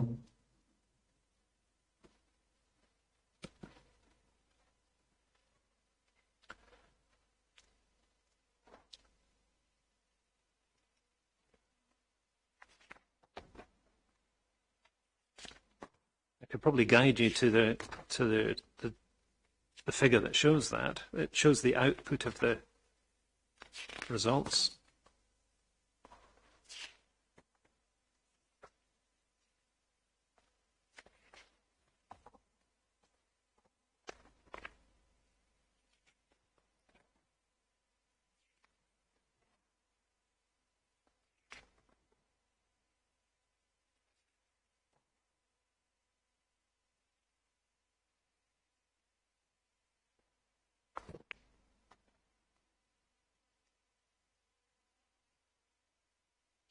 So I think it's figure 3 of Castellani. So that's AP 6.65.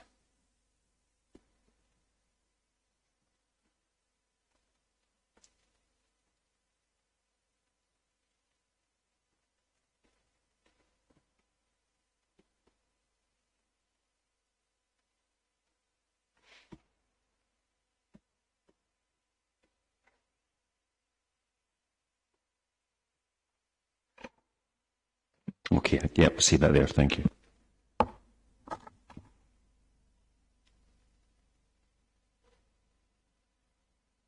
Just let the witness know that that should be in the folders. I think he has. Got notes on it. So.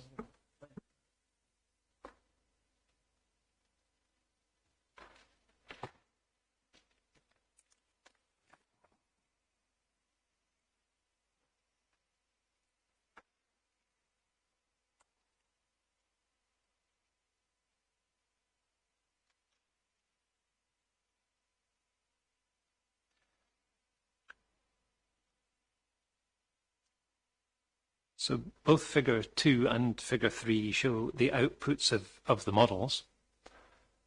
And so figure 2 is on page 1015.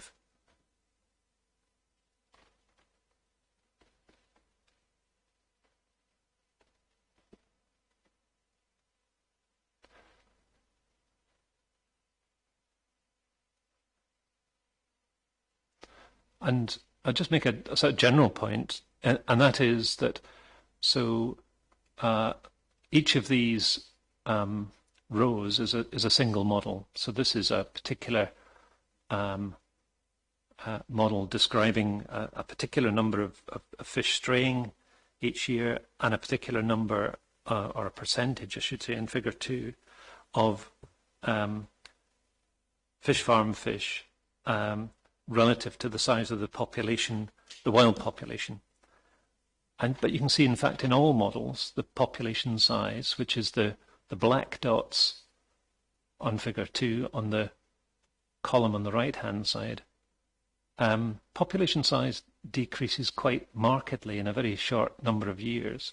So they're modelled over 200 years, but if you actually look at the first few years, the population size, which begins at 500, crashes down to 400, 350 in just a couple of generations, 8 to 12 years. It depends on which model you look at, but the pattern is similar. But that is just to say it again, all of these models require a number of intrusions each year sequentially.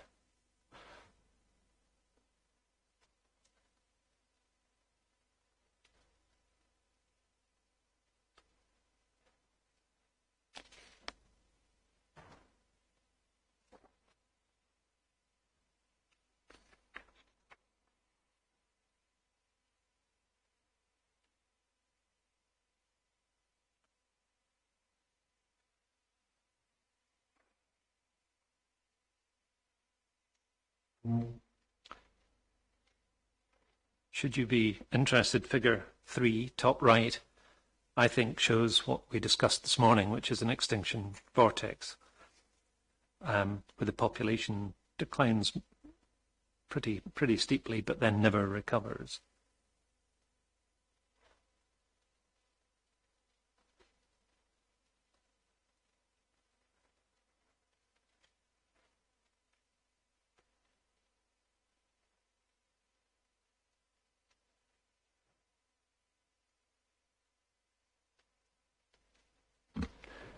Okay, and this probably is going back over old ground, but if we can look at your precognition, I just have 2 more questions, I think. So the second last one, just your precognition and point 6 of your own precognition.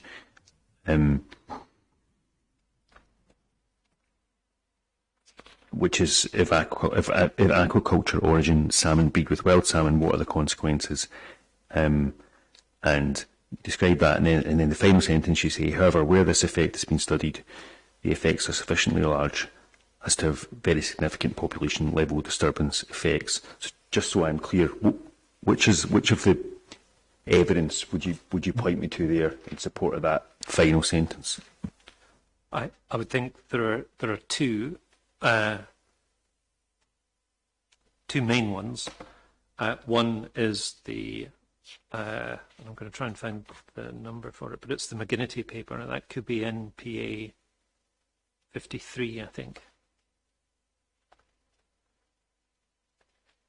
And the other is one that's been mentioned several times before, which is a Fleming paper, and there's several Fleming papers, but the most relevant one is Fleming 2000, so that's NPA 110.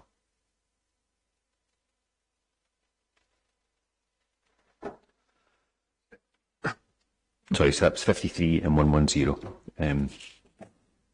Yeah, McGinnity was 53. Okay, and so the final question then, it was just when Mr. Findlay was asking, or his proposition or scenario was that if there would be a catastrophic event and affects one season, but this might be oversimplifying what he was saying or what he was suggesting, but the next year there would be a fresh slate almost, because there'd be a new set of returning fish that had all been away whilst the event had occurred, wouldn't have been affected, and would come back. And I think your response was, well, it's not that simple, because from the previous year there would still be, not all the young fish would have migrated, they would still be there, some of them would still be there competing for territory and so forth. I possibly thought that it was simpler than that, in as much as the salmon would all go out to sea quite quickly after spawning or reaching mature enough. But I hadn't understood the view that it can take 2 or 3 years before young salmon go out to sea. So if I got that right from what you were saying there. You've got that exactly right. And to try and give you a little bit more detail on that, so in any spawning cohort, when they spawn, shall we say, around Christmas time, juveniles the next summer, probably very few of them, less than 10%, will migrate out of the river the next year. I'm talking specifically for rivers in Scotland, and the presumption is that the Endrick is behaving much the same way as other rivers in Scotland. Probably around 60-ish% would migrate in year 2, and the remainder in years 3, and maybe a few in year 4. So from any single spawning event, the migrations out to sea bleed over at least 3 and sometimes 4 years. Okay, thanks very much. That's helpful. That's all I was going to ask you, Mr. McKee. Do you want 5 minutes to work out exactly what's left for you to answer, or to ask, or do we just go straight on? Happy to go now, sir. Professor Colin Adams, can you have document NPA-044 before you, which is Gilby, the Gilby National Report in 2021. I think we've talked about it fairly extensively.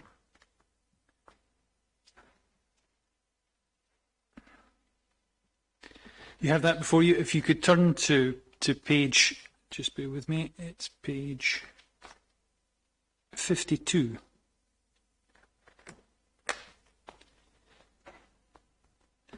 Which certainly in my papers is the glossary that goes with that report. See that? I think earlier, maybe my second question I asked you in evidence in chief was your understanding of the meanings of introgression and hybridisation, and I think you will be able to see there's a set of definitions there, and it would be just helpful if you could just go through these definitions. I think introgression, hybridisation, and what is a hybrid. I think that's probably as far as we need to go, just so that the inquiry is certain as to what these actually mean, and you can maybe comment whether the definition you gave earlier, which I can put to you if you like, coincides with that which we see on in the glossary of this important document. Yes, I can do that, and I do realise there has been a little bit of confusion over I think a nuance that may or may not be all that important. So hybridisation is just reproduction between usually two different species, but in this case we're talking about the same species, but with very different, coming from very different gene pools. So in this case, wild origin fish and farmed origin fish, and that definition on page 55 says more or less that. Hybrid, of course, is the result of that, the offspring arising from that sexual reproduction. Introgression is not talking about the animal, it's talking about the genes. It's talking about the genes entering the gene pool. And there's a slight difference between the definition that I've been using and I think the definition that Mr. Reithe has been using. I don't think either of them are necessarily wrong, they're just slightly different, and this is not unusual in our field of science, unfortunately. So introgression in this definition is defined as it's the movement of genetic material from, in this case, farmed origin into wild fish populations. And that's it. That's their plain description of it, and that is more or less the way I've been using introgression. The difference between my definition and I think the one that Mr. Wright was using the other day, but I hesitate to speak for him, is that he would suggest that hybrids then have to back cross with wild, or arguably with other fish farm fish for that to be introgression. I would argue that if there's genetic material in a functioning part of the wild salmon population, if there's genes from fish farm fish in the wild population and that animal is functioning, then that is introgression. If we look at the definition of hybrids on page 52 of that report, if we go to the second sentence, it says the first generation cross between a farmed and a wild salmon are referred to as the F1 hybrid. Subsequent matings between F1 fish and one of the parental types are referred to as back crosses. Is that the expressions and the meaning you were intending to give when you were giving your evidence earlier? Yes, absolutely. So my definition coincides with the definitions here. I think exactly. The use of the word F1, F2, and back crosses is actually just detailing exactly where the genes have arisen from, and in almost every case that we've been looking at today from wild fish, we have not been able to segregate into the different kinds of routes through which genes have entered into the wild population. Thank you, Professor. And the last question I have, and I hope I'm not going over all ground here, is that we've been discussing, or you've been discussing with Mr. Findlay, your evidence that regarding young fish reared and their ability to naturalise, and I think you were giving some evidence upon that. And as I understand it, that particular subtopic is considered in the Fleming et al. Report, I think, from 1996. So it's a 1996 report. That's how I had read it, but I don't know if you have that before you.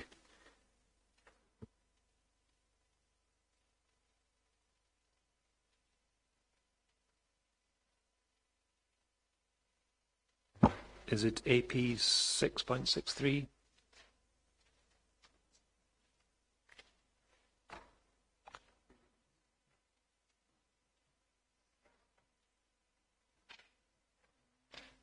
Yes. Yes, I think that is, yeah.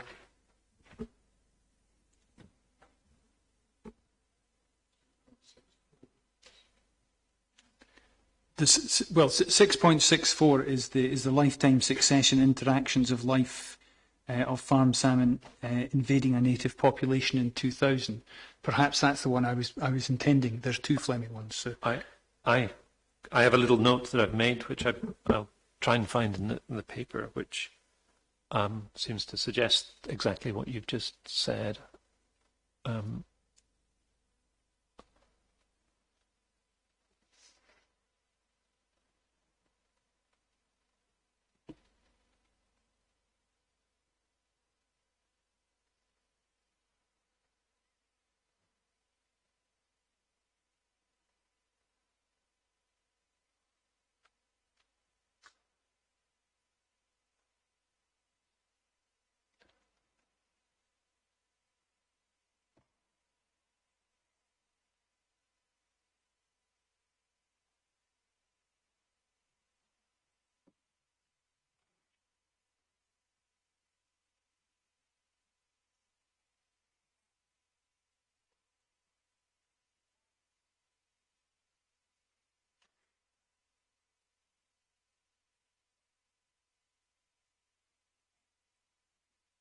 Might I ask, is it the 1996 or the 2000 report, Professor? I think it's the 1996 one. All right.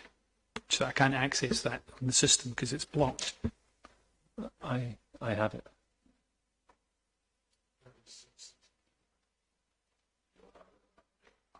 There's a physical copy.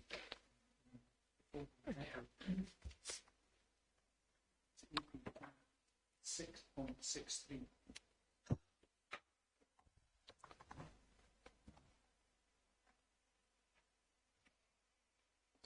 Do you need a copy of that, Mr. McKee? Have you got one there for yourself?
Found it. I found the report and the quote.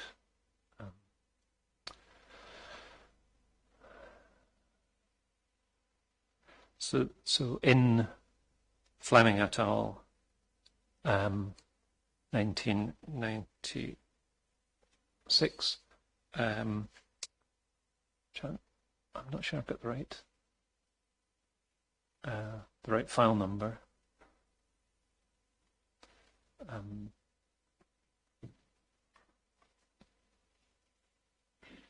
It's PP-6.63.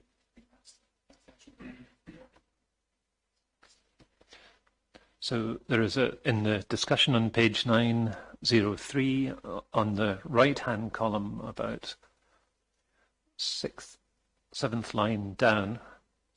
They're talking about. I'm looking at. Is it 6.63? That's a different document I'm looking at. It's only got one column, and its page numbers are in the 300s.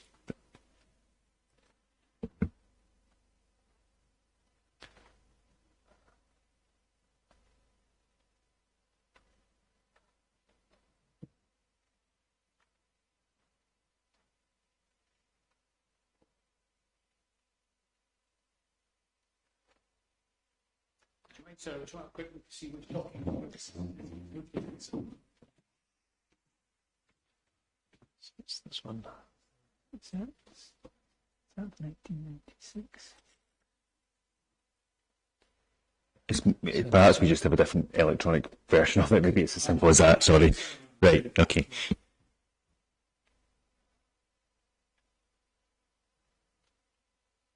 So this really is the last question.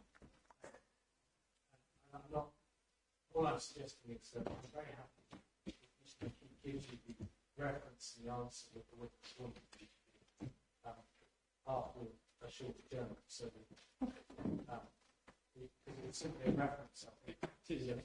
So if it's there, it's there. If it's not, it's not. I'm very happy for Mr. McKee to inform me of that. As long as it's there, it's there.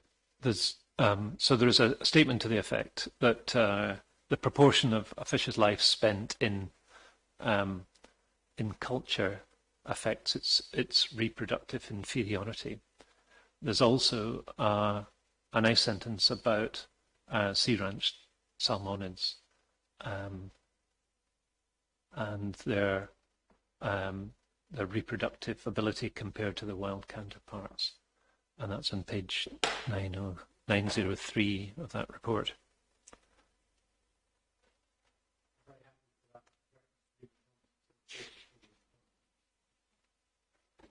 Okay, if it is this Fleming 1996, then it's maybe just that we're looking at slightly different versions of it. Or the same words, but in a different page format or something, yeah. So that finishes my questions in the examination. Okay, thank you very much, Mr. McKee, and thank you, Professor Adams.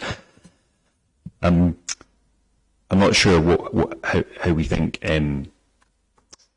It's 3:30, and we were speculating, or we thought it might be possible that we'd finish today. You're shaking your head, so I wondered whether it would be better for Ms. Stewart to just start her evidence tomorrow rather than leave her giving some today and overhanging into tomorrow. But I'm happy to listen to what people think about that. Can I suggest if she gave her evidence in chief this afternoon, then I'm certainly not going to insist on being in Perda overnight, because I haven't started asking her any questions. So, and then that would enable a cleaner start tomorrow, if that was it. And also it gives me a chance to assimilate the additional questions that my own friend may have of her. And if he's only, we've got an hour and a half till 5 o'clock, and so hopefully her evidence in chief would be finished, and then I'm not saying we'll finish by lunchtime, but we should finish shortly after lunch tomorrow. Okay.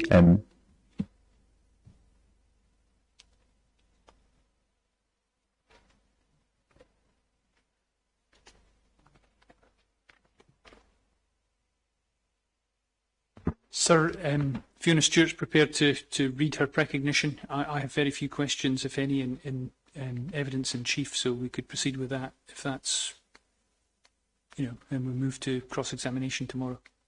Okay, no, that sounds good. Let's take a short break just to allow you to get organised, and thank you again, Professor Adam. So just before we do, could we just pick up on conditions and obligations? Because I know that was a matter which I think you indicated was very unlikely to go to a hearing, and I share your thoughts on that. The National Park's position was that it wanted to hear the evidence in totality before it took a view on that, sir. And we certainly may have some comments to come back on arising from the evidence of this week and last week. So therefore, our proposal would be for parties to be given 14 days to make further comment on the particular conditions, sir, having reflected on the evidence. So we also have Mr. Bainbridge's written submission. So would it work if you can respond to that, further comments and conditions, respond to Mr. Bainbridge's and submit a case summary and closing submissions all at the same time? Does that, and then the appellant would have the chance to do likewise after that? Would that work? I think that would be fine, sir. 14 days, yeah. Okay, well we can wrap that up at the end tomorrow. But okay, so let's take 5 minutes and then just to get ready. Thank you. Over to you, Mr. McKee. Thank you, sir. I call the National Park Authority's final witness of two. And good afternoon, Fiona Stewart. I can maybe just introduce you briefly to say that you're Fiona Stewart. You have a BSc in Biology and an MSc in Planning, and you have 11 years of experience working for Loch Lomond and Trossachs National Park Authority as its Natural Heritage Planning Advisor. If you can maybe just read your precognition from the second sentence, starting with, I have over 11 years. I have over 11 years' experience working for your own Trossachs National Park Authority as Natural Heritage Planning Advisor and advising on the requirements of Habitat Regulation Assessments, HRA, and Appropriate Assessments, AA, under the Habitat Regulations 1994 in circumstances where the National Park Authority is competent authority under those regulations. Now, I was the Principal Advisor to the Park Authority in relation to an HRA appropriate assessment on the effects of a proposal for a semi-closed fish farm. And for reference, that's planning application number 2021-0357 DET.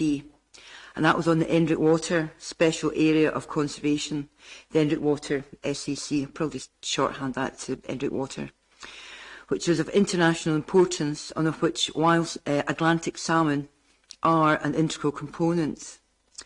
Now, the proposal is situated within Loch Long, 20 kilometres from the likely migration route of post-smolts emigrating from the SAC, and wild salmon from the Endrick Water SAC, which migrate through Loch Lomond to the River Leven that connects Loch Lomond to the Clyde estuary.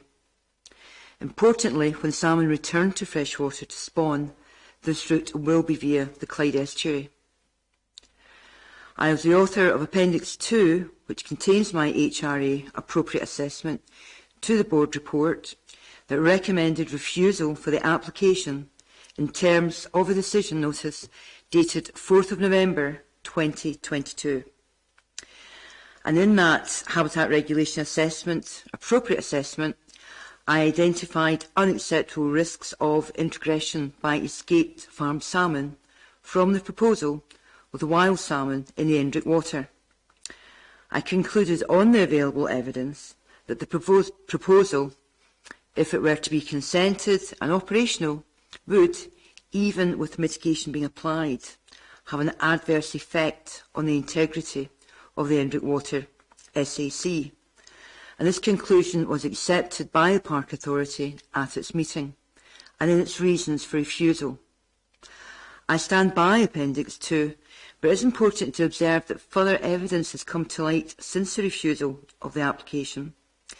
But this evidence, in my opinion, on the whole, strengthens rather than reduces the case that the proposal will have an adverse effect on the integrity of the Endrick Water. And that again is due to the unacceptable risks of integration by escaped farmed salmon from the proposal with wild salmon in the Endrick Water. This is set out fully in the Park Authority's inquiry statement, and I adopt its terms. The Park Authority have also sought the expert opinion of Professor Colin Adams, and I accept and adopt the evidence contained in his report and his precognition. Although we diverge on the outcome of the HRA appropriate assessment, Nature Scott, the appellant, and the Park Authority all agree that an HRA appropriate assessment is necessary in relation to the potential integration impacts of escaped farmed salmon from the proposal with wild salmon in the Endrick Water SAC. And it's this impact that my precognition principally focuses on. My approach to HRA and the appropriate assessment is guided by both Nature Scott's advice on HRA and appropriate assessment and that of the EU on aquaculture activities and Natura 2000, which was the term given previously to the European sites. For a plan or project to be consented, the HRA appropriate assessment must ascertain that the plan or project will not affect the integrity of the European site. The test is whether the plan or project will not adversely affect the integrity of a European site, not whether it will. And importantly, the Nature Scott guidance states, if it can be concluded that the proposal will not adversely affect the integrity of a European site, permission may be granted. If not, or there is uncertainty, permission must be refused. And the EU guidance on aquaculture and Natura 2000 states, to sum up, there are two possible conclusions that can be drawn for the assessment. There is no adverse effects and the project or plan can be approved as it stands. There will be adverse effects or adverse effects cannot be ruled out. It's necessary to carefully examine both the qualifying interests and the conservation objectives of the Endrick Water SAC.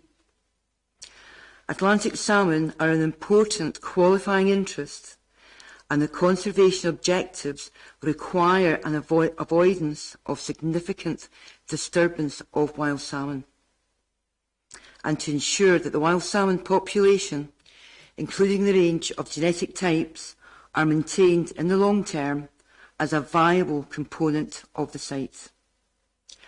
I have no doubt that the impact of integration between farmed salmon with wild salmon in the Endrick SAC will lead to negative and irreversible effects on the population and distribution of the wild salmon, and that this is a significant disturbance which has an adverse effect on its integrity in terms of the Habitat Regulations 1994. It's relevant that site condition monitoring categorised the salmon population in the Endrick Water SAC as unfavourable recovering in 2011, and a later study by the National Electrofishing Programme for Scotland, NEPS as it's shorthanded to, in the years 2018 to 2021 showed densities of first-year fry between 20 and 90% lower than national benchmarks. Now, as a result, it was concluded that the wild salmon in the Endrick Water SAC was in an unfavourable declining condition. The Endrick Water SAC salmon population is graded as Category 2, where there is only a 60 to 80% probability that the population has met its conservation limit. It's also relevant that the Atlantic salmon in the Endrick are genetically distinct from populations locally and from wider Scotland, again evidenced by Professor Adams. So I adopt the evidence of Professor Adams, in particular regarding the status of wild salmon in the Endrick Water SAC, and his conclusions that escaped farmed salmon interbreed with wild salmon and the harmful and irreversible consequences of integration. This is, in my opinion, based upon sound science and peer-reviewed scientific evidence. HRA's and appropriate assessment involves consulting with Nature Scot and, where appropriate, the public. The Park Authority, as competent authority, undertook both. Nature Scot advised that if the provided mitigation was applied through an environmental mitigation plan and there was adherence to a technical standard, this would sufficiently reduce the risk of equipment failure and any significant escape of farmed salmon. However, their response concentrated on the effects of sea lice on the SAC and did not provide any detail on genetic integration, despite citing this as a requirement to complete an appropriate assessment.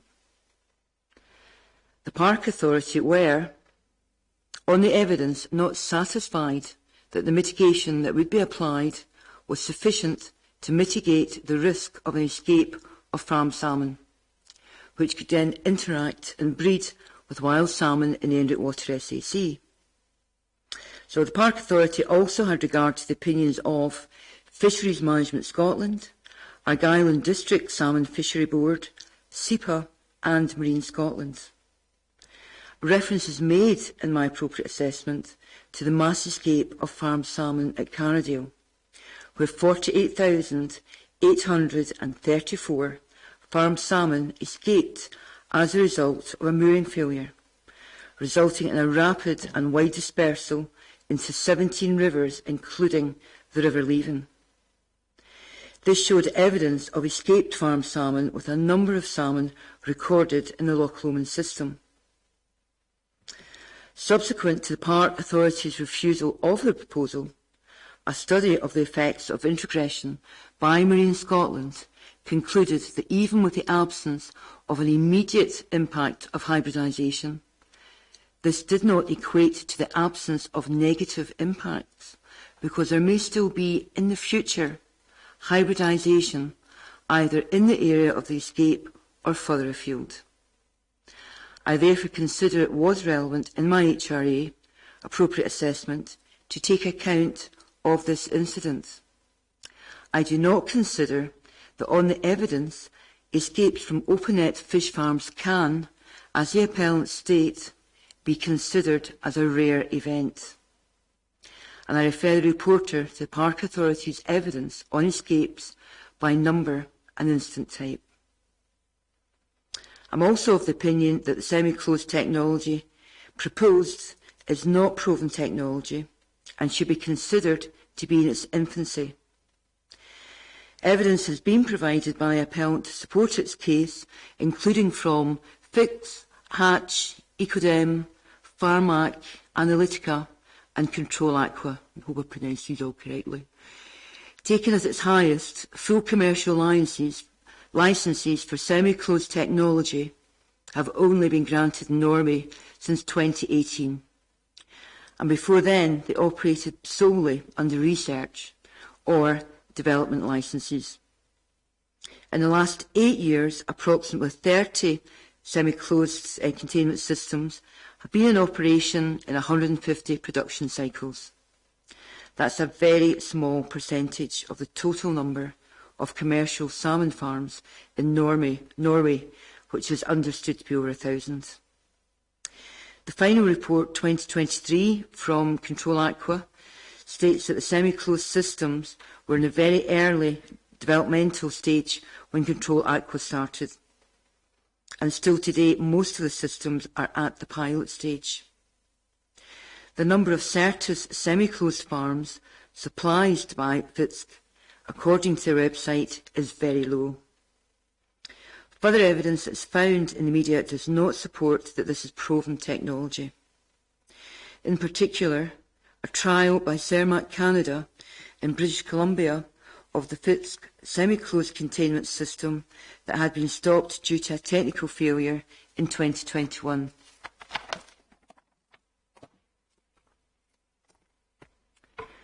Fish Farming Export quotes Cermaq Canada Fish Health Director, SCC is immature technology under development, therefore it is not surprising when you are trialling new technology, you will run into challenges. 4 Certus semi-closed containment systems secured for Faroese salmon farmer, which collapsed as unfortunately there were principal structural issues with the pens that caused them to collapse shortly after they were moored. The appellant's case for avoiding escapes is based on a semi-closed technology with its double layer of marine fabric and mesh net, and claim for eliminating the risk of farm salmon escaping.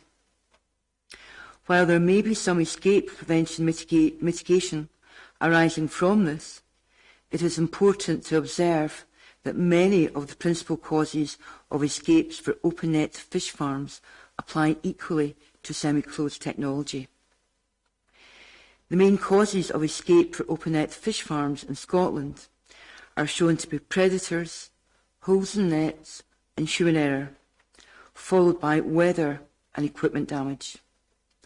All of these reasons for escape would equally apply to semi-closed technology. The available mitigation includes an environmental management plan and the technical standard, which is 2015.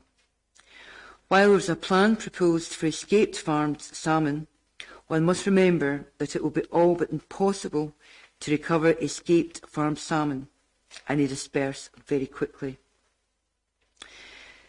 This is evidenced by Professor Adams and the Fisheries Management Scotland report regarding the Carradale fish farm escape incident.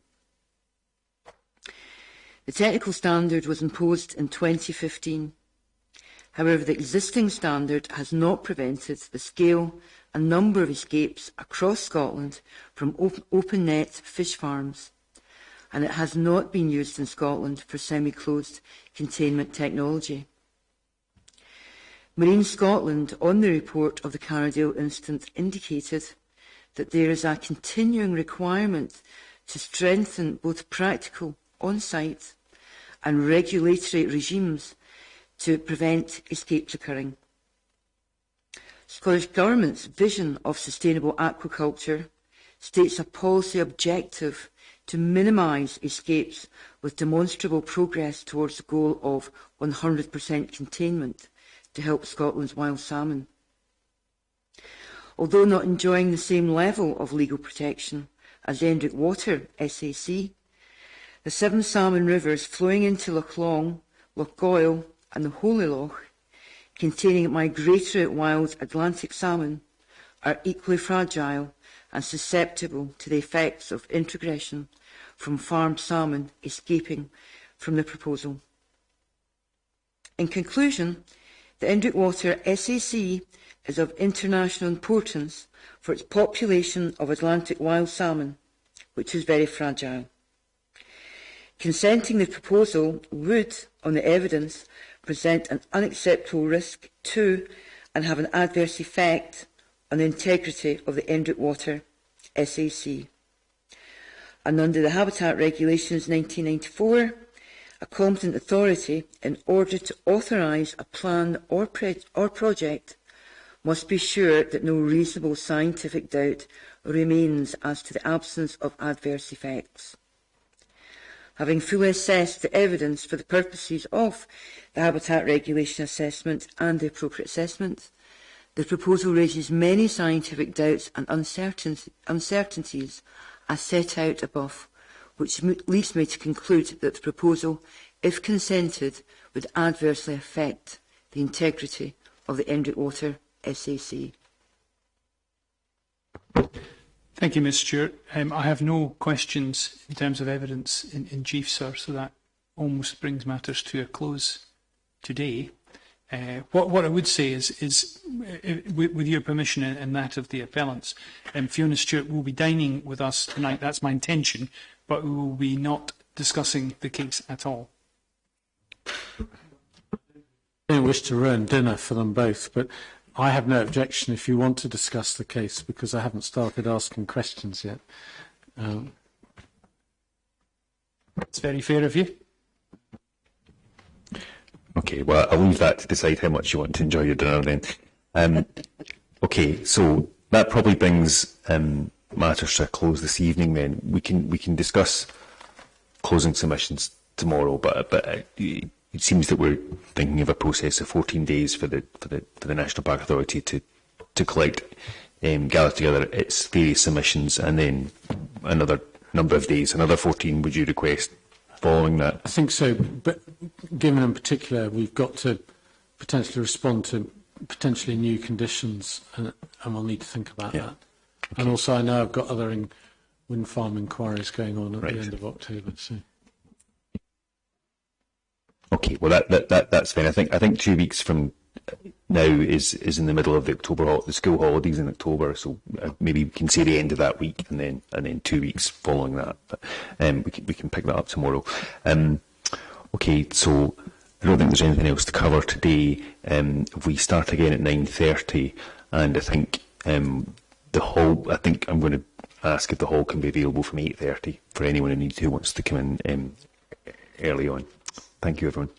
We can just leave our materials here, sir. Yes, I don't think there's anything happening tonight. Yeah.